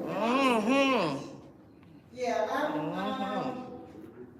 2 million. I don't know. And then we don't have the information that my colleagues asked for over and over.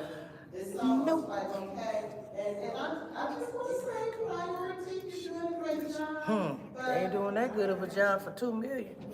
Yeah, I mean, and you were not the lowest bid anyway. Initially from the beginning. So I'm just having some issues with this whole resolution here. They got I'll reserve. somebody getting some kickback. Thank you. Any other discussion in the first round? Go ahead. Thank you.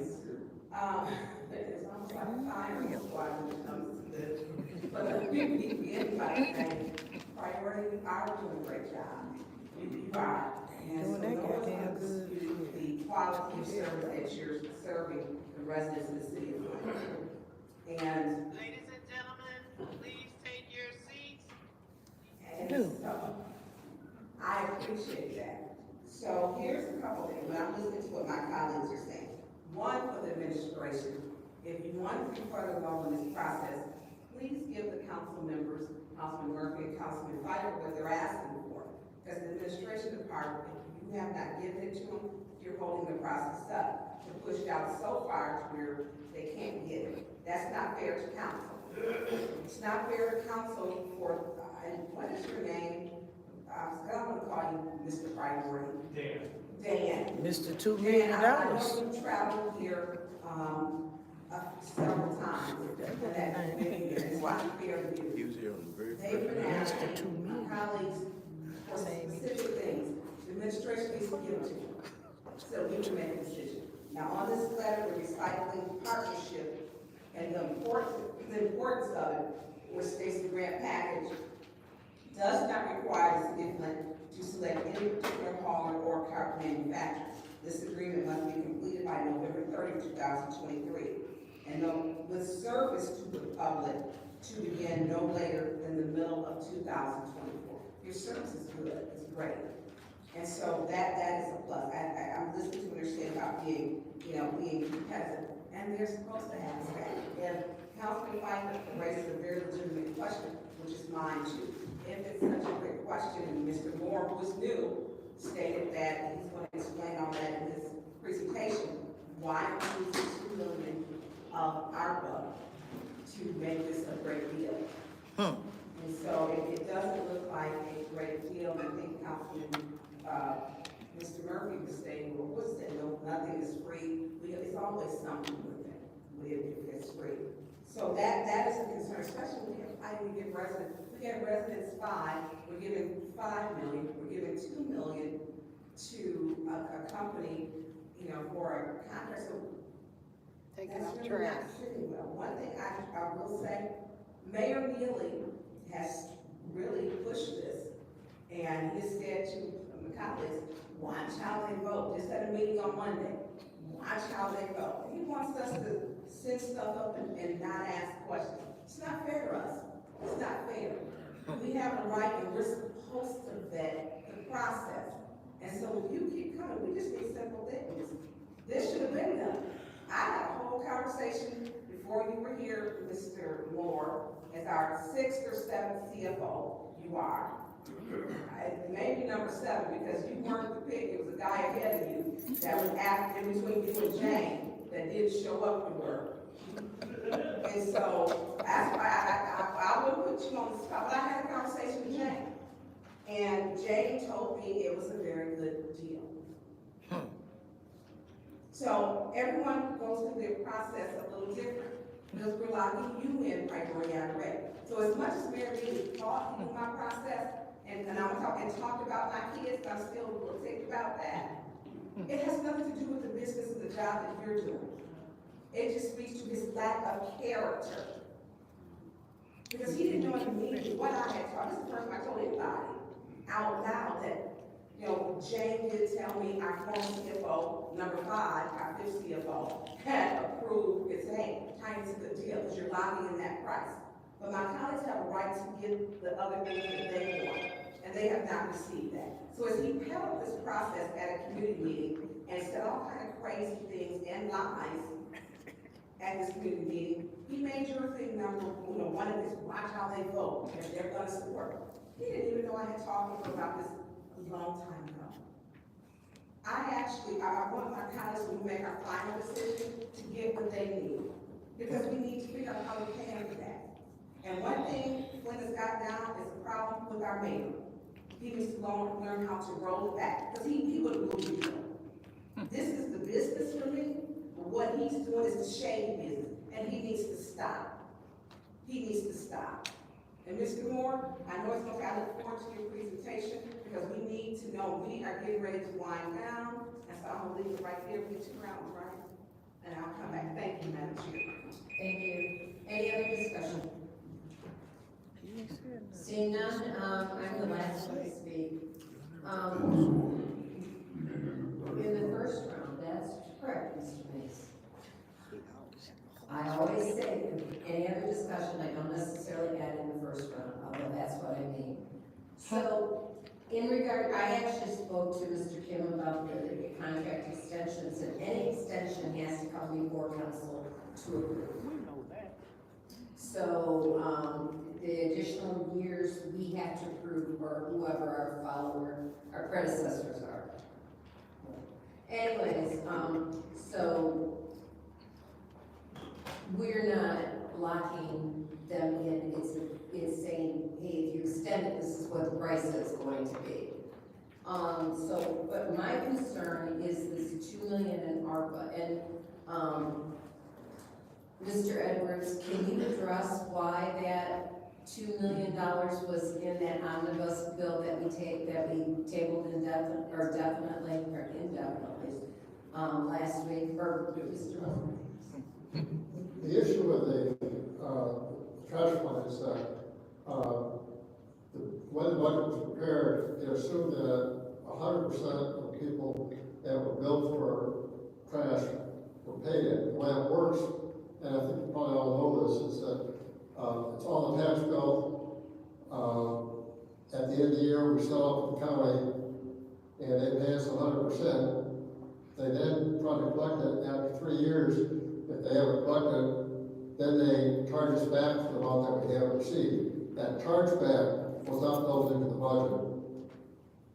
And as long as that's not built into the budget, you're going to have a loss on your fund every year.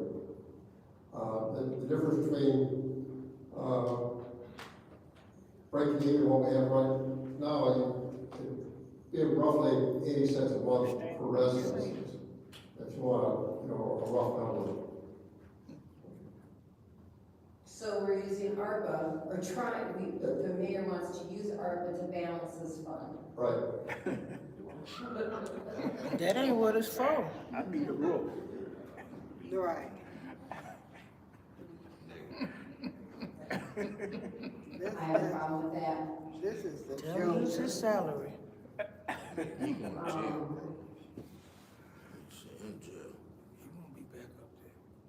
That has never been communicated to me as finance chair. I know it's not your responsibility, and in my discussions with Jane regarding the garbage fund, that was never communicated to me.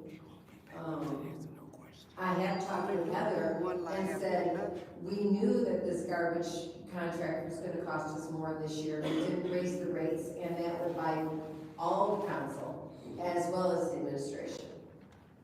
Because because we should have raised the charge for garbage this year. And we didn't.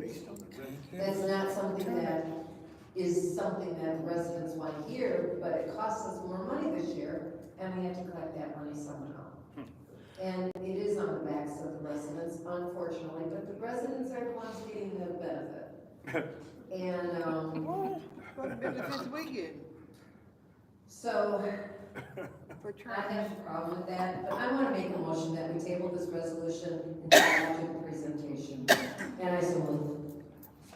It's been moved and properly seconded to table this resolution. Right, me too. Right.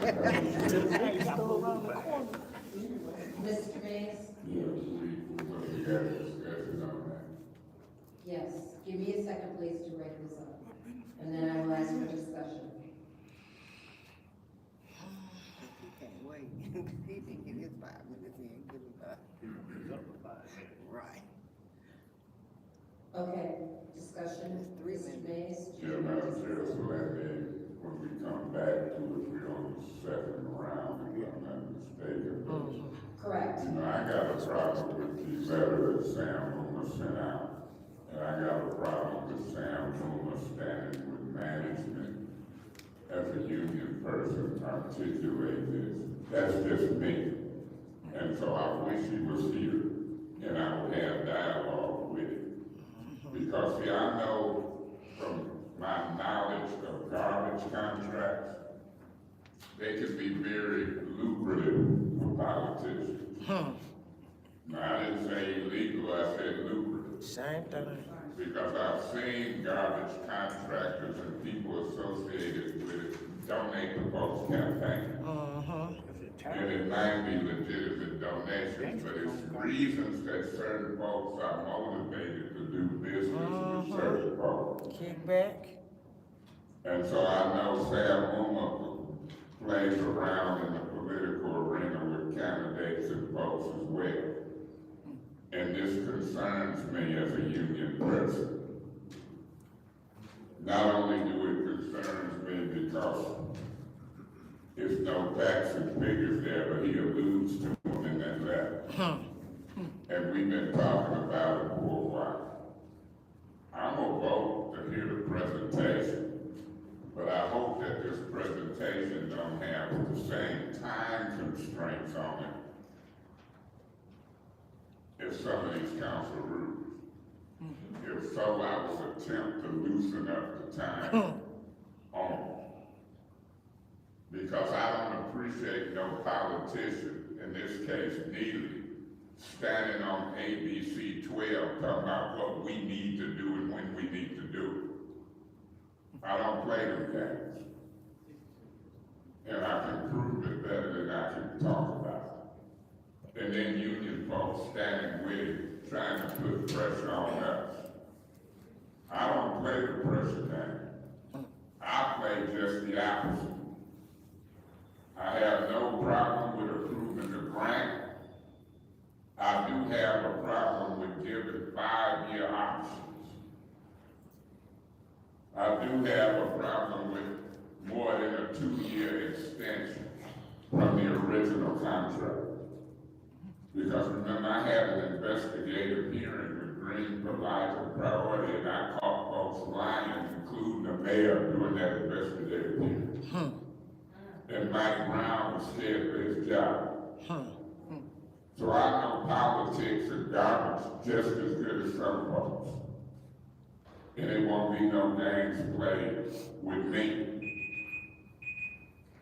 Thank you. Yes, Mr. Vice. Don't go. Restrictions. Don't go. Restrictions. My question is, Dan. I don't have your last name, I said Dan. Dan, I'm going to ask you a few questions because I do my homework. So, Dan, Vinette. I'm sorry? Vinette. Vinette? Yes, Mr. Vinette. Okay. Mr. Vinette, this is roughly, if I'm not mistaken, it's 16 and some change per unit, is that correct? 1645 this year, which is a current contract year, and this 4 years additional. So it's really, if we look at it, a 4-year extension of the current. Sorry, understood. So it's roughly $4 and I don't know, we'll say $4.10. So did I just say Sure. $4.10. So you, Priority Waste, I'm trying to do this in 2 minutes. Priority Waste submitted a bid in East Point to include recycling, garbage, for 310 week. Can you tell me the difference? Yeah, there's a significant change or significant restriction on the service in East Point. One is it's cart only material. So they're paying less for carts. No, they're paying for a carded service they already own, and we didn't have to provide any carts. But we only service the cart that's currently at the house. So we don't pick up anything that may be outside of the cart. So if we bought carts, we could get 310 weeks? If you want one bulk item limited per week, we could probably do better than what we're doing at 1645. But with the city of Flint currently, we are a little bit more generous with bulky waste. Whatever you put out when it comes to bulky waste, as long as it's properly prepared, bagged, we take. So a house that we walk out to with 20 bags on the street, we will take it. We would not do that in East Point. Additionally, waste cost in Macomb County is 30 to 40% cheaper at the landfills and transfer stations. It's a more competitive market than it is up here in Genesee County. Genesee County also taxes us on top of that for the waste material that's generated by cubic yard for all 3 streets. So it's not an apples and apples comparison, it's an apples and orange. If you wanted a more restrictive bid or a service, which was a big talking point in the bid prior, I don't want limits on my bulk, I don't want limits on my bags, the price is going to be higher for that higher expectation of service online. This is one around Madam Chair. Madam Chair, I'm gonna make a amended motion, that we, because you moved to table this until after that, I wanna make an amended motion to bring that forward, because you never brought it forward. So we would have to deal with the company, or the business beforehand. I wanna bring that forward and have that now. And that's what we're. So a motion to bring presentation, to now, and table this discussion until after that.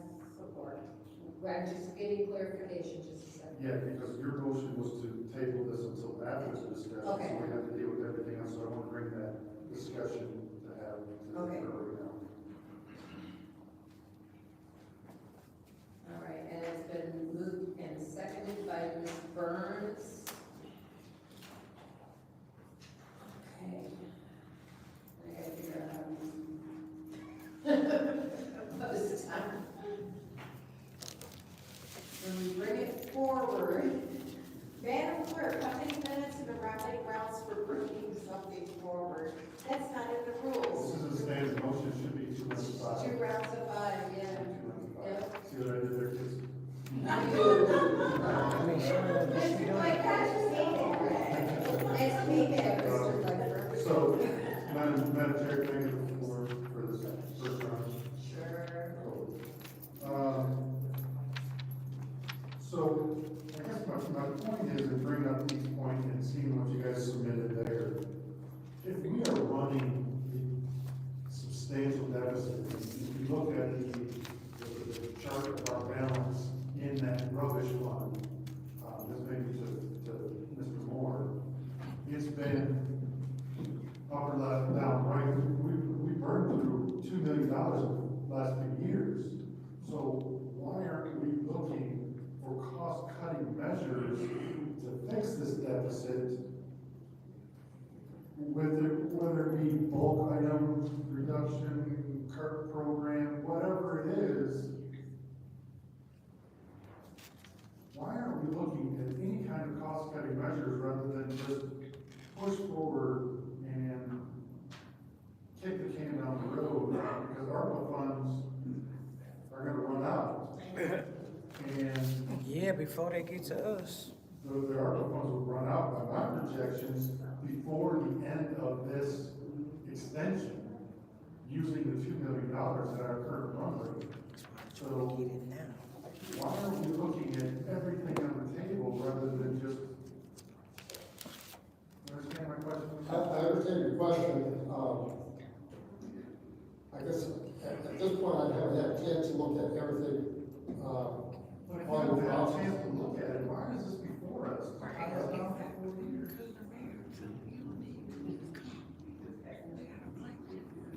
You have to work with the hand that you're dealt. I'm sorry, say that again? You gotta work with the hand that you dealt. I would interject this for a moment, if you don't mind. So we are always looking for cost-cutting options. However, So was any cost-cutting options discussed with priority?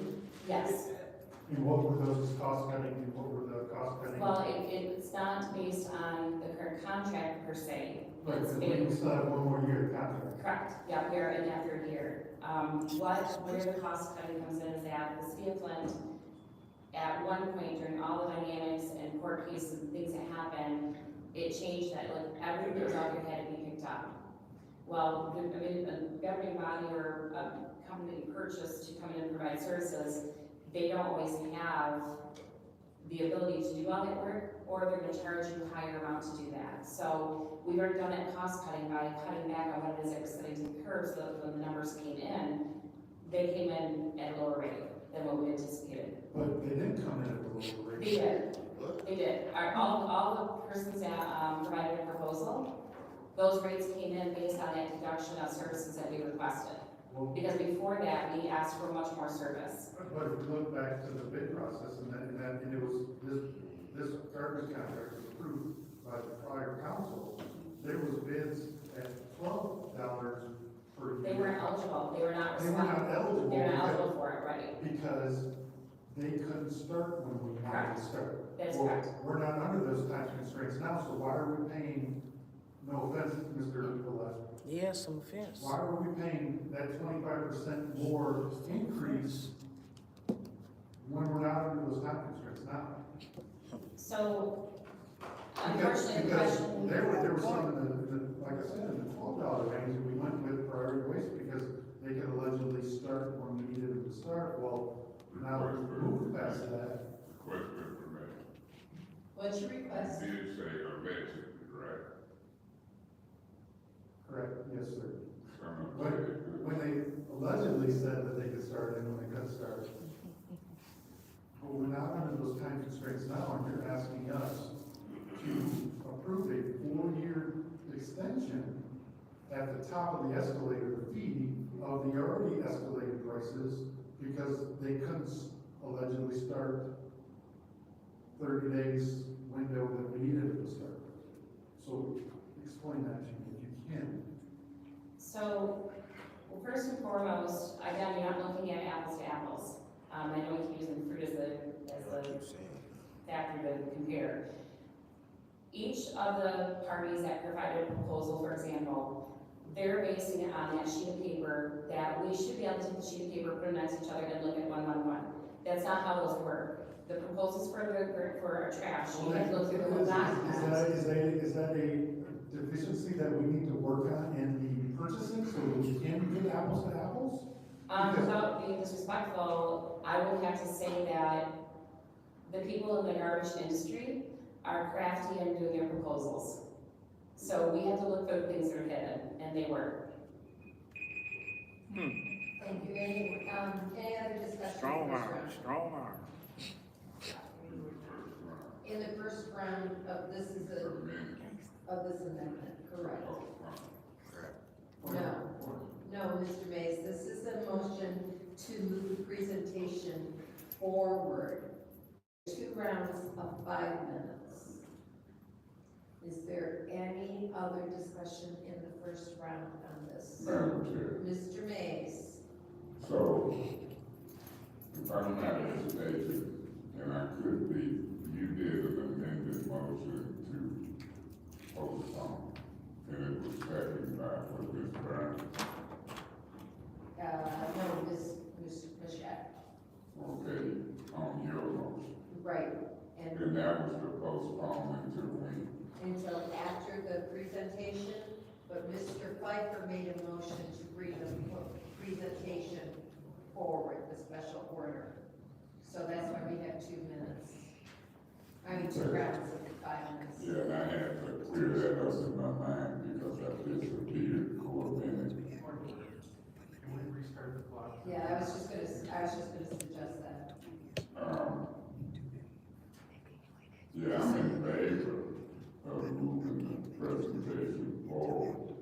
And I'm concerned because I want to know if there's certain time constraints. Do you know, Madam Chair, Madam Clerk, if we proceed with the presentation, what's the time constraints? Are there time constraints?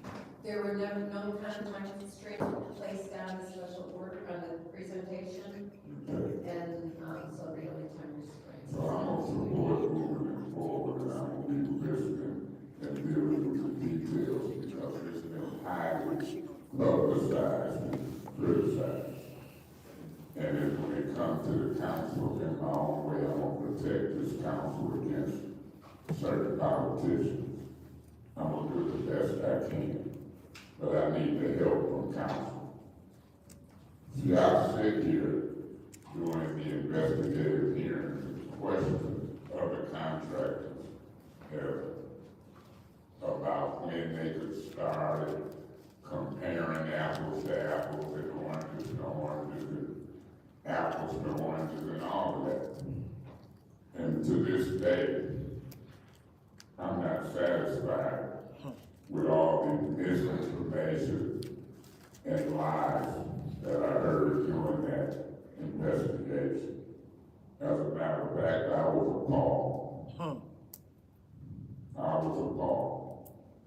And I believe that we spent 3 to 9 million more than we needed to.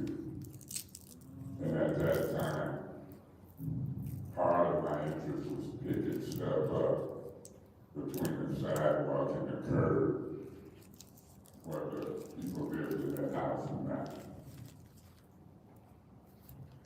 I'm not gonna blow the whistle as it relates to praise and priority at this point. Thank you. Because I know the Republic in the latter days of their contract service for me got a little much. And so when people trying to get money over 5 to 8 years, they know they better be on their best. That's right. But I worry about it in the latter years. Mm-hmm. I also worry about split step out repeated. And I don't like the politics folks play and have played with garbage contracts. No different than the politics with the metal detector is that I've seen more guns in council meeting today than I have in the 10 years I've been here. You got that right.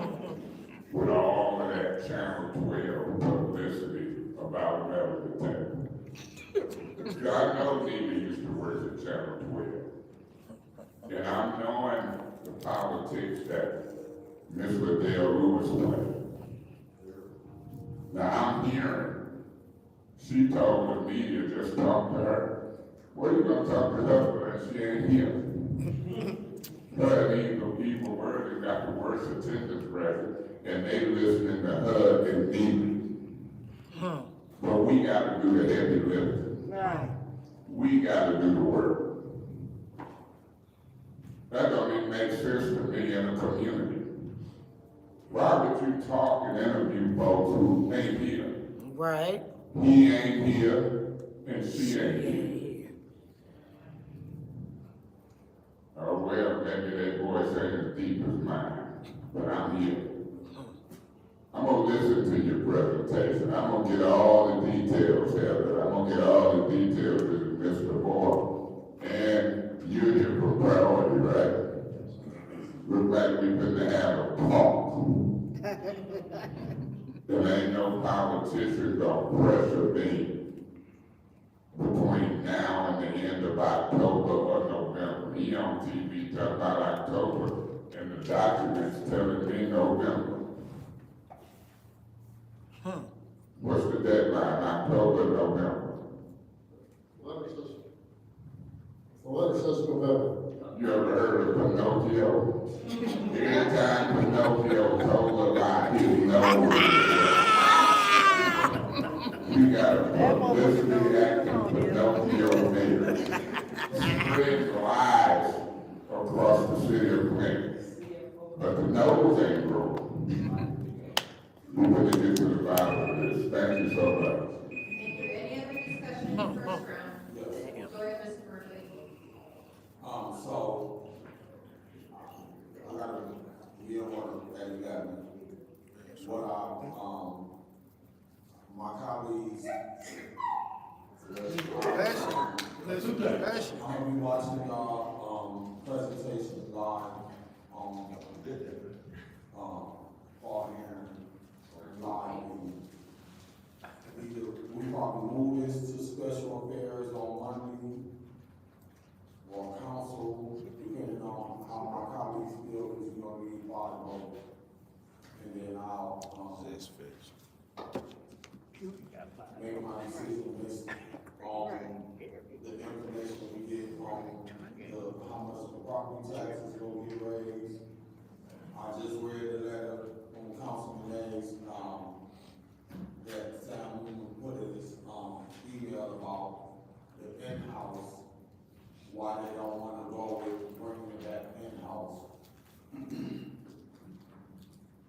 Then my last piece is, that's a big one, is why don't we put it out to bid versus,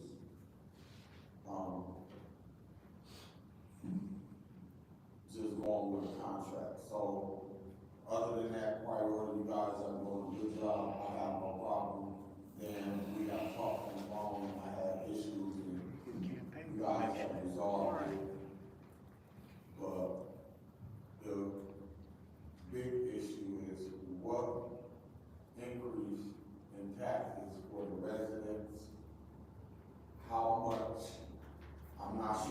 $2 million of the ARPA funding, when you got people asking for $20 million for, home repair. We should be using ARPA dollars to, fill in the gap of shortfalls of revenue loss or whatever going on in the valley, so I'm not sure what that. You like you want to say something? I hope I can remember everything that everyone's saying so I can respond. For you specifically though, to answer the question about the ARPA, I wasn't familiar with that being placed in there until you guys started the discussion. I was only aware of what I've been sharing with you over the last couple meetings, which was either 100% of the people need to pay, so it keeps us in line. General fund has always been a supplemental opportunity as well. And then the money that, I can't remember the name of it, it's tax deduction, something that comes from the county at the end of the year from permits and things that they get fees from and that are reallocated back to the community. So those are the ones that I was aware of to help supplement. You had brought up about the in-house. I know you're very passionate about that. I know that also Councilperson Mr. Pfeiffer here, he also had that same request. We did have a third party, it's actually an intern from MSU that has been doing the work through another accounting person. The things that she put together is just starting with the trucks, for example. I know it was brought up, and I believe you may have said that let's just get 5 trucks. They're running 22 right now. And we had at least that when we were running them here in the city ourselves. Those are gonna be out anywhere from 18 months to maybe 24 before they'd be even able to come in, and that's if you can purchase it. The starting rate of those trucks are gonna be right around 300,000, and I don't have a paper in front of me. It was just email, a little bit of information, is what it was, and that's why we only have a little bit to give you. So just the trucks alone, that's why Sam Lima had wrote that letter, and that's why he was in support. In that letter, he says that he wants to be able to bring that in-house. He's here to represent the union. I'm under his union. I obviously want them to stay here for my people. The thing is, all of the monies that we're talking about justify the trucks. It's not even including being able to raise the pay scale, because the old pay scale is around 17. The going right now is 22, 24, and that's if they have a CDL.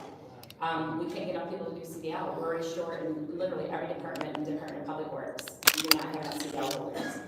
How are we going to get potentially 22 people to come in and assist in-house? So it takes time, and that's what Sam was trying to say, that it takes time. His idea is why we do that, get the cart system in place, because the state and federal government are asking that we become more conscientious consumers by recycling, and they do have expectations over the course of certain years. So I know 2028 is the first year that the state is asking that each municipality and county have a certain percentage of clean recycling opportunities. So that is something where Sam's going. He's saying, let's just get started and then go from there. Thank you. Any other discussion? Go ahead, Ms. Burns. Thank you. Heather, I want you to get you back going too far. I just want to say this. Do you see how great this meeting is going?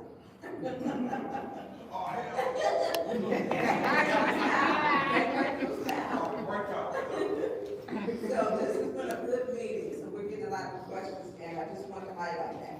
So CDL is proud. I don't know why we did with the police and the Michigan roads to do something like an incentive for hiring people about this, like we do with the police department, because the DPW department and all of them throughout the city won't get the CDL. But if you offer a bonus like we did with the police department, that is an incentive to get more drivers instead of us just always chucking it and saying, no, we can't get enough. We got, I think, getting more ideas, things that do work. But priority is doing a good job. So one thing, Mr. Moore, how long is your presentation? I'm guessing 5 to 10 minutes. Okay, you have about 6 slides? More than that. You look like you are. You look like it's gonna be 20 minutes. So, the concern would be, so we get $4.3 million in grants, and then we spent $2 million of our which is to balance that.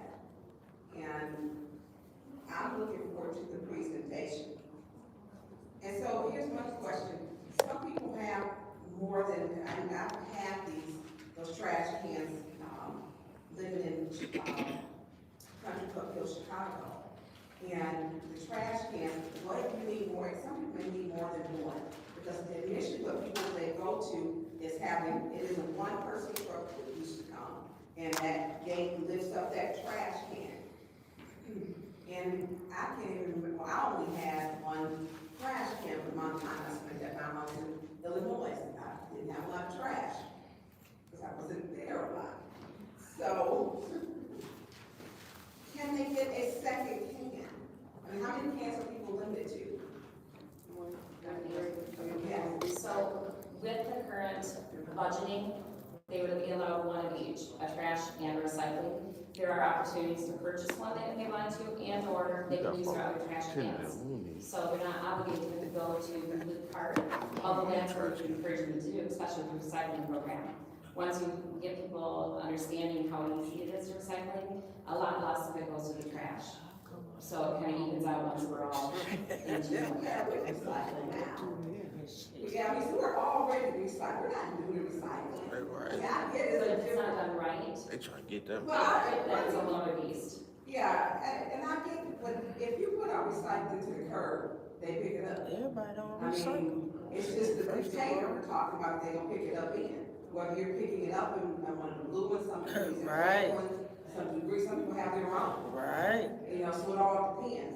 So, I mean, I don't guess how some of these deals be coming down to us, and lobbyists work these great deals.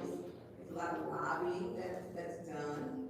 But this one, when we look at residents, we're saying it's being pitched that, okay, residents are gonna use great trash cans. Average family of four is not gonna have one trash can full of trash. They're just not. That's just not gonna happen. And so, when we look at the cost of that was one of my concerns. And Illinois, you know what they did? They dropped off the trash can for free and didn't charge people. They dropped it off for free. So that they would have, so it kept the community looking neater at curbside. You didn't have trash piled up, and it just gave a greater appearance, and it kept rodents down. We have a cat issue here in Flint now, along with the ground moths and the raccoons. I mean, so we have a problem with that. So I would like to have seen, I get one can with no family, unless you're two people in a household, that you're really gonna use, one of each. When you are actually putting out your trash bin when you're recycling. So how much the council cans, if they purchase, will they be? Well, they're asking questions and we don't have all the specifications in place. So if not in regards to our program, but in general, depending on the size, you're gonna range anywhere from like 70 to maybe 120. Okay. That's if you're buying it straight out, and that's not considered our program or what our intentions are. Okay.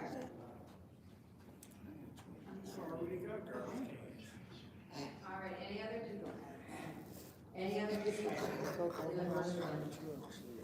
Any other discussion in the first round? Hearing none, in the second round?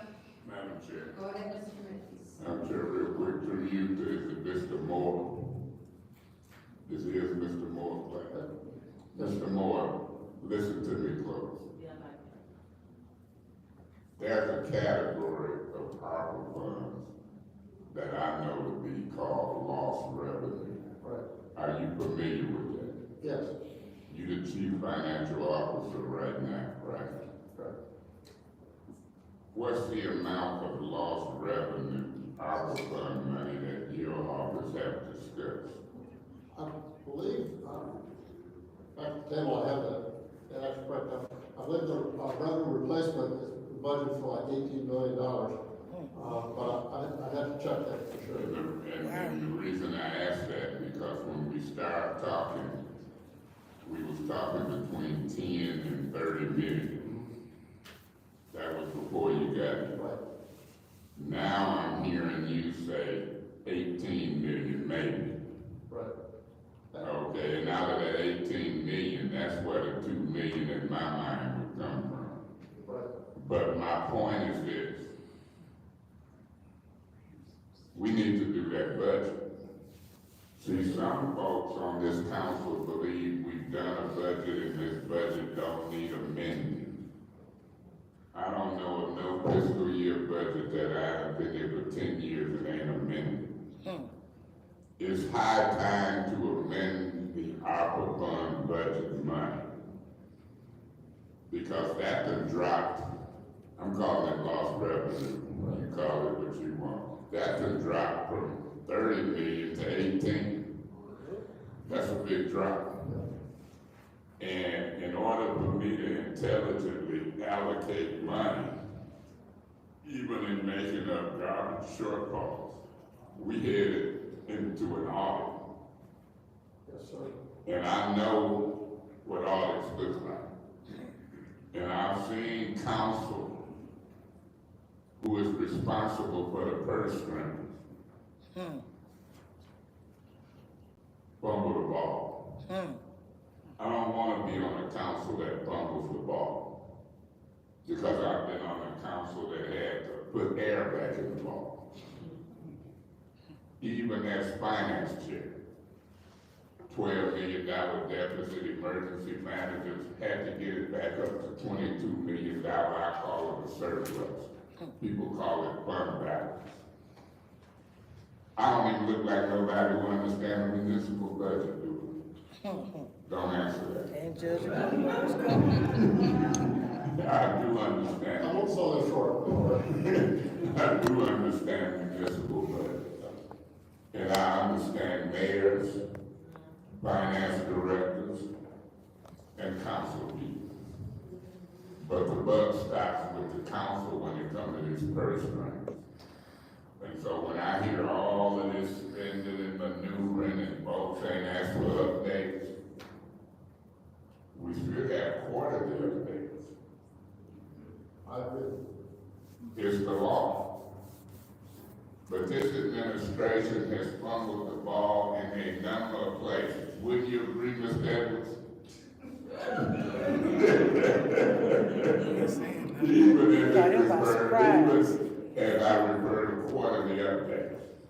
But they want to go on TV talking about this council. Guess who sat on this council? Me. And when you talk about this council as a whole, guess who you talk about? Me. I ain't gonna stand for it. If Attorney Jim wanted to issue a warrant and prosecute somebody, he should have issued a warrant to this administration. Mr. Moore, you would get immunity because you just got here, I guess. Ain't brought me no quarterly update yet.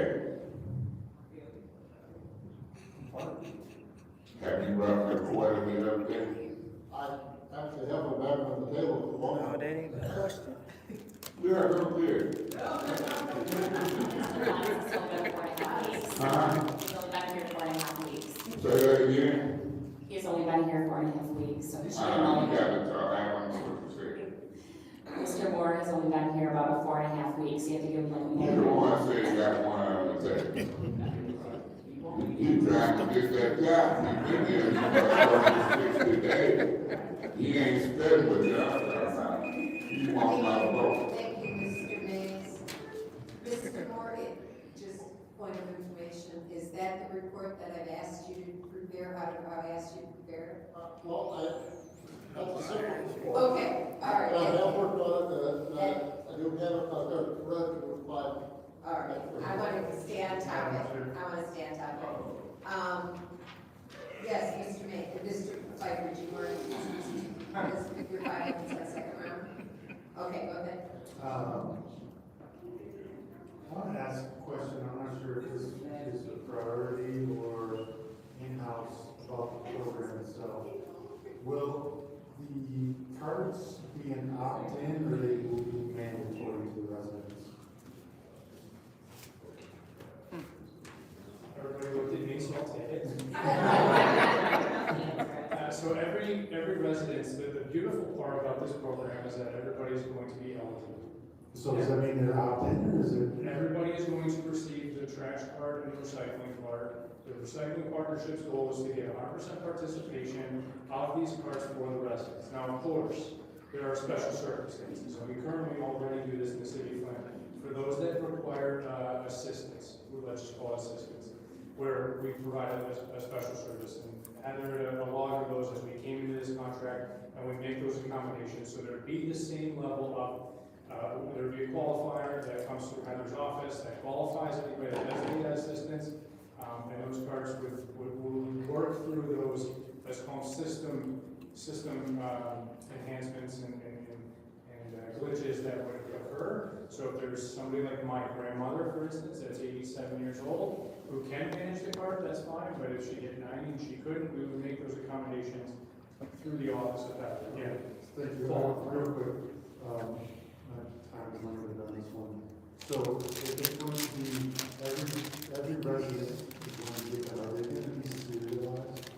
yes, every cart is serialized, and you can have them even depending. So I'm familiar with the RP processes with these carts, and the recycling partnership, we've worked with them before. You can put that as the requirement that everything is recorded with the serial number to the address of the gate. So will the residents have to sign off that they received said cart? No, the delivery team that does it, and I'm speaking for the recycling partnership, Rob Taylor has worked with that and myself on this. When the delivery team that goes out, they document the address that the cart was delivered and the serial number on the cart.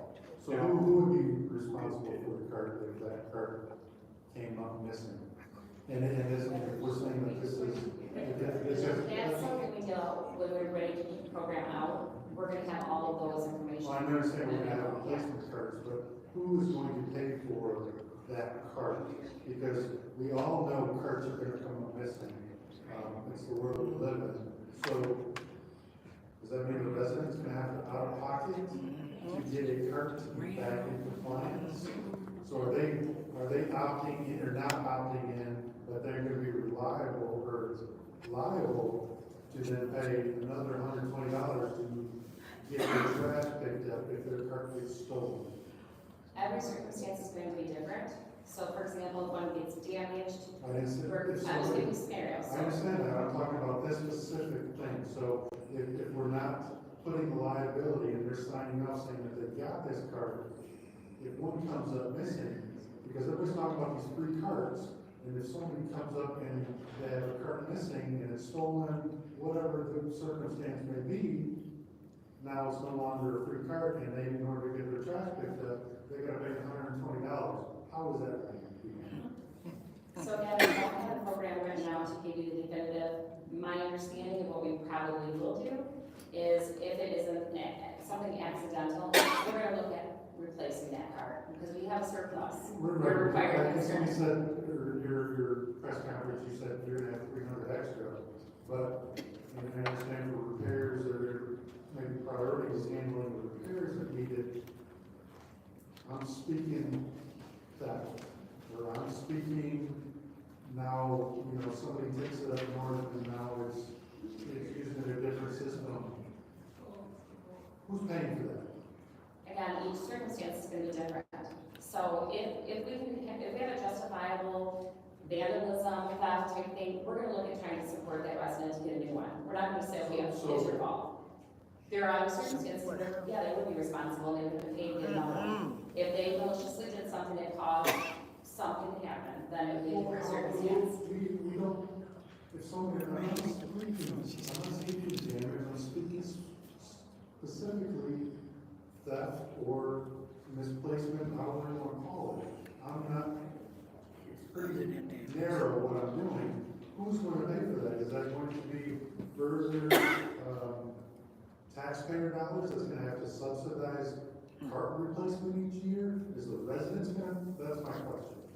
So we have a couple different questions going on. To answer the one that was stolen or that was taken up north, that was an example up north, we would investigate. The neighbors tell each other, they'll tell us if someone did it to their son.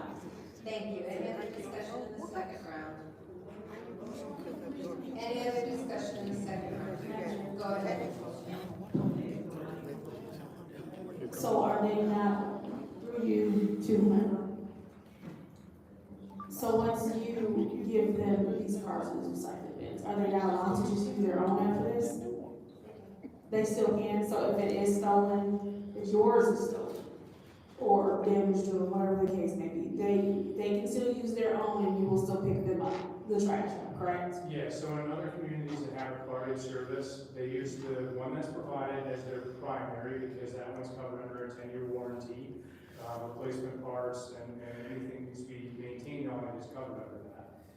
For families of larger, 4 or 5 that need a secondary card, they can place bags at the curb that are properly prepared and not stacked more than too high, or they can use a secondary card that they either bought from the inventory that we left, or something that they had stored already at their house. It works very well in those circumstances where, like myself, family of 3, I sometimes have a little bit of extra, and I put my one bag next to my car, no problem. Other communities where they have, like yours, that let's say it's a family of 5 or 6, where they're predominantly using need more than one car, they can either use a second car, buy a second car from the city, from the inventory that you have, or the program you want to define it as, and use that, or, again, like I said, just as if you currently can check it out, bags at the curb, those properly out for collection. And there's no limit on that number of bags, correct? I think the limit is 20 additional bags, which I don't see too many people on a weekly basis. No spring. On top of it, I'm saying 20 additional bags. Okay, so, because I just wanted to be clear, because it just seems like in the conversation we're having with my colleague, that it sounded like if they use your card, their garbage was not going to get picked up. But so if your card disappears for whatever reason, their garbage will still be picked up if they decide to use a different bag, or if they just set the trash on the curb in their normal bag, trash bag without looking. Correct, but we want to keep the service in the card, because the great benefit of the card is that, number one, fight any spreading of materials, which turns into littering and a blight problem. The second part of it is it keeps the rodents and the critters that get into it that Ms. Burns talked about earlier. It keeps that from getting in and spreading across the community as well. So we want to keep the residents using the car, so that's what that second. You have a critter-proof card? Sorry? You have a critter-proof card? They're industrial size. I have one in my house. I've never had a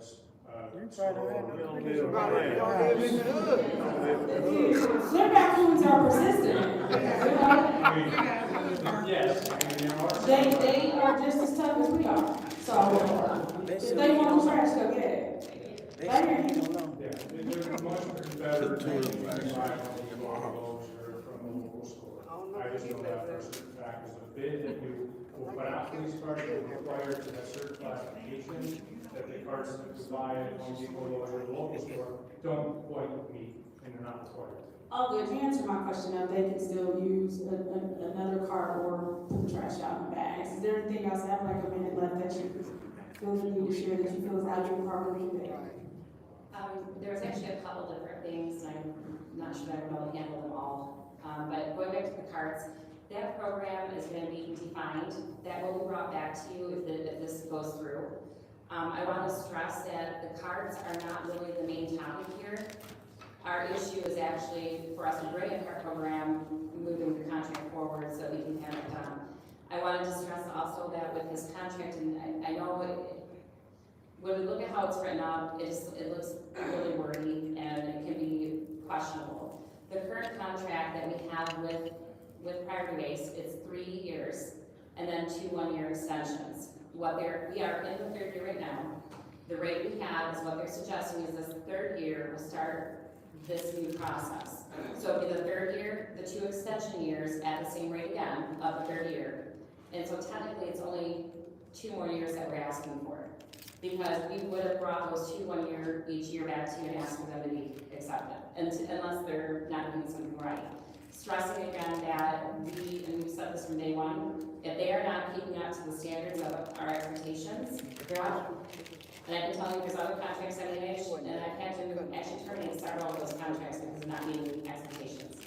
So those are things that we definitely want to throw out there as well. Looking at prices, I do encourage you to look around. I can give you numbers of what people are paying. I know they asked about East Point and about Sterling Heights. I actually have that. I can email the information to you or give it to you. Thank you. Any other discussion in the second round? I was having to go back. Any other discussion in the second round? Seeing none, roll call vote to have the presentation up to now.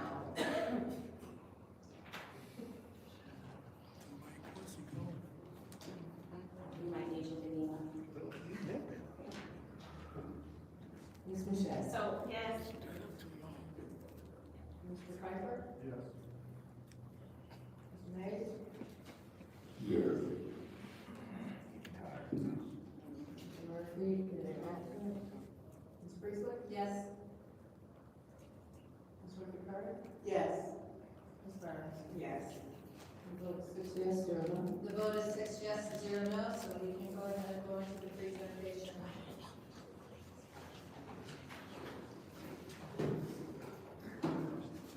It was gonna take me to set up for a minute. Do you mind if I share some information that we started to talk about while we setting up? There's no time limit, so this is part of the presentation, Yes. go ahead. Yeah, so there was questions, and I understand, I understand where everyone's coming from, you've been asking questions, and you've been giving some verbal information. The last meeting we attended, it was brought up about the East Point, and then later on, it was also brought to me about Sterling Heights. So those two areas are actually contracts that Priority Waste holds. So I did meet with Priority Waste to ask them to tell me exactly what their program looks like. There were questions about how why are they getting better rates as opposed to what the rates that we're paying. And there's so much difference in the amount of population that's actually receiving it in each of those municipalities. So for example, East Point, they have right around 13,000 units that are being serviced. Our units are gonna be closer to 40,000. So right there's gonna be a price increase just because of the activity of servicing those. Their carts are owned by the municipality, and the Priority Waste has no contractual obligation to do anything with those carts other than empty them. Their DPW or whoever department manages it takes care of all their parts, maintenance, replacements, and so forth. Their houses or their lots are only 60-foot lots. Every lot is 60 foot, so they have very minimal places to go to get it covered. And again, at 13,000 locations or stops, they can do it much faster than they would be able to do it here. Tonnage-wise, very different as well. There are, they have no educational components. Our recycling partnership and part of Eagle funds will actually pay for us to be able to mail things and send things out and keep with the initiative of getting information about recycling out to our residents. There are different regulations on like the contaminations. There are, I think he already shared with you that the 30% lower disposal cost based on what Judson County fees are and what the county fees are down there. And then, so to summarize, specifically East Point, smaller lots, smaller city square mileage, faster service, lower cost for transport and disposal. It's a cart-only program and longer contract. They have a 10-year contract. So their average cost over the course of those years are $1,539. $1,539 is going to be their average cost for those 10 years. Sorry, I think he's ready, so. As we've already talked about,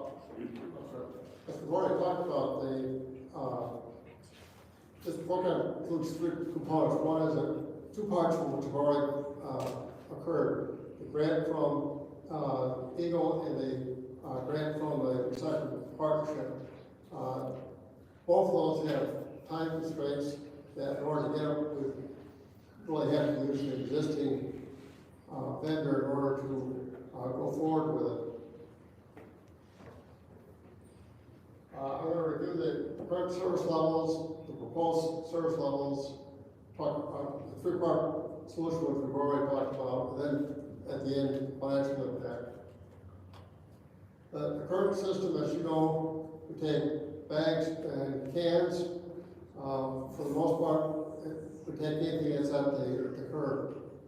Recycling is available, but you have to provide your own container.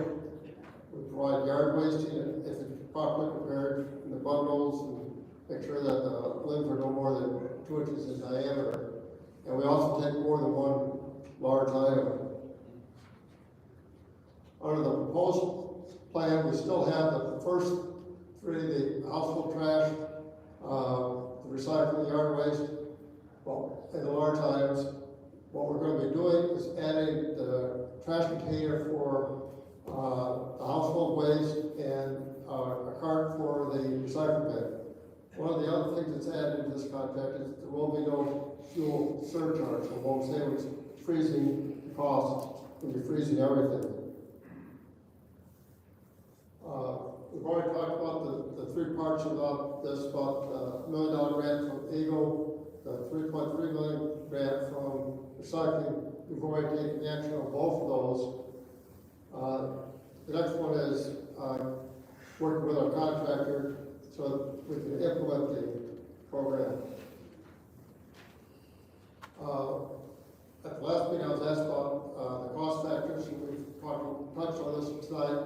The landfill fees in Genesee County are more expensive than they are in Macomb or Fulton County. We also have county waste taxes, which they don't have in Macomb County.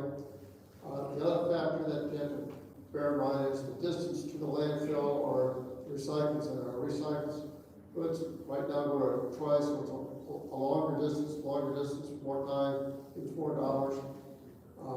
When you're talking trash,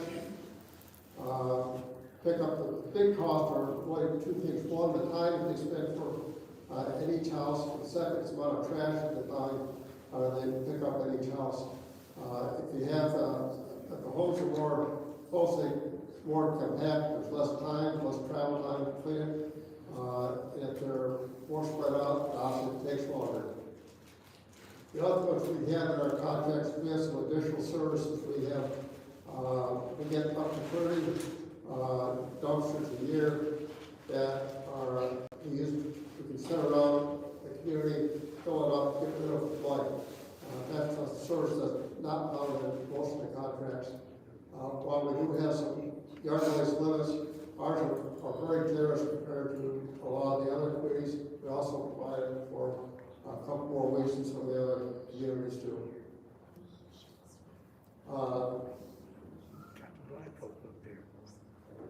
One of the questions, as Heather was talking about, is if we go to the CART program, it's paid for by the grant. There is beginning of talks that's going to be either mandated or it's going to be mandated by the different vendors. One of the things you'll find that the trash business is a dangerous occupation. I'm going to look at the workers' comp rates. You'll also find that your trash crew has a higher workers' comp rate than even the police officers have. So it is a dangerous occupation. One of the things about going to the carts is you can dramatically reduce the workers' comp cost, which is why a number of the vendors are only bidding on communities where you have the carts.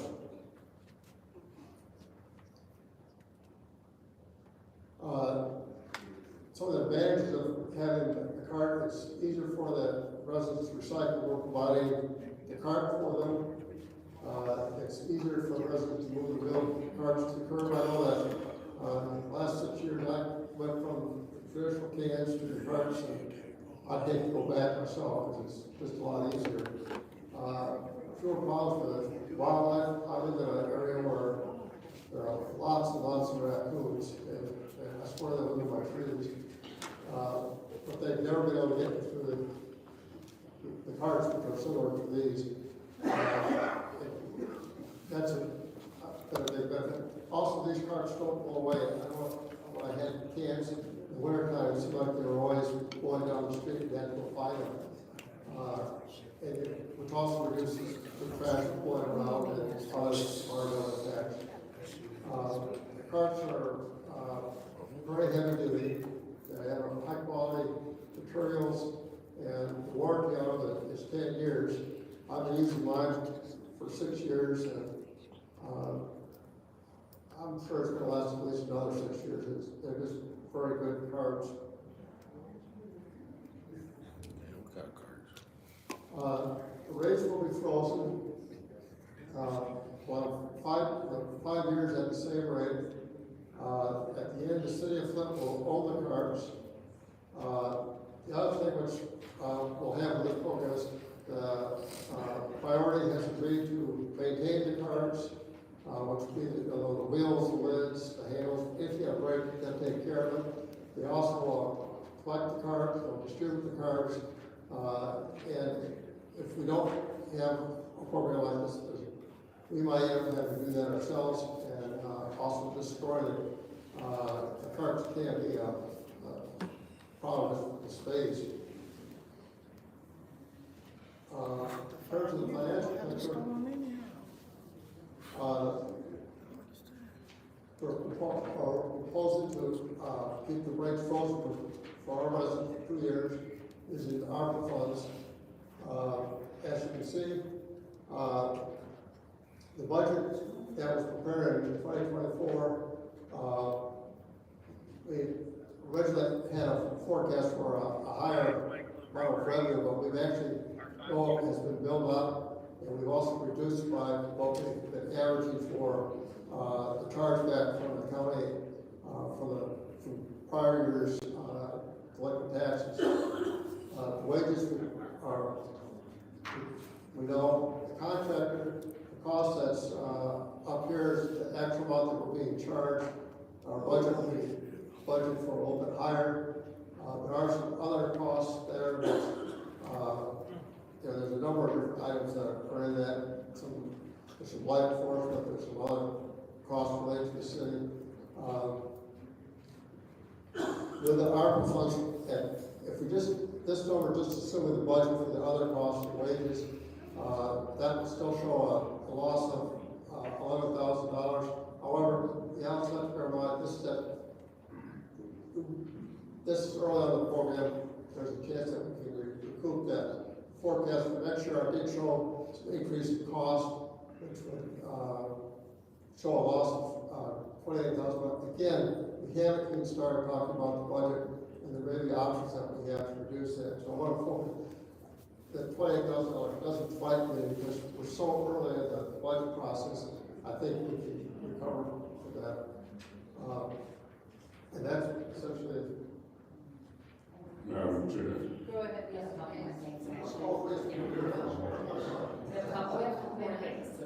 It's been a group effort. What's next? We need to have the extension with priority approved. We need to do that in order to get the cards ordered, which will probably take about 8 months for those delivered. We need to find a manufacturer that can distribute it, and we need to distribute the cards to our community.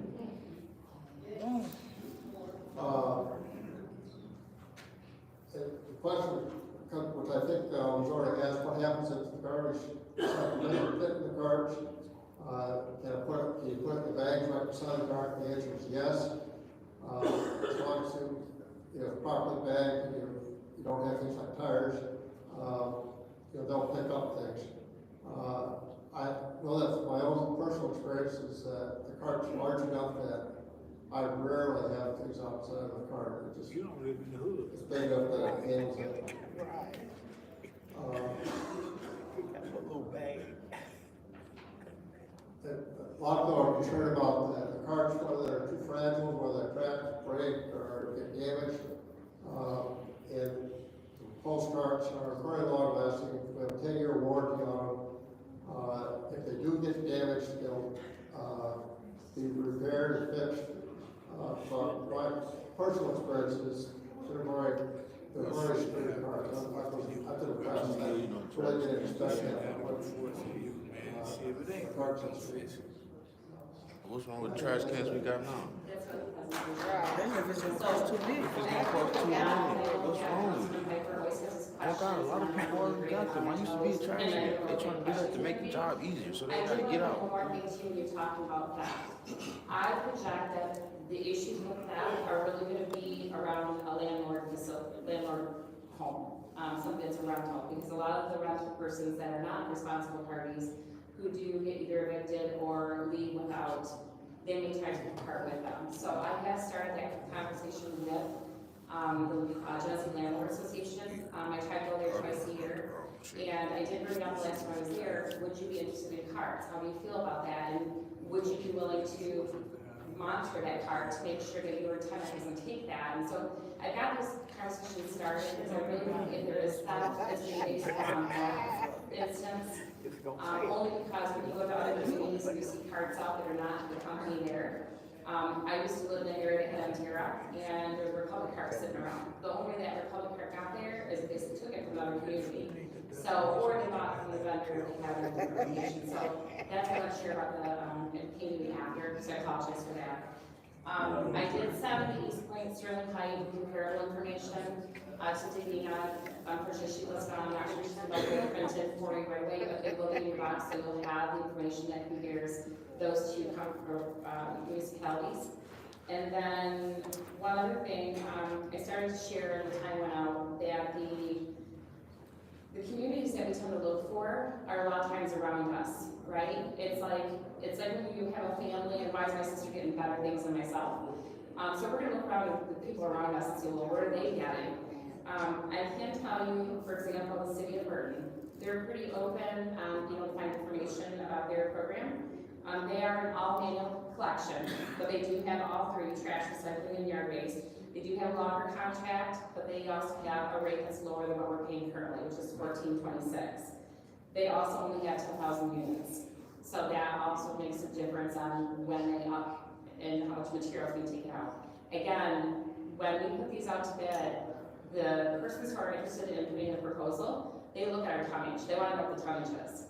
So we can give them units, but the tonnage makes a big difference, especially if we have to transport it somewhere else, which we don't have one in Flint.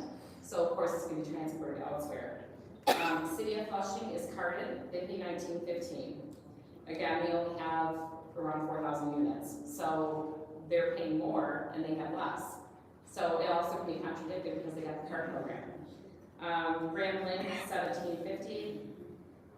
Montrose, $16.98. Fenton Township, $17.80. Mount Morris, $16.79. Davison, $17.30. Macomb Township, $16.90.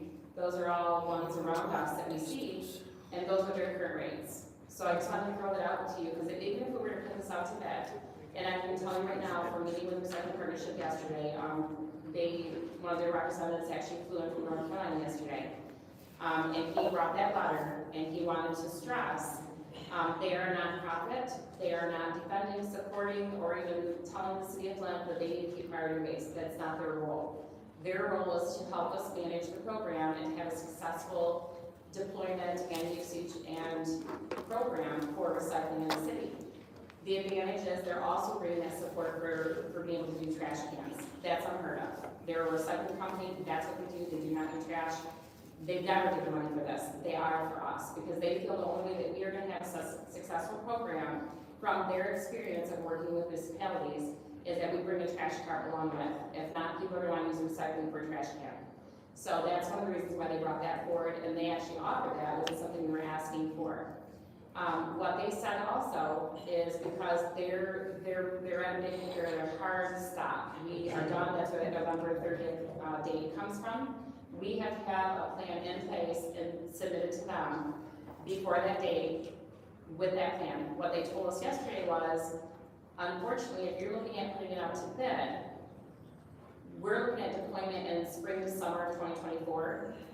It won't happen because our contractor will not be able to support that, and we won't have someone in place to get it. So then that means that our program will stall, and we wouldn't be able to do the deployment. So that's where that hard November 30th for them comes in, because their funders are starting to ask for the money back. And the other thing is for Eagle, yes, we have that contract signed, we're ready to go.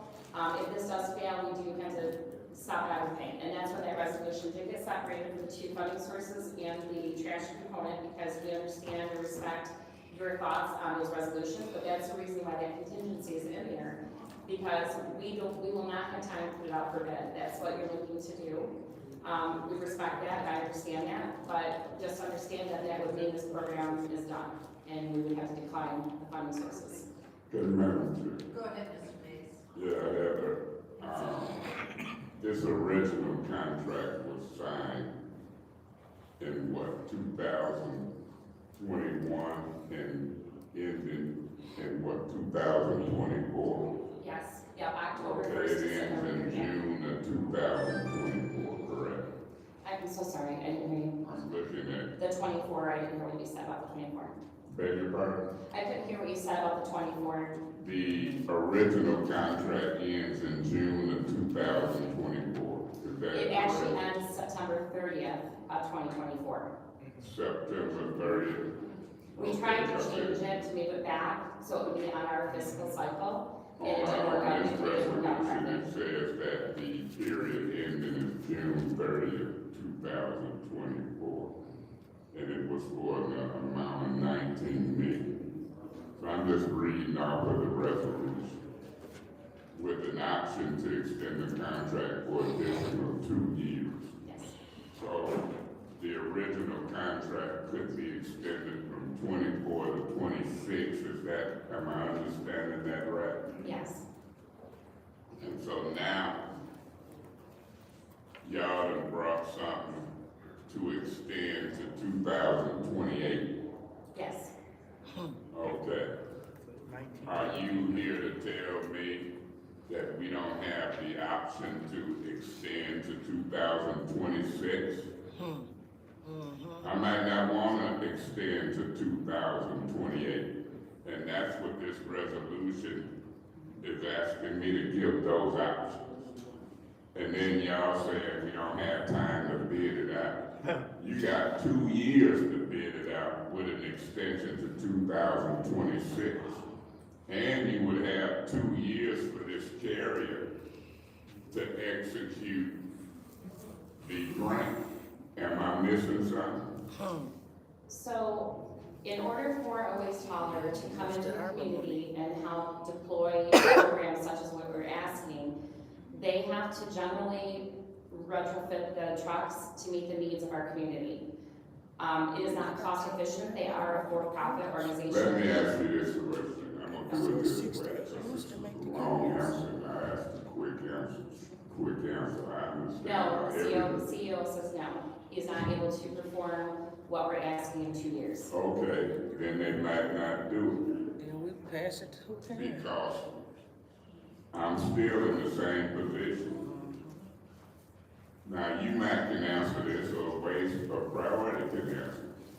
The trucks that's coming around our houses now don't have the capability of lifting up those containers or do They do not have the automatic loaders. Okay, so that means the minute that this goes into play, you'll have a bunch of new trucks in this area, That's correct. and you'll have less personnel on each truck. Yes and no. Well, I like the yes part. Let's start there. It would be obviously a driver in the community with the bulk demands that the city of Flint has. We would still have a secondary support employee to help lift those that need. And that could vary from community to community, week to week, correct? We would keep it consistent because we want, we've obviously been here for 2 years now. We know where our hotspots are as far as the larger quantity of bulk. So we know what routes need the most support, but obviously as the day develops, if we notice something else, we'll dispatch. Okay, fine, but you'll have less personnel once you get these manuals. Not necessarily because. Okay, well, you say yes and no. I was concentrating on the yes part. Yeah. Okay, so say you don't. I'm just exploring what's going on. And your company is telling the city that y'all need to 2028 before y'all will even indulge in this program. Is that what I'm understanding? Yes, sir. Well, I'm gonna tell you and your company, I would tell you continue to pick them up the way you're picking them up now. Amen. Because I'm not gonna be blackmailed, me, I'm only one. You got 8 more to appeal to. But if your company got the nerve to tell me that the only way I can do this for y'all is you guys the grant, give me the 2028, then you might well talk to Sam Muma, Neely, any other council people. Because I give you the 2026, which is the original agreement. And I don't care if you, get the manual trucks or not, continue to pick up the trash. Now, any response to that? You should be mad and I should be mad. No, the transition to this service has a higher demand. It requires a higher trained driver to operate a different truck, because it's one that requires more experience to it. The nice part is a lot of our drivers that we have here in the city of Flint are hardworking, great people, and some of them are, many of them are from the city. I believe they hardworking people. And we would train them to keep them in the community with the new trucks. What happens in this next 2 years is that transition in capital that we're going to have to spend. Who brought the 2028 proposal? You, some executive? Myself and our CEO. Okay, well, with me it's a mistake. What you should be standing telling me is, we'll do it into 2026. And then, Mr. Mays, we come to you in 2025, 26, and talk about this. But I'm not gonna be so-called blackmailed into 2028 type language and extensions. So except on the original agreement. Sorry, I didn't want to. That's just me. So to avoid, or try to not have that blackmail feeling was to. Not just a term. Yeah, but to avoid having that feeling is what we took was our scheduled increase, which would have come next year, would we, if Heather and her team would have brought our proposal or our extension of that 1 year, would have been a 3% increase that year. Why wouldn't I tell our purchasing department or ask our purchasing department to put bids out in 2024 for 2026 and then compare the bids to what you see? Why wouldn't I do that? Well, I want to answer the first part.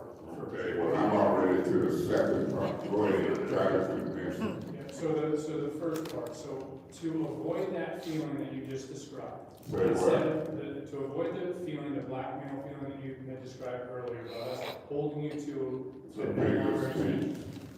correct.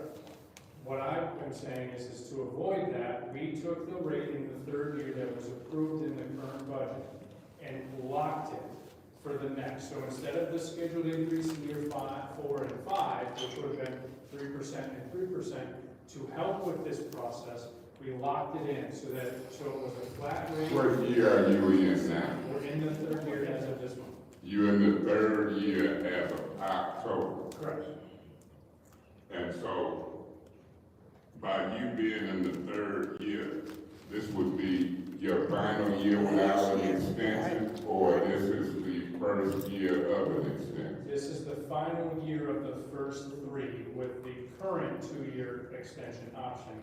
The current 2 years option ain't been exercised yet. Correct, and those have scheduled increases that would be presented to accept those options. So you would go 3 years, and that would take you to, what, October or September of 2024, right?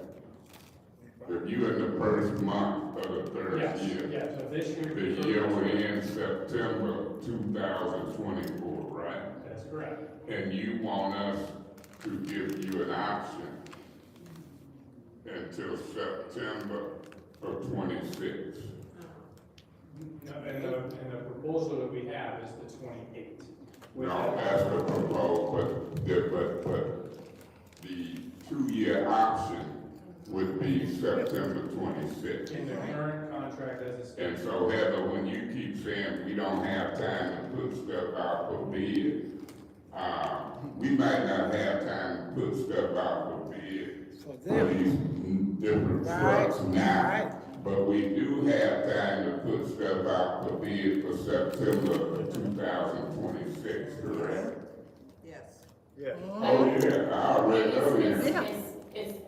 Yes, but the answer is no. The funder, when we met yesterday with the funder, the funder is the one that told us, You talking about on the grant? that's right. I'm saying, Yeah, if we don't want to I'm do past it, that. we say I'm no, past let's that. move forward. I'm past that. If they can't get around, the priority can't tell me we'll do it to 2026. We ain't gonna even get it by unless you give us 2028. I'm not taking that deal. Now in 2026 or 27, maybe we'll have automatic trucks and cars. And maybe when you read close with Eagle, we still might can apply for a grant. Because when you read close with Eagle and the grants and I done read it, you can still apply. You might not get this, but you might get another 3 or 4 million.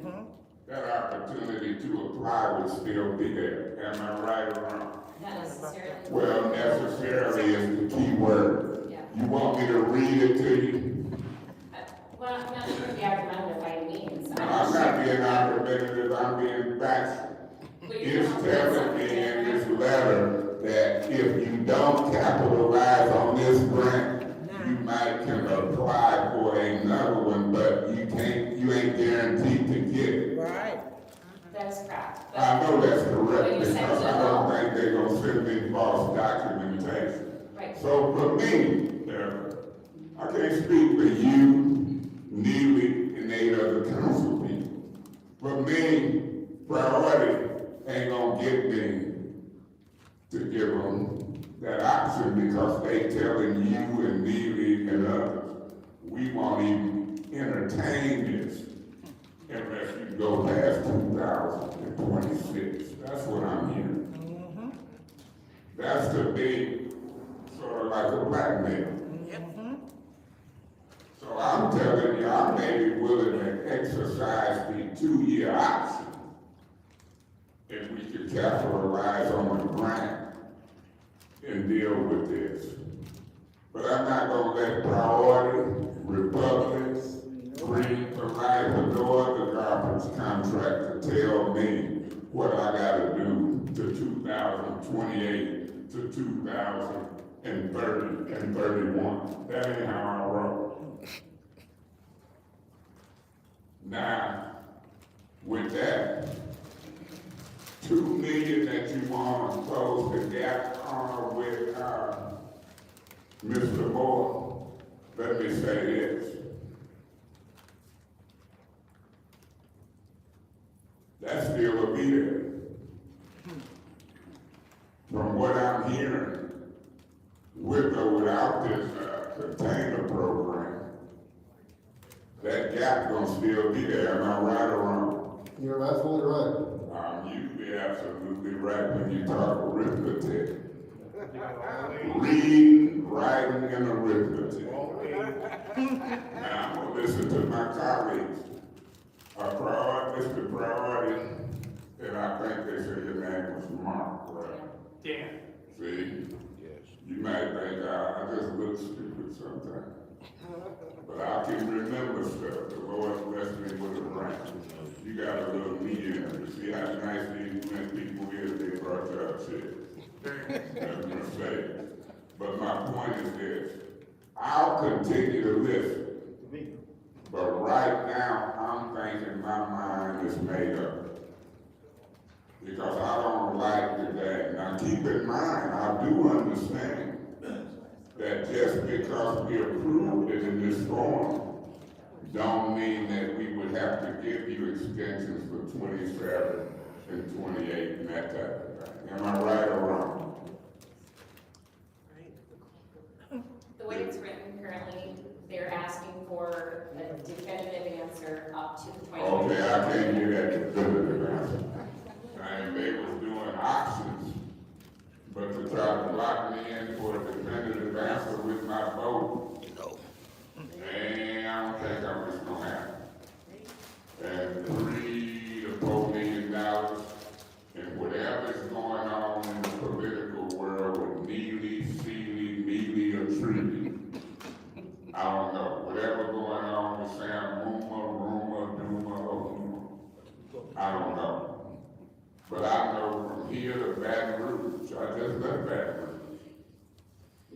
management, priority, all of them. They gonna hoop around some politicians. You think I'm lying? You can look at campaign finance reports and see what the Republic did. It's legal. That's part of the game.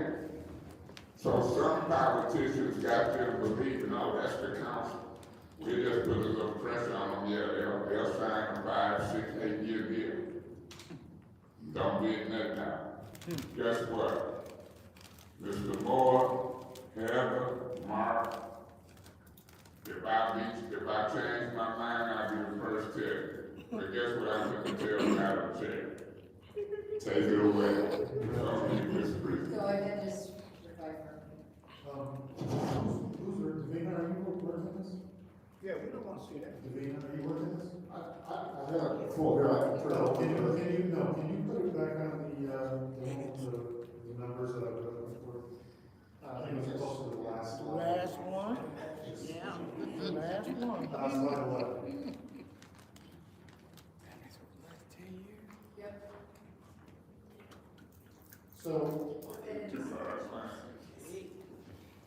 here's my problem, is we're in fiscal year 24 now, right? Yeah, so we need $1 billion. So here's my whole point, is this is not necessarily a priority waste issue. This shouldn't be even on the table. We have a fiscal problem in the waste, and that's what I've been trying to screen. We have $1 million that we need to allocate this year, and still come up $11,000 short. We need at least $1 million now. We may be able to cover the $11,000 with truck. I'm not worried about $11,000, Mr. Moore. We need $1 million each year, and we're talking about allocating $2 million of ARPA to get us through 25. So you want us to approve a contract for a 4-year extension for 3 years, that we're gonna be at least $1 billion in deficit each year. Right. Yep, garbage.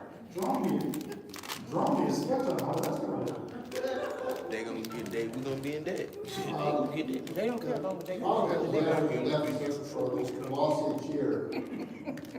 I understand the problem, how is that fixed? They keep doing There are a dumb number of ways shit. you can fix it. Shit dumb. And it's Well, fairly it is by paying it out and maybe reducing services, right?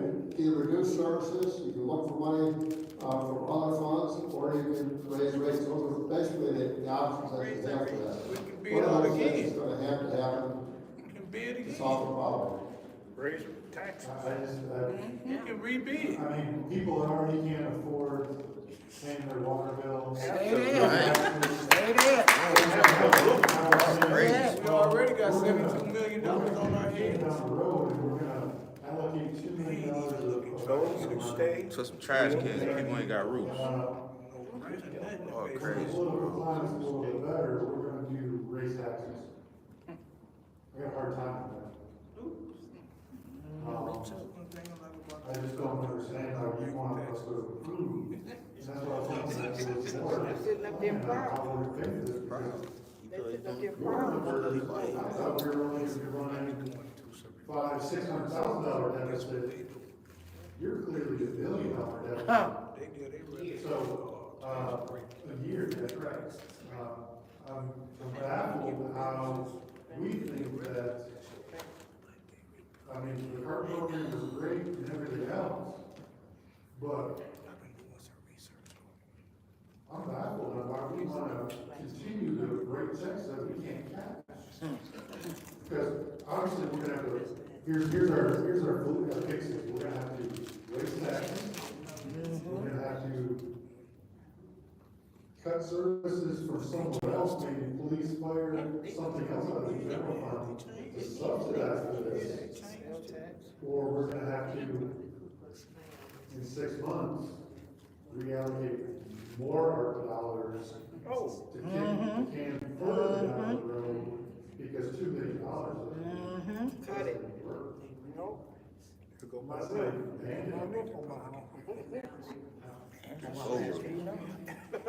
I got a family. And I'm not saying it's your fault or anything else, but we have a structural problem in the rubbish. And approving this contract, no offense, like I said, this has nothing to do with priority, because it's providing great service. This is a horrible fiscal problem that we even have as a country. It is a problem, Yes. So, as a CFO, would you advise that we approve this without having the ability to fund it? For his company, he gonna get, if they getting paid, Control the costs. Can I have, people be quiet so that we can conduct business and listen to what's being said, questions being answered? Thank you. I need to move on. If you're gonna look at the service, you're looking at the level service that you have right now. Well, we can't pay for the service that we're trying. We've been talking about this for 2 hours. We've been talking about this for 2 hours. Per household, to solve the problem. She always trying to tell somebody. Ugly We ass. got 34,000 units, and we got $1 million, it's more than 12, let me do the math on it, more than 12,000 a year. I mean, because that's, you're saying 8 cents a month. So we got 34,000 units, times. How many residents? $9.60 is only $325,000, we're $1 million short. So I think your numbers are a little off. I mean, but you're talking, now we gotta raise rates $40. Oh, wow. Just tell them no, man. The number that you're looking at is what was put into the bid spots, because that was based off of the number of the last house count that was provided. Well, what's that now? We had not done one to. So we don't know if We we're have to being, do another we one. don't know if we're being overbilled, since we've audited this, how many units are you billing us for? 34,305. So the 34,000 is the number, if that's what they're billing us, that's the number that matters. So that's the number, if we only have 30,000 that are actually paying the bills, that means that Mr. Lewis's and Chris's point, those who stay will pay. So I think that Oh, Lord. so she can give us, a number that she would be using for, say, water bills, for example. So that number is higher. Those numbers should go. No, those numbers are higher. What numbers are higher? The numbers that she gave us is higher than what is in that bid spec. But we don't know how many units. The house count has to count, we did not know the house count. So the last one we had was number 15. But again, we would be looking at, there's very many variables that we use when we were pulling numbers. We did everything from USPS to pulling water bills, to looking at taxes, so we looked at all of them, none of the numbers that we matching. So that's where the house count came in effect. We just found your hand by hand and counted and made sure that that criteria as a livable property, so. Mr. Moore, you guys are being. Can't wait till somebody outside of this. This is crazy. I don't know, so these cars that we're saying are free, now we're saying that we gotta raise taxes by $40 a year. On top of allocating $2 million. Can't take This was my, looking at these schools math. We gotta raise taxes by $40 per house per year to pay for these free cars.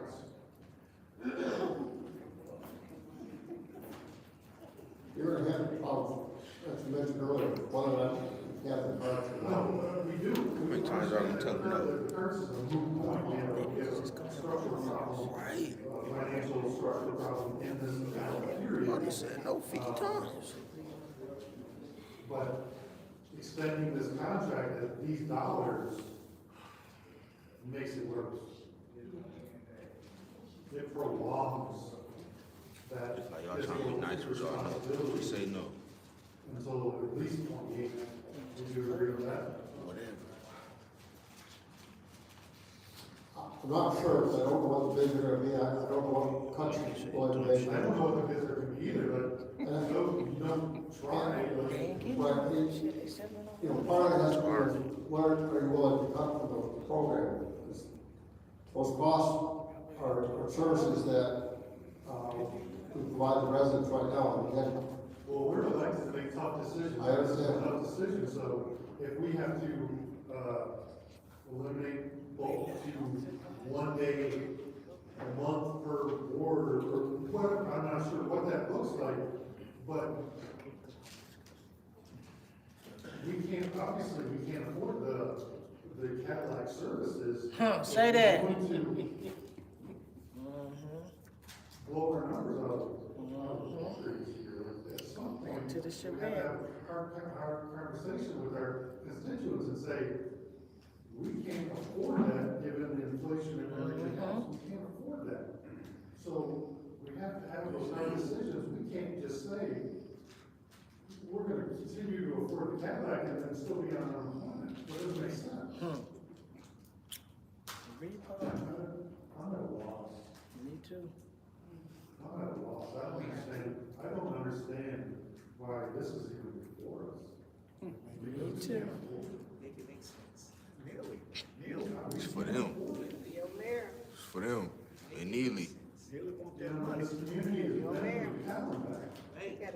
And now we're saying that we're gonna have to raise taxes.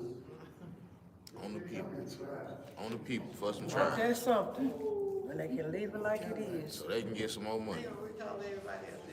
Go back to the drawing board. It's an assessment on property, and we have to raise that, you know, on top of that, we have to subsidize it with ARPA funds. You know, I'll say, a lot of I take my roof off the trash, resolutions of raise ARPA it. funds have been trash, but this is a new level. All right. Say that. They can sign off on anything neatly sent down here. Any other discussion? China don't go for it. Any other So, discussion? Are you asking for more? Oh, wow. The new level. What? Can I say one thing real quick, is that, Mr. Viper, our trash fee is a fee, not a tax. It's a, It's, what you wait, want. let me explain.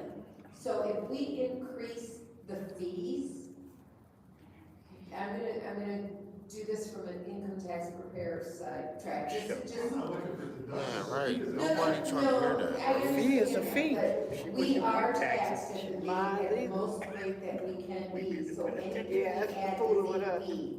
And that fee is not included for many people, especially lower income, get a homestead property tax credit.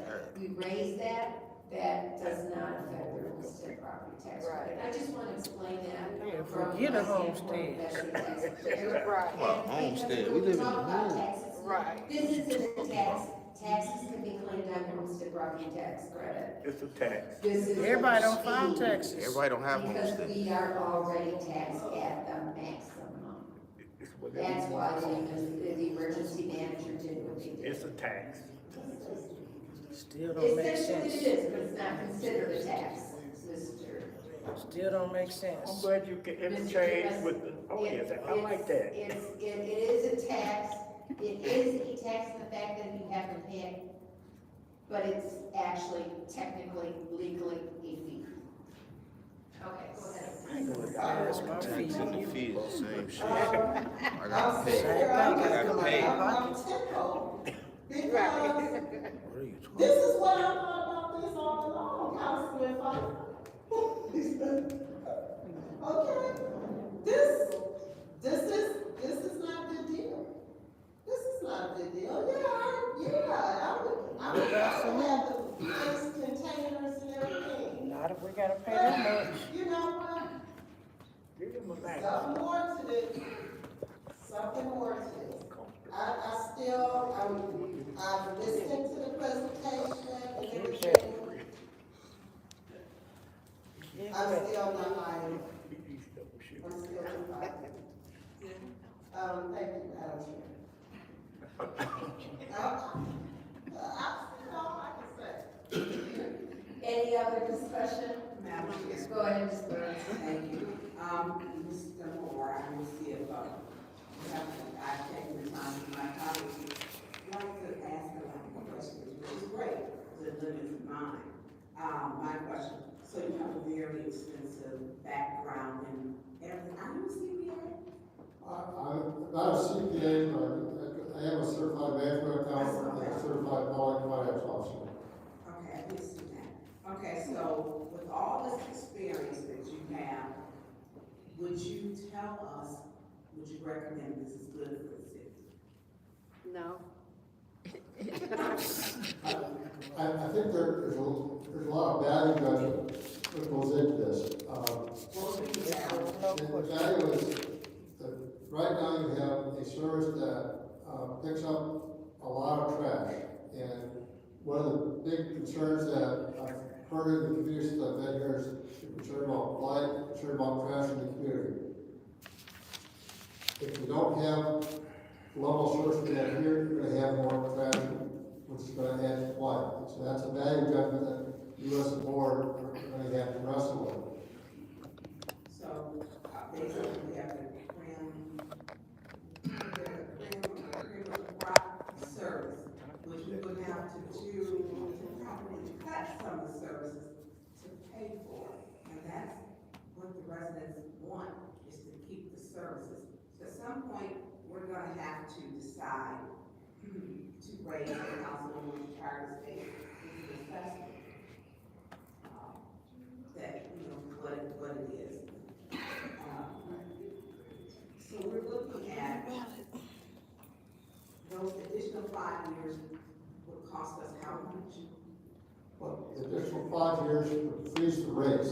Would freeze the rates for the contract. The question we have to wrestle with is how are we going to afford the program? And that's regardless of whether, if we don't go with this program, we do know that if we stay with the contract, rates are going to go up. Okay, and so because there's a lot of money for rates that they go up, so with this program, and provide clarity for me, please, are we looking at an additional $1 million for those additional 5 years? Yes. So that's, okay, so that's gonna be roughly, that's a $5 million deficit that we will be running potentially. We have to look at that. In the future, we have to figure out how we're going to fund the future years. And that is the problem. That's what I'm getting at with my colleagues. So it is not a free program. It's a program that we still have to figure out how to pay for. Yeah. And so, and you have a very extensive resume. Thank you.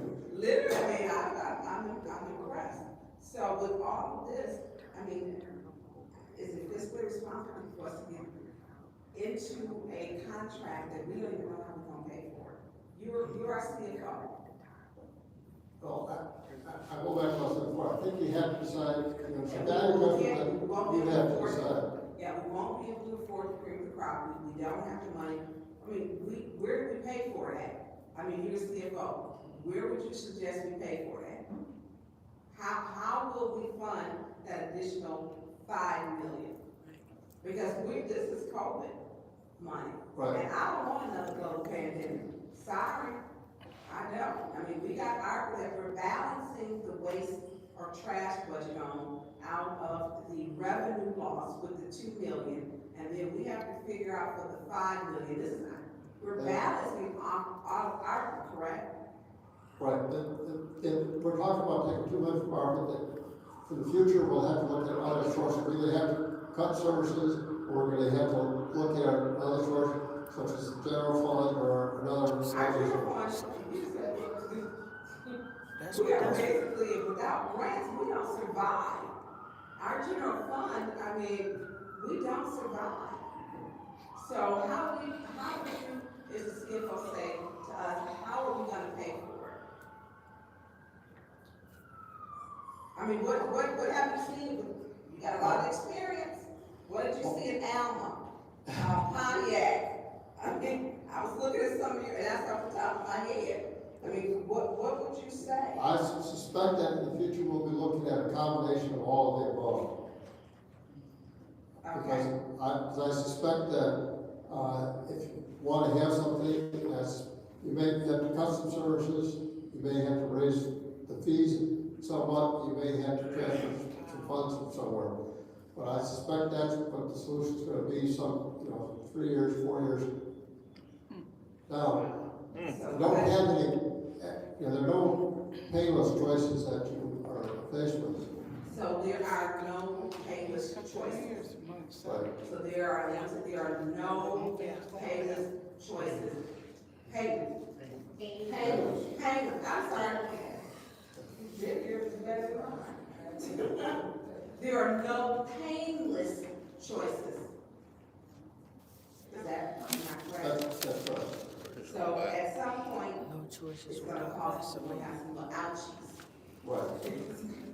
And so, one thing residents don't say is, they want services cut, and they don't want to raise assessment fees. But it's being told that it's not going to be any cost to residents. There's no cost, listen to me, very close. Watch how they vote. Watch how they vote. Pay close attention. Well, they didn't pay all kind of close attention. They have asked questions in between probably those two, which are not adversaries. That's when everybody say, look how well we're getting along tonight. Yes. I have to keep saying that.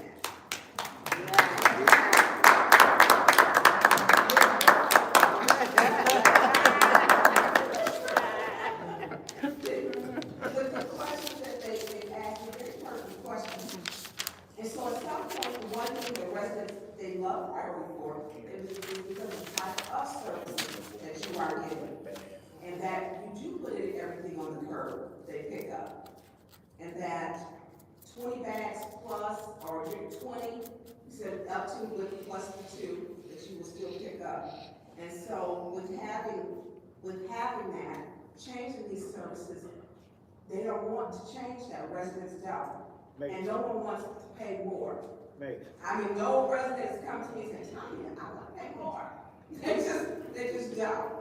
Yeah, I love the program, but if it was a true program to where we weren't, it was going to be completely painless throughout, because at some point, thank you for answering and being a numbers person. As I look at your resume, you are a numbers person. If nothing else, you are that. So I really don't. I listened to what you said. I listened to what Jane said. And she had recommended you are working in the municipality. And so you have municipality experience. A lot of it. You do. And so that would be you're better equipped to know because you faced and dealt with this before. So there's not too much that's hidden that you wouldn't know. So I got a problem with this. And I don't know, what did you say? Councilman Piper before?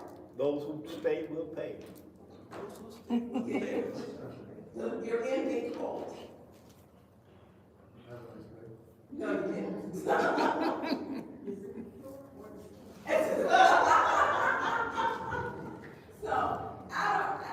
if we have, the grant for the cards is great. Most of these are trying. Well, they are. Most of our resolutions are trash. That was Sometimes I get it right. yeah. Sometimes I get things right. That's okay, we got you back. Yeah. So, how do we not tell the residents to be truthful? How do we tell the residents that, yes, this is great, it is a great program, but how do we tell the residents knowingly, you're going to have to either have your assessment fees raised and your services reduced. I don't like Or a combination of both. or a combination of both. And thank you, Judy, you're correct. How do we tell residents that? I'm not going to tell residents that. I can't tell residents that. I don't know, mayor even needs to he is like a salesman in a used car lot with this. Oh, Lord. And he's not telling the truth. I'm trying to get rid of them Priority cars. is great. And maybe, you know, I don't know, give priority, not do the program. People don't wanna pay more. And seniors have a fixed income. Yes. And we have a very high poverty rate here. Yes. How do you tell the poor that you're gonna pay more? Get blood from We the just turn. had 190 homes foreclosed down in Flint. Close. 7% stolen. Yes. And so we were telling people, and I was like, have a seat, have you? Yeah, sit down, like everybody, yeah. And I was like, well, this is what we need to do, is to get into the, you know, the numbers, like what they've been asking. And then we've been asking this for months, and we haven't kicked it down the road this more. No one was giving us the questions that you gave us in the PowerPoint, and we had the time to really start to work through it. We could have been through this 2 months ago if we had had this type of information to get it done. Because we've been asking. I just find it so, it's not a free program, and nothing else residents need to understand. The carts with the grants are free. But at some point we can't afford or we gotta reduce services. They love priority services. I mean, it's like getting a new, what is it? If you can get the gym, that's how my dad was talking gym. If you get a Yukon, you get the regular Yukon or the Denali Yukon. The Denali Yukon is all decked out. Fully It's got loaded. everything like a Cadillac Escalade. Get a Suburban. And it doesn't, you know, it comes, it's on the same chassis and everything else, but you gotta pay for it. You know, you got great services, but residents are being told it's not a free program. We don't want it. No one wants to pay an extra $1 million per year for trash cans. Now when they're saying, Mayor, and it's not that, Mayor Neely is saying it's free at no cost. Listen very carefully. He's gaslighting this program. Yep, because that's what he's been saying. He's gaslighting. And it's not fair for him to come back to say, you know, council with this program, council hasn't passed it. He shouldn't be doing that. It shouldn't be done because it is a good program for that part. We can't afford it. And on top of that, we have a declining population. Since he's been in office, we've lost over 2,000 people. Thank you. Right. So how do we figure, and did you figure that into it? Did you figure declining population? There you go. Been waiting on that. Been waiting to hear that. I've been waiting to ask that question. Figured into what exactly? Did you figure declining population into your figures? We're losing people. We lost 2,000 people. So Our performance based off of density, tonnage, labor, maintenance. So the density, I guess, would be a part of it, because if someone's not in the house, we're traveling further to the next, because the time of service is definitely an equation factor. 2,000 is not a significant number as far as percentage. If it was 10% or more, I would say yes, but at 2,000, your population rate that it is, it's not quite at that level. Losing 2,000, but that would be a significant changing price. Okay, because and see, here's the thing, you aren't, it's a private industry. We're building apartments, not houses. Right. And so you don't pick up in apartments. Right. That's a private. That's right. That's private. So we're not building new houses here in Flint, new subdivision or new areas. The last one I think is Fifth Ward, Smithville, you have tiny homes in Carriage Town. And so that's not gonna affect us. So we're not going to increase because we don't have housing going up. Our housing is apartments. And that's not something that you pick as a private contract. So I'm done. Please be done with this shit, please. Any other discussion? Go ahead, Y'all Mr. trying to Chair. tell them nice and know in the nicest ways.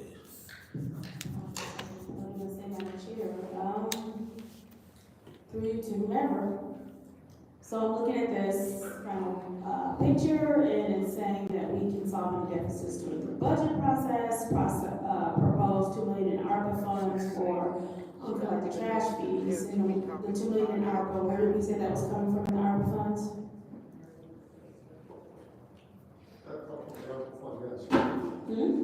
come from the ARPA fund for the revenue replacement. So for revenue replacement, so that 2 million is already over there in ARPA funds for that? Right, yes. It's gonna be midnight in a minute. And they still on the train. What you say? Is it the contingency? Still on the train. It's got to be contingency. So this doesn't have a budget for, we have some money in the budget for revenue replacement, this would be part of that. Okay. Then it says this would prevent trash collection costs from being passed on to residents in the form of an increased trash assessment through 2026. So you're saying with this contract, you're guaranteeing that at least through 2026, there would be no raise in trash? That ain't what he I said. think in 2026, you're gonna have to look at something. Well, that's what I'm saying, from now until 2026. Is what we're saying, is that there will be no raise in fees, taxes, assessments, whatever you want to call it, for the residents. Nope, didn't say that. Is that correct? What's your point? He didn't say Should that. read tracks, your trash assessments through 2025? Could be 2025. Yeah, it's 25. It's at 36. It's crazy. So, and you need that 2 million from ARPA, it's from the contingency fund, so it's already set aside for issues, for things such as this, Yes. but through 2025. Yeah. And then in 2026, you have to come back before us. 5 more years. That even though it say 2025, are we understanding it would end in September 26? Right. So it's through 26 basically. No, in fiscal year 2026, you'll have to do something to address the loss or deficit. And that starts in September. So you're basically gonna go all through the year of 2026?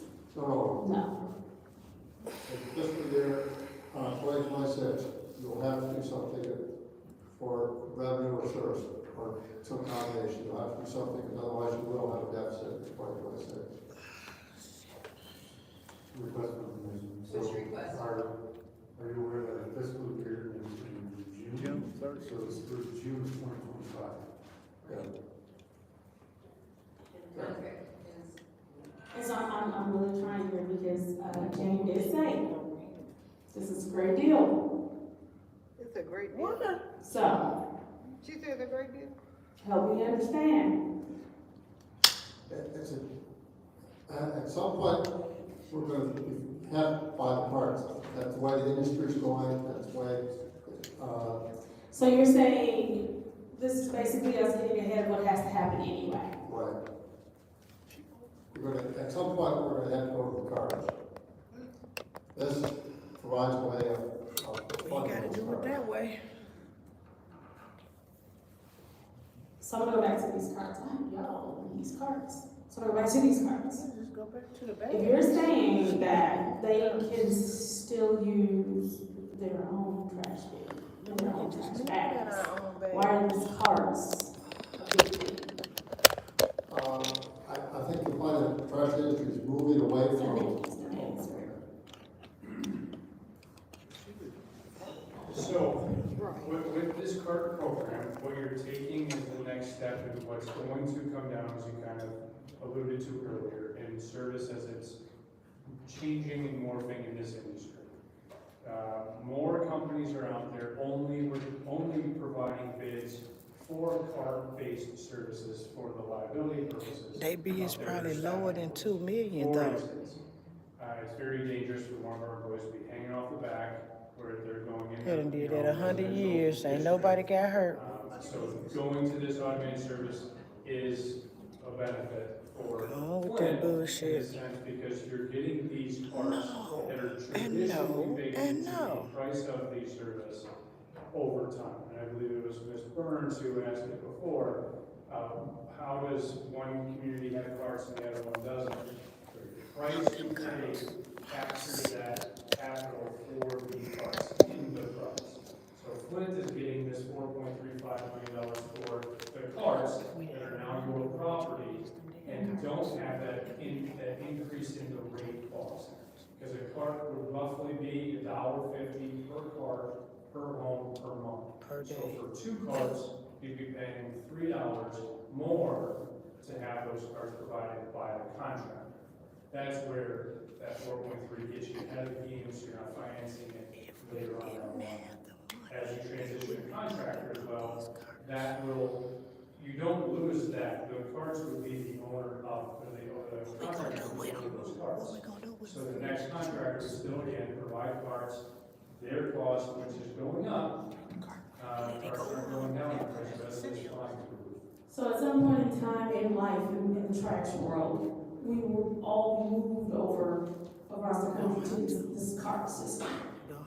But you will still pick up the trash even if we don't have these carts.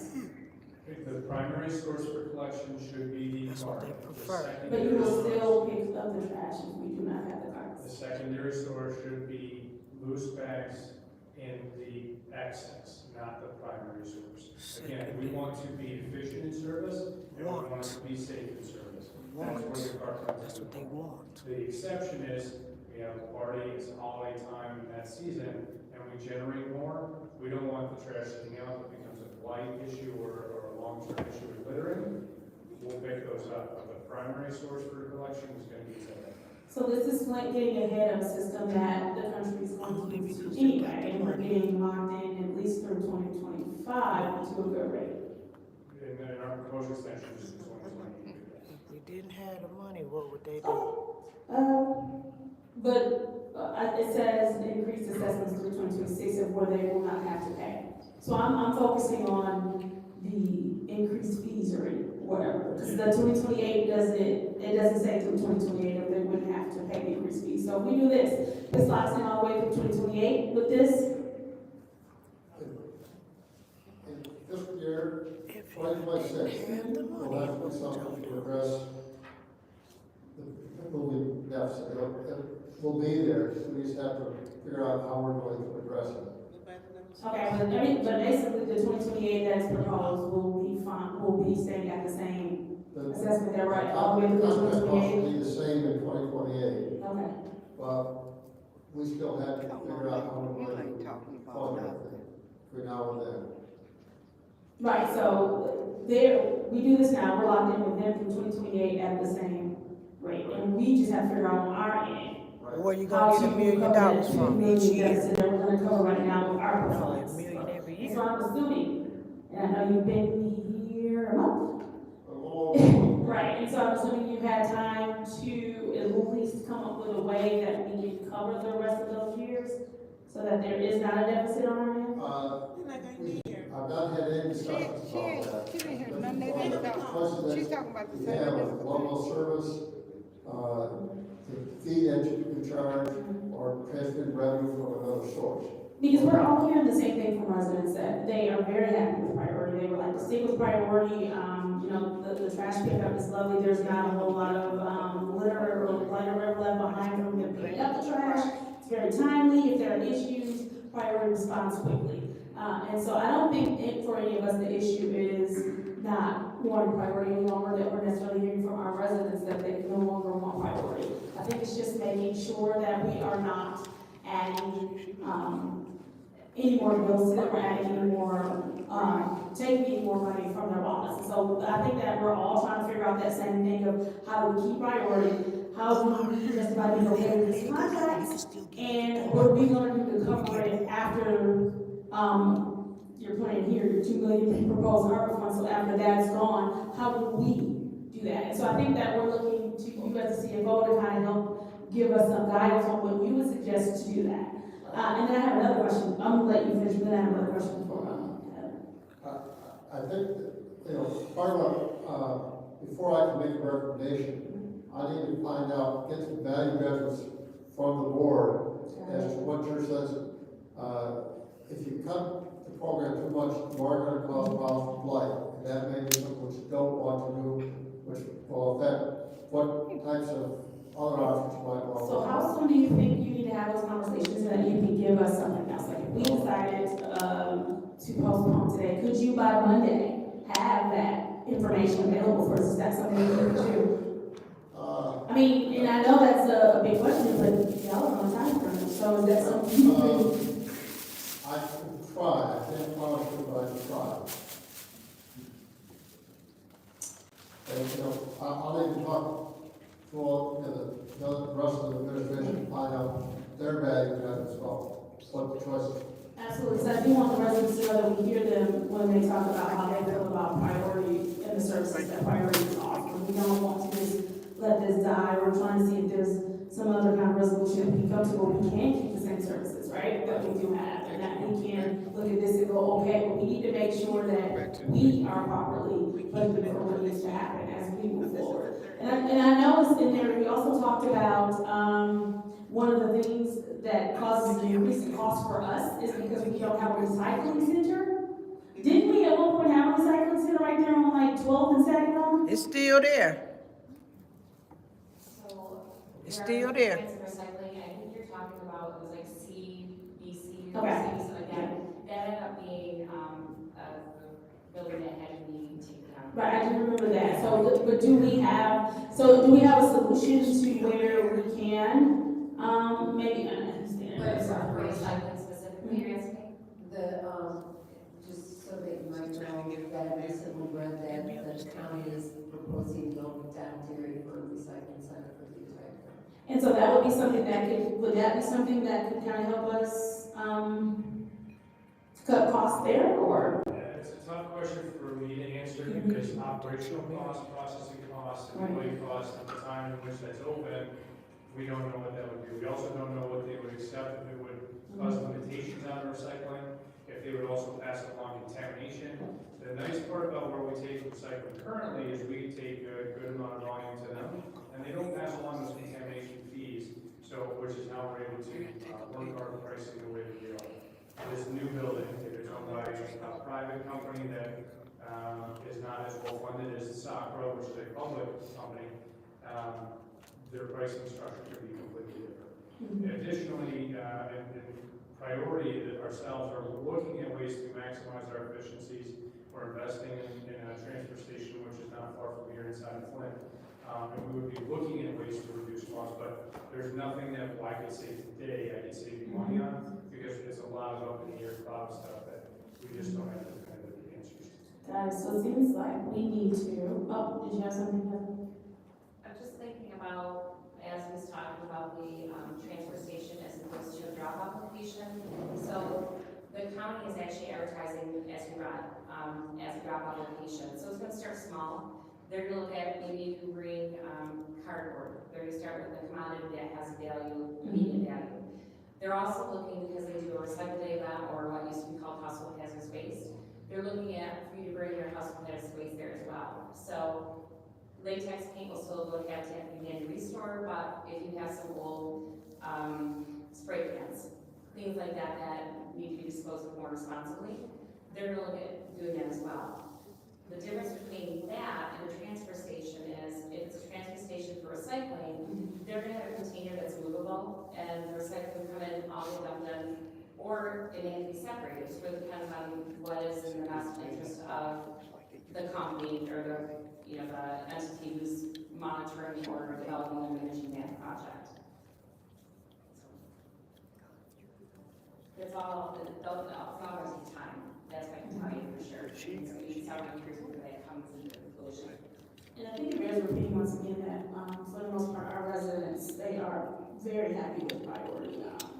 And so I think the best thing that we can do is work with our CFO to figure out how we move forward beyond that 2025. And I think the smartest thing we can do tonight is just kind of postpone while we try to get our ducks in a row. Maybe that's something that you can have some sort of outline or something, some kind of preliminary something by Monday. I'll do my best. Say bye. Seriously. We also want to make sure, is there anything else that we may have left off if you're still looking for some type of information? I know this has been a hot spot. This is something that obviously it's not satisfied what is being asked, so we'll work on that. Is there anything that we may have missed that we want to be close about? There's one more thing that maybe we didn't provide, and I'd like to have you bring that. Sometimes the This thing is to not rush, I guess, that turns into a no. I mean, it's just my suggestion, but again, I'm just one person up here, and if you have enough to get the yes that you need tonight, but if you don't, I would take a suggestion of postponing and working with the CFO to come up with something. No, we're great with whatever, I mean, we're here to provide information. Right. What do you think is best, we're gonna, support that. I just want to give everyone the opportunity, if there's anything that's still missing, or. I'll let someone else have the floor, because I need your question. Mr. Mays, may I speak first, please? Thank you. So, I can see where our trash pickup is not sustainable. In reducing services, remember when we used to be able to rake leaves in the street? Yeah. How many households still rake leaves in the street? How many years later? So I can see this coming down as a problem if we reduce, but we might not have any choice. So the question in my mind is, how long can we really extend this contract to be economically feasible for our residents? I work 3 jobs. What? And plus I have a retirement. So I'm lucky in that I can afford it. But I also know that my neighbors across the street can't. The guy in the corner can't. We can't. The house that my niece is buying from me, she can't afford it. She still owes for her water, $2 bucks. But there's many people in the city who can't afford an increase, and I'm aware of that. When my neighbors got their tax bill, they ran right over as soon as I pulled in the yard from wherever I was to complain because their taxes went up. And it was because their assessment went up. So I've always been in favor, because I see that from around the country we're going for more sustainability. So that means we're going to need to do more recycling. I recycle everything. I have 1 bag of trash as a rule every week. That's it. And then I have my recycling can and any yard waste that I have. But I can see where we're going to be mandated to do this. And so what is the answer? This grant program allows us to get these carts now, which we've accepted that grant, but it's also contingent upon us accepting the priority contract. So if we're going to be forced into providing carts down the line, what's better, to take this grant money and extend the contract, or then have to come up with more money down the road to get the grant, to get the carts? And that's where my thought process are. Where do we get that money down the road for the carts and the trash pickup, or the trash pickup alone? The same place I was gonna get it from if we didn't have that ARPA money. Real quick, hopefully. Mr. Moore, when you look at the 2 years that you're saying paid $1 million with ARPA funds, when you look at 27, 28, and maybe 26, do you know that if the ARPA money ain't spent, it won't be there in them years? You understand that? So the ARPA fund money have to be obligated and spent by December 26 of 2026. That's the spent deadline. Obligated would be the 2024 deadline. So the last 3 years, I guess I'd have to talk to Ernst and Young. I don't even know if we can obligate it, let alone spend it before it's due.